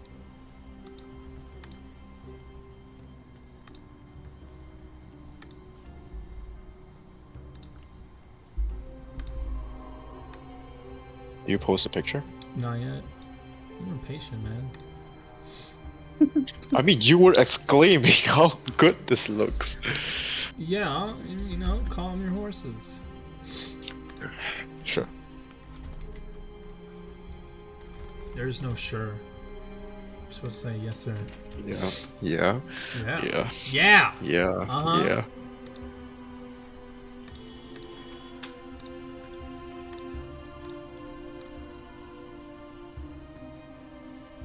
Boom. Alright. You should now have an image for the Warhammer. Nice. And the Crystal Blade has its on it as well. Can my armor look like this?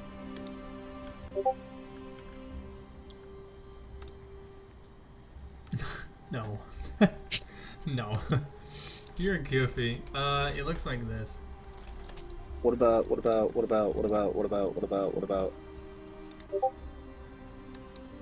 Oh, that looks nice. Ooh, or actually, if we want to go fucking dwarven made armor, dog. What's no. up? Oh, what? Well, this is what it looks like. Oh, that's the wrong one. Yurton, where do you get these images from? Sometimes I just Google them, and then sometimes I use my AI art. For this specific ones? For these ones, just got these off Google. Okay, okay. Yep, just dwarven plate armor 5e. Ooh, but this though, god damn it, dude! I love armor, you guys. I really love. All right, look at your new dwarven plate, my friend.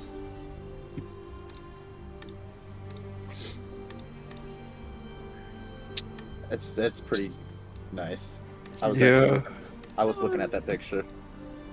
I was looking at that picture a couple times. You want to see it better though? You want to see it better?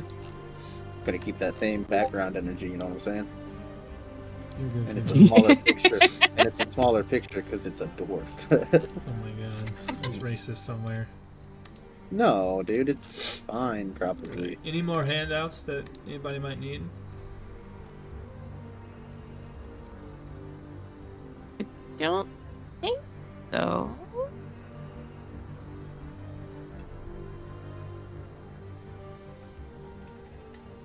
No. Alright, sounds good. You guys finish your shopping? It's gonna take you probably about, let's go 3 hours of time. So it's now a ripe, beautiful 10 a.m. on the 10th day of the month. Very last day of this week before we continue the next one. And this is where I ask, as you all come back to some sort of meeting place, donning your new armors, your new items and trinkets, what would you like to do?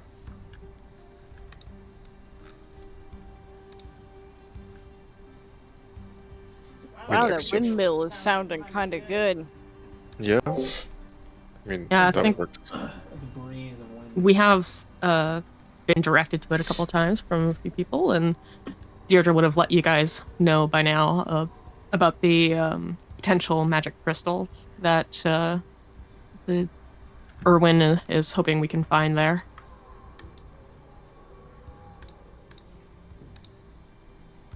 We're going to the windmill. We're going to the windmill, yeah. Please, yep. All right. I would like to ask, are friends at the inn if I could stash the Before brewer supplies, the giant box I have Yeah. there until we come back so that I can take it to the windmill. I can levitate it. I don't want No. to carry it into battle, though. Yeah, because remember, you're gonna have to carry it with you. Levitate is a spell. It does have costs. I can cast levitate without cost, I think, because I use charges. Again, we don't want to be taking a big thing of brewery supplies around all over the place into battle and shit. I just want to stash it Yeah. somewhere until we can take it back to the windmill.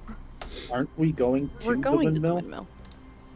So I I can thought we levitate were it going to to the be going windmill. to the tower before we went there. That's what I'm saying. If we're going to the window, I'm just taking it with us. But I'm saying if we're planning on going to the Lake Baratok Tower, then before we go there. Yeah, you've only mentioned the windmill. I think windmill first, then tower. Okay. I thought we mentioned it. My brain probably just got fried. It's okay. It's all good. You have a cart, or do you have horses? What? I have neither. I could have swore earlier you were saying that you had a cart. No, I said I was planning on buying one to make transporting our shit easier.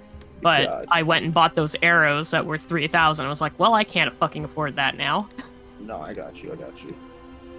Is how much would a cart and some horses cost? A cart and some horses. That's a One good cart, question. 2 horses, or maybe like a bowl or something like that to pull it. All right. Let's see. Or a donkey. You can get Just 2 asses. donkeys or mules for 8. You can get a draft or riding horses for 50 and 75. A pony for 30, and they are currently out of war horses. You could buy barding. Nope, sorry. Bit and brittle. You know, keep your horse and all that nice and hungry, and or not hungry, but keep it all dressed and make sure it has the right equipment. That'll cost 2 gold. A cart is 15 gold. It can carry 200 pounds. A carriage is 100 gold and can hold 600 pounds. And a wagon is 35 gold and can carry 400 pounds. I'll take the So before traveler's that, cart for 100 and then 2 horses. before that, I have enlarge reduce. Can I? If it's just to bring the brewer's kit, we could just reduce it.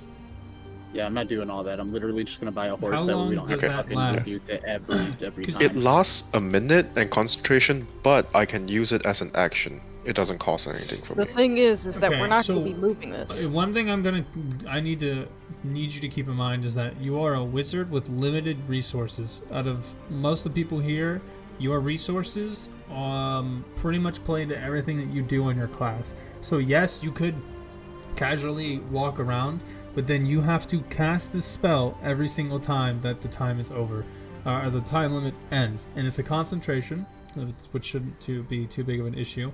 But that means that you could run out of spell slots just traveling or trying to keep this thing small, and by the time you get to your new location, you could be out of resources.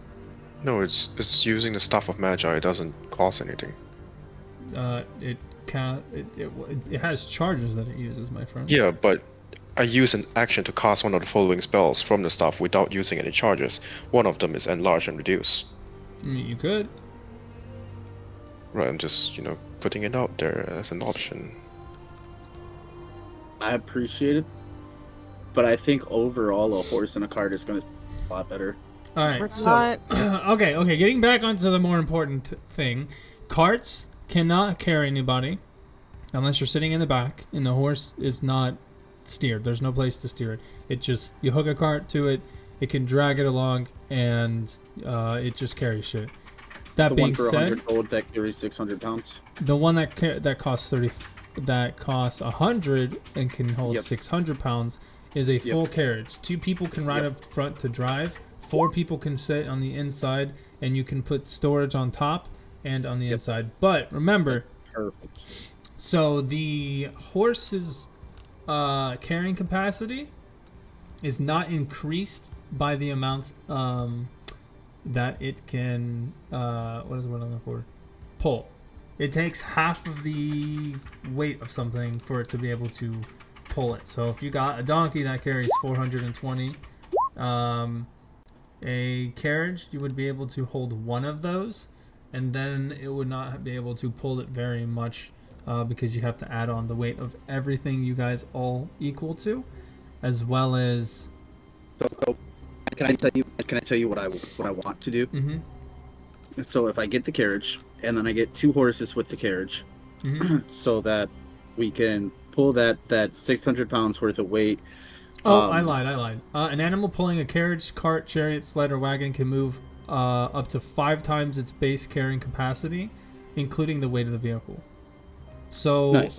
So if you wanted to do a carriage, you could do any horse. So like, let's say a draft horse, because that's 50 gold. That's pretty cheap. It can carry 540 pounds times 5, minus the carriage, so you would lose 600 off that. But that's a lot, and if you get 2 of them, you pretty much just double its capability. So yeah, that's exactly what I want to do. And then after we procure the cart, can I cast Find Steed, and have it be either a war horse or I'm thinking like a moose or something like that, and ride along with them? Yes. So that will cost you 15 gold, and the war horse will now be able to pull what, like that's about 2,000 pounds minus what is that, like a No. I'm buying the 2 horses in the cart. Yeah, I know. separately, Hold and then on. I'm casting I know. the steed. I for know. just myself. Okay, Hold on. okay, I'm trying to tell you how much it can hold. It can hold. Okay. And you said just a cart? The carriage. Okay, the carriage. The Okay. 6. Yeah. A single bore horse, about 2,000 pounds. That will leave you with about 1,400 pounds left to carry, and will only cost you 100 gold. Right, so 100 gold for the carriage, and then 100 gold for the horses. Are you buying? Wait, if you're gonna do Find Steed, would it be necessary for you to buy horses? Well, the steed is going to be for me. Okay. And then these guys are going to be using the carriage.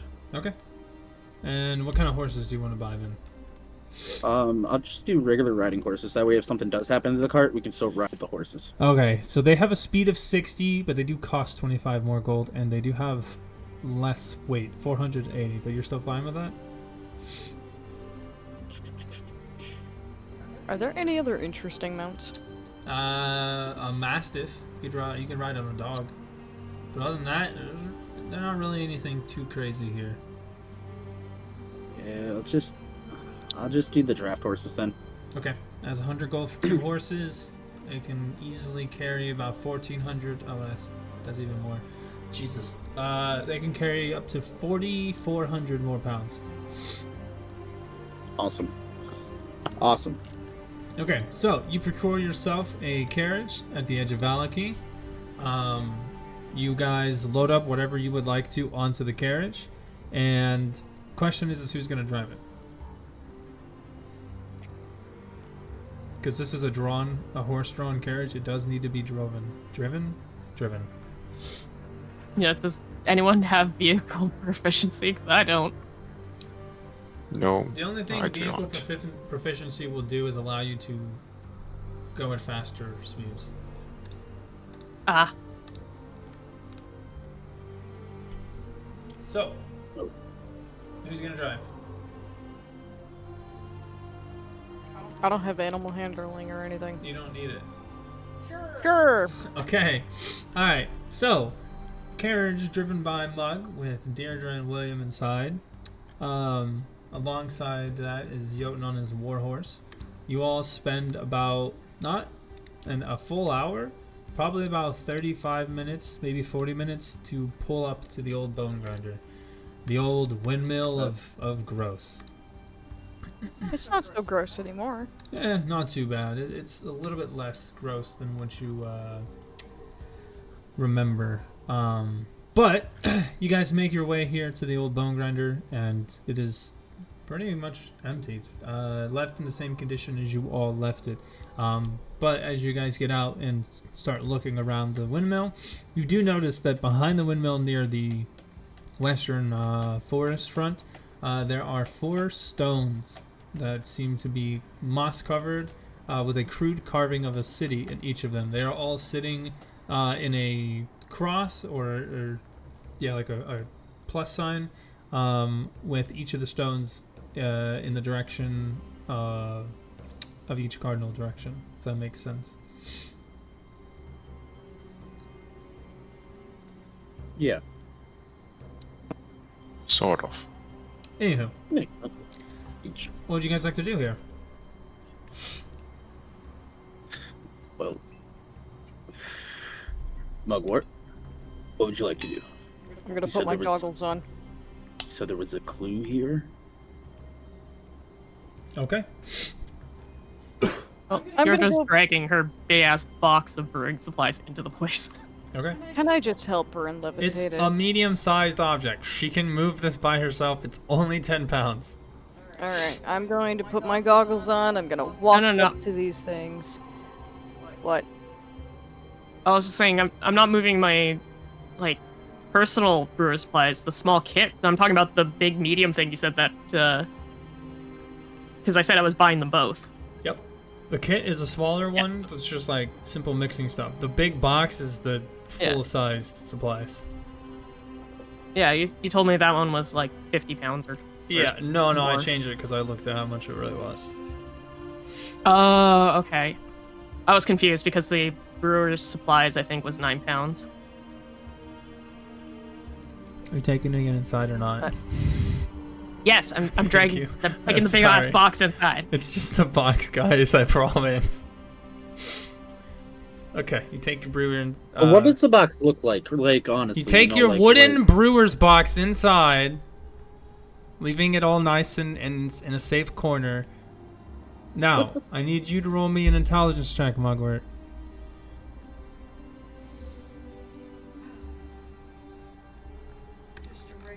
Yup, intelligence. I'll tell you otherwise. You don't know shit. These are rocks. They got some stone on them and some cobble in them. Okay, looking at further at this, you see that each city has its own kind of mural associated with it. It's not just a simple little cityscape. You see one of them is a winter city, shown by the white marble that covers all of the skyline and the rooftops. You see another one, which is arrayed in flowers, a symbol of spring. You then see another one, which is a city with a dark orange, almost sunburst overhead. And then the final one seems to be a city skyline with various leaves in dark amber colors. These all points to essentially cities of specific seasons. Roll me a religion check. You don't know what this is. But upon looking, I guess investigating a bit closer, you see a raven that comes flying down, pecking at something on the ground. And upon further inspection, you see that it is a old dream pastry, as well as a small pile of children's teeth. But you're not sure why it's placed here.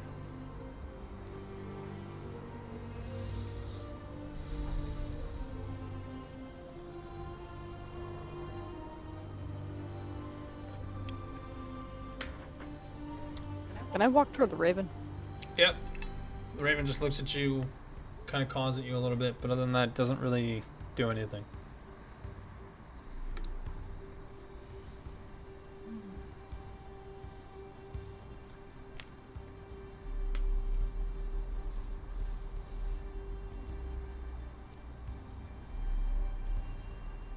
Anybody else want to do anything? Stand around the stones, I guess. I mean, can I try to investigate it? You could do anything you want. It has to religion. You can do anything Oh, it needs you to be want. religion? Well, what are you trying to do? I'm trying to investigate the raven. Raven? Roll me an animal handling check. Okay. It looks like a normal raven. I see. As you get closer, it kind of looks at you warily and flaps a couple feet away from you and gives you a little bit of a squawk. But it's a normal raven. Hey, Jotun, you want to come and look at this? Yeah, sure. What do you need? I don't know. There's something about teeth, this dream pastry, and these stones. Yeah, I'll take a look at it. What are you taking a look at? I'm gonna look at the stone cities. You said there's one for each season. Yes. Go ahead and roll me a religion check. Religion check, sorry. There it is. This is in fact a depiction of 4 cities that you don't really recognize. But you have heard word that they represent cities of paradise, where the Morning Lord, Mother Night, and other ancient gods first dwelt. This is the 4 different places where, depending on your power and your, connection to things, you would go to that accompanying city. Let's see. Taking a look at the pile on the ground, you understand that these are here to desecrate the stones, and is an offering to a different entity, the wicked Archfey, Seathlin of the Crooked Teeth, known to be someone who's followed by hags, warlocks, and necromancers alike, akin to the symbol of putrid and decay. It's very often noted that giving some sort of item of wisdom, such as a wisdom teeth, could possibly allow you to gain a boon from this god. Okay. Playing gay D&D. Yeah, motherfucker. What do you want? Give me 1 second, guys. I'm so sorry. I will relay the information over to Mugwort and let her know. Deirdre, can you help us, please? What? Okay, give me a second. Sure. And after a few moments, you Shuffling see outside. she comes running out with what looks to be like an instruction manual in her hands. I'm gonna relay all the information that he told us to Deirdre, because this is definitely more in her realm of stuff.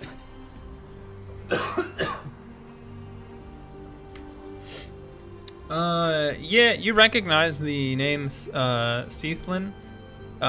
You know that Archfey, that's a primordial beings that are one instrument of an instrument of what the world of the Fae have created. Is there writing anywhere? There is not. Something about these teeth or something desecrating the stones or something? I don't know. I feel like that's more in your realm than it is mine. Excuse me. I am going to be real with you. I kind of missed most of the explanation that you gave, Jotun, because I had my headphones off to scratch my ears. Evil god, usually followed by those who use dark arts.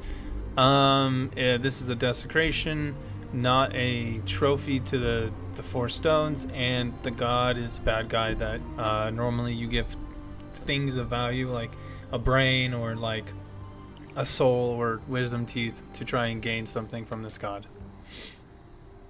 Okay, so that's what we gleaned from the teeth and pastries itself, not the stones themselves? Yeah, the stones themselves, it just represents magical god, ancient cities that gods live in. One for each season. Okay. I think we should probably clean this up, and I could bless the area to try and cleanse it from, this desecration. Whatever you say, boss. Is any specific way we clean this up, or do we just move it, or... You tell me what you do. I don't know. I'm asking her. Just kind of thinking on that. Best I think education. probably part of the ritual will probably be in the cleaning, but for now she's just gonna remove the items. And if anyone has some holy water, I would suggest dousing that fucking pastry and I'll just the douse it. Syria in it, just to just to be safe before touching. I will use a bottle of holy water.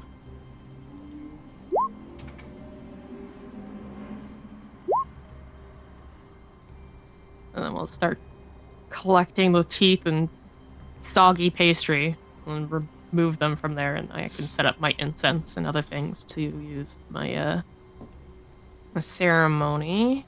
Although I think I need to. Oh, it has the ritual tag, so I can cast it as a ritual you said previously without having it prepared. Could I try to help her with the ceremony and cut the time down on that? Yeah, you can. Awesome. Because I have that spell as well. Okay. So you guys cleanse the area of the desecration, getting rid of the children's teeth and the pastry, and you begin your ceremony, speaking it from your holy book, as you both commence the ceremony.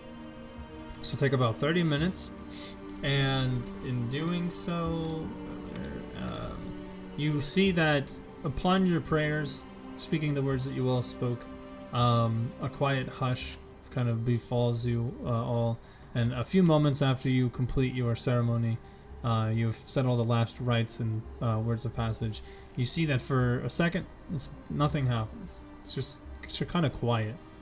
And then a moment later, you see that the symbols on the stones all begin to glow, kind of like a perfect outline of the inscription. There's a green one for spring, there's an orange one for fall, there's a bluish white one for the winter, and then there's a bright red one for summer. And the sigils kind of emanate out a couple inches away from the stone before you see beams of light of the same colors hit the stones, coming from almost thin air from above. As these beams hit the stones all begin to glow. You guys all feel a sudden shake, and then all four of the stones will turn completely 180 facing outwards before they start to slowly fall and sink into the ground. The ground below them completely collapses in on itself and fills up the hole with dirt, and then you see all four of these beams will start to almost dissipate, starting from the top to the bottom, and as they hit the ground, you all see a small puff of magic at each one of those spots, and a small sapling will sprout from each one of these. Okay. Is the sapling different colors? Same with the season or something? Nope. They're just tiny little green saplings. Can I nature check to see what kind of saplings? Sure. You know, I've done a lot of rituals, but that's the first time I've ever felt like a fucking druid doing one. It's not a tree that you recognize. Wait, it's not a tree that I recognize. Correct.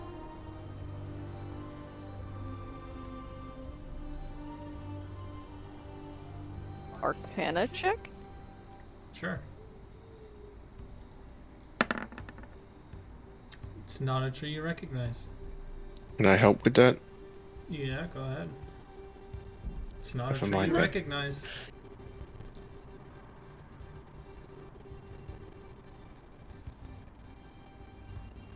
Right, well, this came from holy shite, so I'm gonna assume everything that I just did was okay. I'll go back inside unless you need me.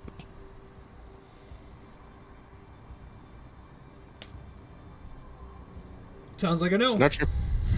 Can I try pouring holy water on it? See if it does anything. You pour holy water onto the sapling, and other than absorbing it, it doesn't seem to do anything. Okay.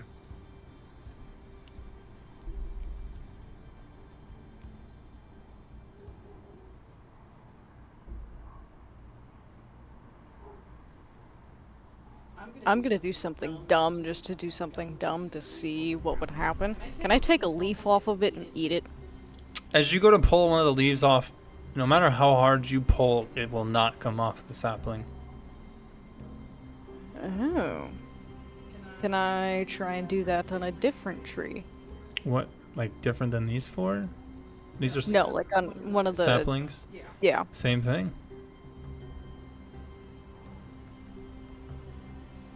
Can I try helping by cutting it?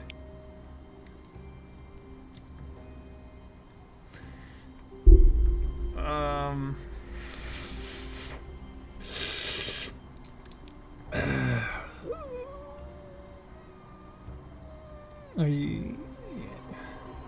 Okay, you wanna try and cut one of these off? No, just the leaf. Yes. As you put your blade up against it, and you start to cut, you feel a jolt of arcane energy blast through your body. You see that the knife he was holding, well, as Williams crouched over, a small burst of not electricity but energy pushes him back 10 feet. He is prone, and you see his dagger goes flying into the air, probably like 5 or 6 feet to the left. But Can you help him? I have an idea. But it did not damage the sapling. Is that Raven around still? Yeah, he's chilling. Can I gently coax him with bread or something to come over here? Animal handling?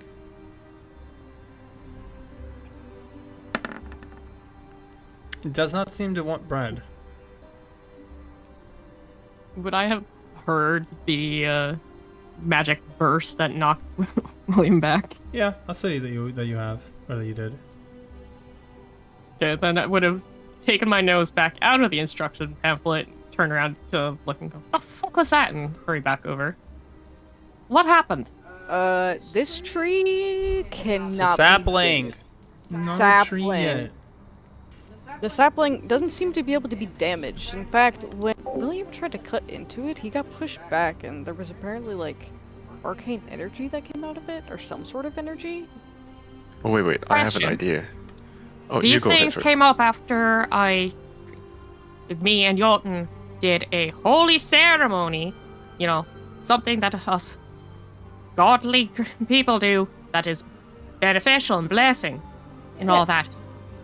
And then he wanted to fucking cut it. I want to figure out what the mystery behind these is. Wait, guys. You're prone. Okay, sure. But I can still speak. I was gonna point out the staff of the rooted hills. You can talk to plants. He's not here. Jotun is not here right now. Okay. Well, we can get him to do that when he comes back. I am now curious about something, though. Yeah. I'm gonna go and raise my hand, cast another spell. Just to see what happens. I'm gonna cast daylight between all the trees. Yay. As you cast daylight, you see that the Absorb the light! saplings grow by a few inches. We're doing Plants vs Zombies with this one. Can I knock, like, on the tree to see how, armored it is, I guess? Well, it's a sapling, only about 4 or 5 inches tall and maybe an inch thick. It's made out of plant. Made of plant. As far as you're concerned, it just feels like a normal tree.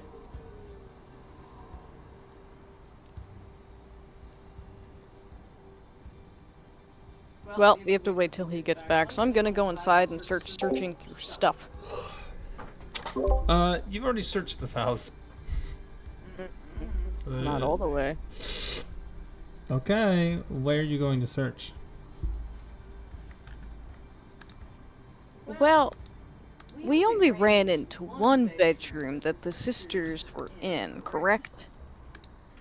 Yes. I went all the way up to the very top of the house. The sisters had a bedroom on the third or second floor, and then the second floor was just like a walk area. The third floor was a couple of bedrooms, and then the top floor was a weird attic in it.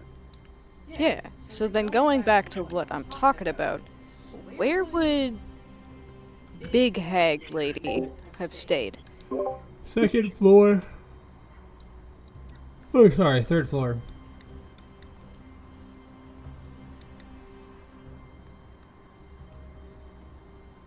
But there's only one bedroom, correct? That we found? Yep, the third floor. If you guys really want to search this place, I think the best way to do it, instead of rolling, is to just take an hour or two and actually thoroughly search. That's kind of what I wanted to do. So if I'm down with that, if that's something you guys want to do, if you want to search every nook and cranny and spend an hour or two here, I'm with it. I'm down with that too. With Jotun back, are you guys wanting him to talk to the saplings? That would be nice. Okay. So they wanted you to use your Wand of Rooted Hills. Are you attuned to it? I am. Yep. Okay. It's the only Good thing that I stuff. attune to. That and the Sunstored. Gotcha. Which gotcha. I don't think I attuned to that, but I didn't see it I didn't see a description, so I figured, fuck gotcha. it, might as well. So upon using your speak with plants and you speak to the saplings, they tell you that to harm them is to harm all that is living. They are that which grows everything.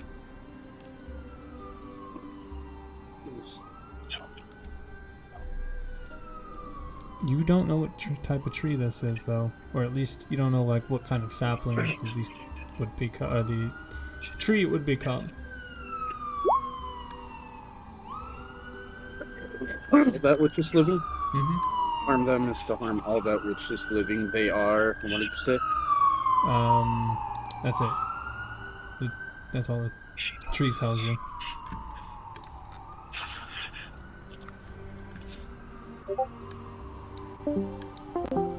I post in general.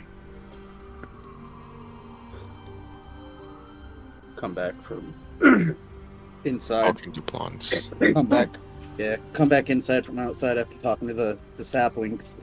And, well, they said that to harm them is to harm all that which is living. All that which is living? Why did I write it like that? Basically, if you harm them, you're harming everything alive. And I don't know what kind of a sapling that is. Producing oxygen. They're like trees of life then or something. I believe so. I didn't detect any like malice or anything like that. They didn't seem to be evil, but I wasn't. Well, I mean, wasn't looking they came super from hard. us blessing the area, so I really fucking doubt that they're anything not beneficial. Exactly.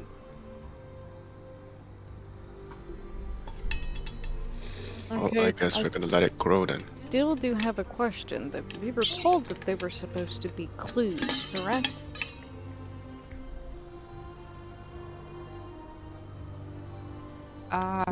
No, you were told that there's a clue left at the bone grinder for you. You were not told anything about the stones or anything about the windmill other than that they found children's teeth and a dream pastry here. Hmm.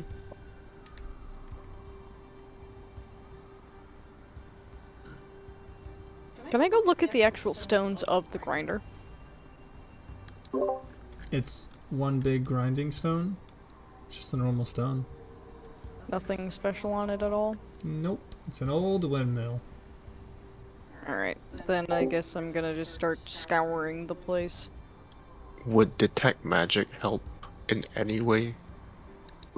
It could detect magic.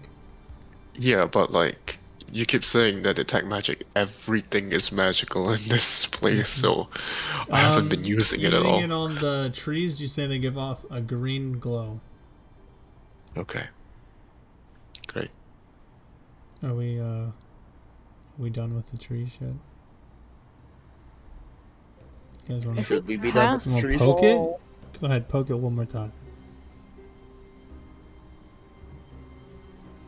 Okay, I poke it With your finger? with the staff of hill fucking plants. You poke I it, can't- and you get a warm sensation in your staff. Yep. Alright, so you're going to spend an hour to investigate the area? Yeah, I think William is also going to use Pass Wall, maybe? Yeah, I don't know how helpful it would be, but I'll try casting it around. I'm just gonna search for secret compartments and doors. Using Pass Wall, you make passages. Yeah. Oh, Puts you a hole you in can't the wall. just. Yeah, you can't go through. Is there a basement to this? Nope.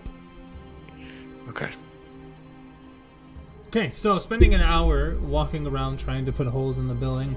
The structure seems integral, but some of the foundation is cracked. You don't find any hidden compartments in your search either. For the most part... No, actually, sorry. You guys have already searched everything in this house. It does not hold any secrets.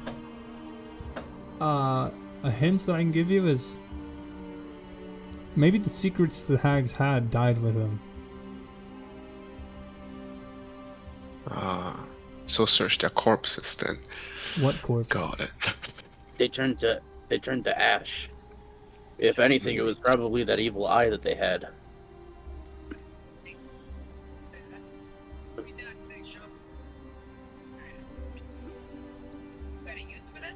Didn't someone collect their ashes? I thought so. I thought William collected Yeah, their I'm ashes. pretty sure William collected some of their ashes. Yeah, I put it somewhere. I mean, I can try to fumble around in my bag of holding and pull out some dead people's ashes. You do pull out a vial of ashes. It is from some parts of the hags. Just look towards everyone and say, "You mean these ashes?" Just start flailing it around to show everyone. Yes, those ashes. Here, you can have it. I'll just hand it to Mugwort. Thanks. Do you just have like a lot of ashes, or is that just like a one-time thing? I think it's just a one-time thing. I don't think I collected a lot of them. What are you gonna do with these ashes? It would be great if I could use the ashes to somehow connect it to something or like track something, but I don't have the ability to do Oh that. wait, I forgot. Divination. I think Doro gave me a mirror. Mm-hmm. He did give you a mirror. A scrying mirror. Yep. Could I try it on the ashes? You see an image of the ashes in your mirror. I see. I look towards everyone. Anyone have any ideas? I don't know, can you think about like a hint in the windmill somewhere?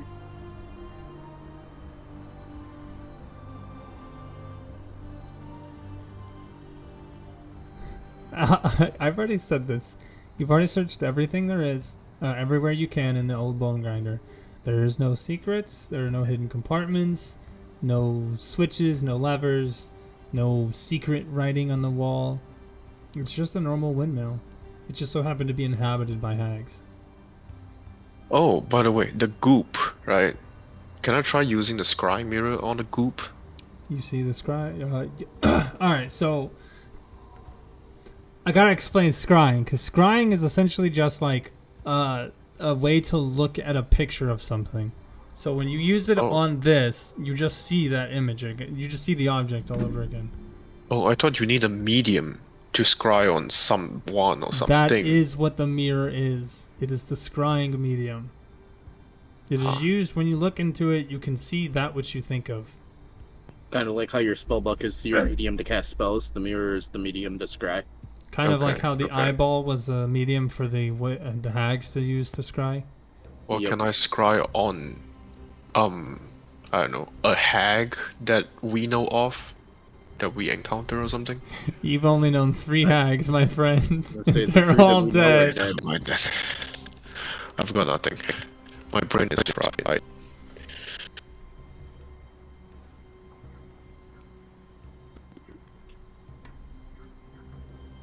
So,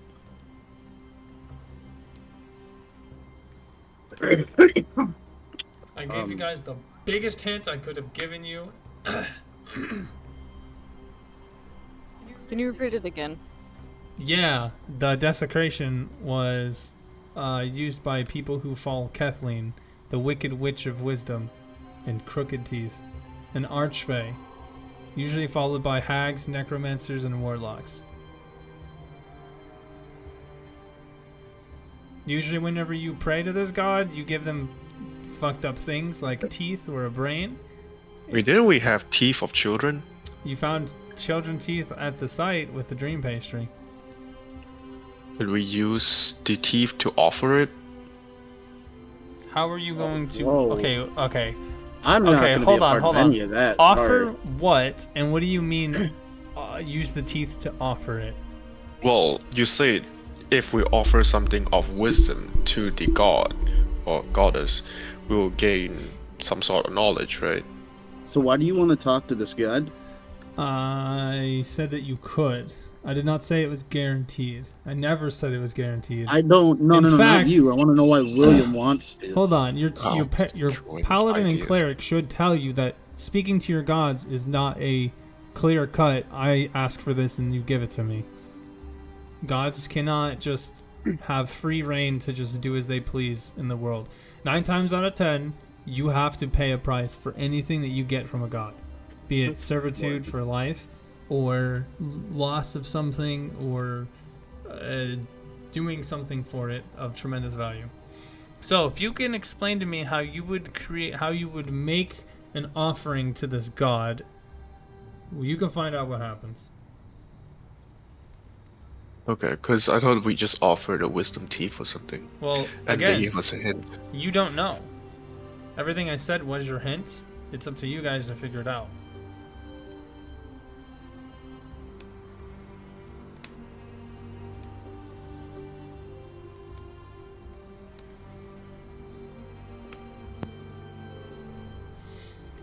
Okay, Deirdre, you begin getting your brewery supplies out using the stove that's here and some of the items you find around. You put a nicely put together brewing kit. Average time to make items varies depending on how complicated it is and whether or not you know how to make it. Most simple drinks and soups you could probably create very effectively in a few days. Anything as powerful as, or I'd say anything more powerful than a healing or basic healing potion will probably take more supplies and more knowledge than you might have.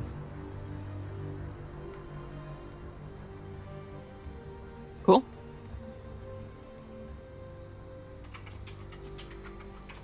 Anybody else want to do anything?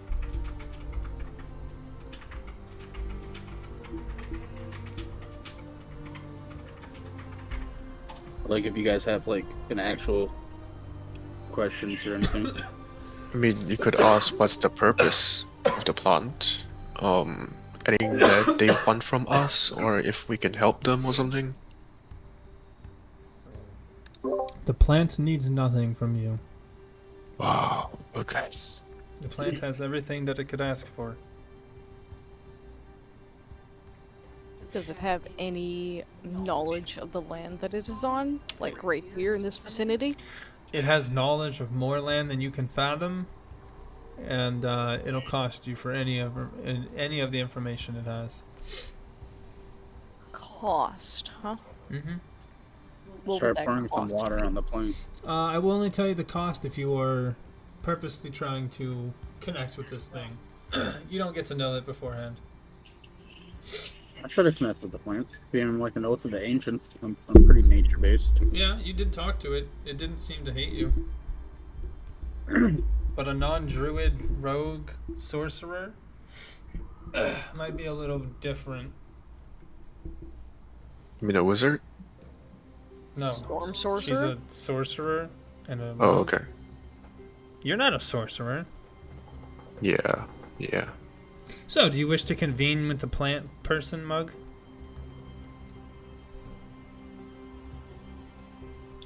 Wait, I don't plant know, person? Maybe I should leave this to Jotun. I'll talk with the plant man. Okay. The saplings will tell you that for the cost of a human life, it can tell you anything you want to know about this land.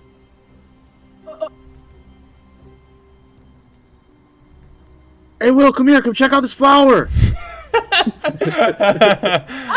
What? Hey, Deirdre, you got that revivify on check, right? I mean, I have the diamond, so.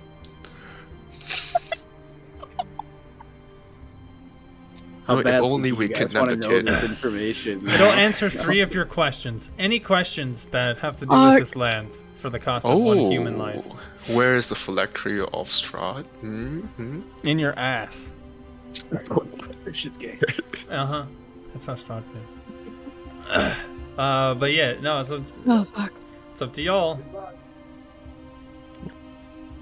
This is like one of those moments where you'll remember this one, whenever you had the chance to get 1 wish and only 1 wish, and it could be anything. This is one of those moments.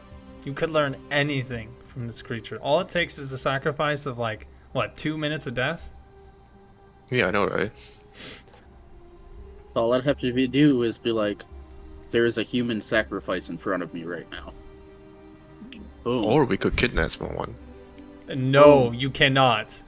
Your Okay. cleric and no. You're forgetting that with a cleric and paladin, you literally would not be able to get away with that as You long know as they're what? around.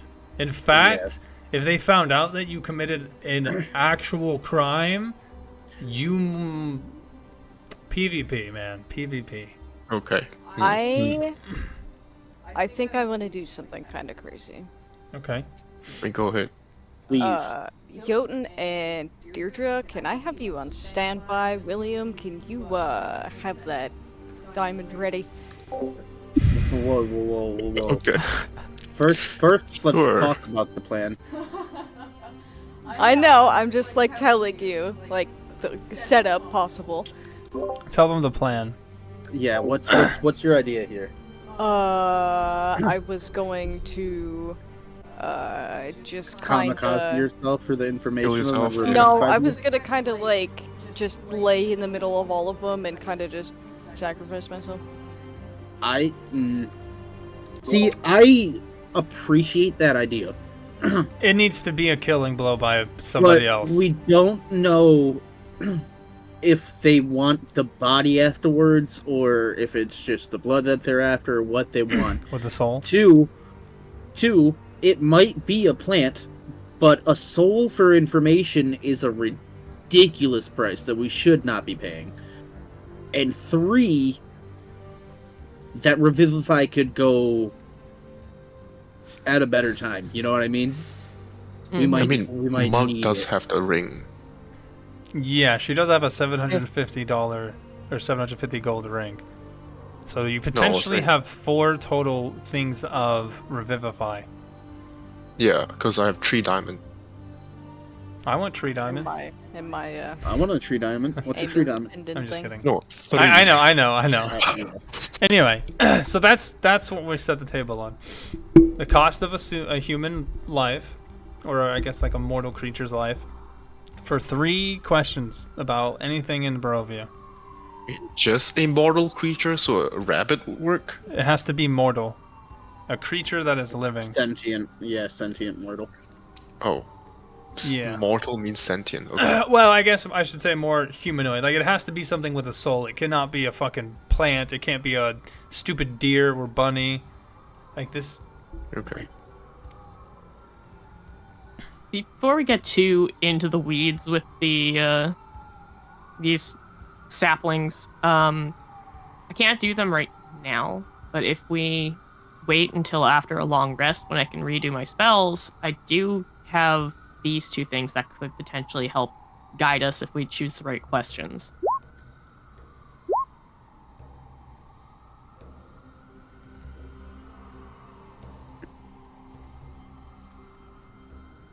Okay.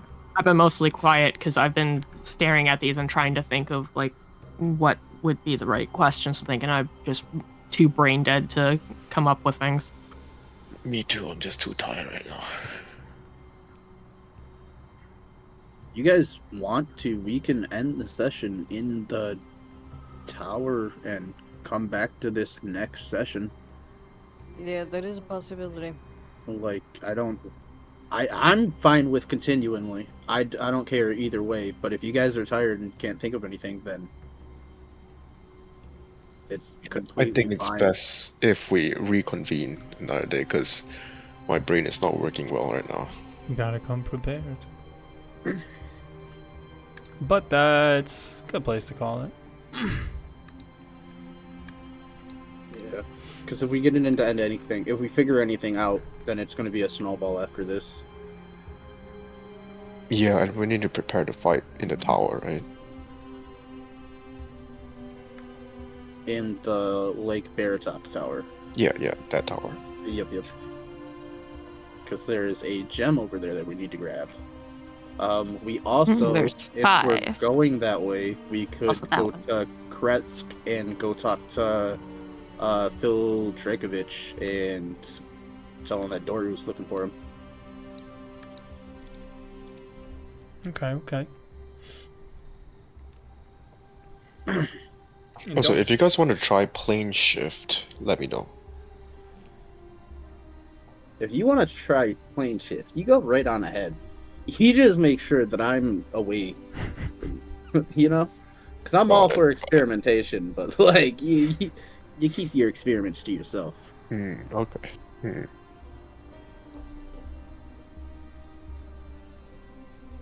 Alrighty, if there's nothing else you guys want to do, we will go ahead and end it there. You guys remain at the Old Bone Grinder on Zavot, the 10th day of the week at noon. Alright. Great session, everyone. We did a bunch of shopping. We did a bunch of shopping, but I think it was pretty cool. Yeah, it's That good. was fun. No, I was saying that is cool.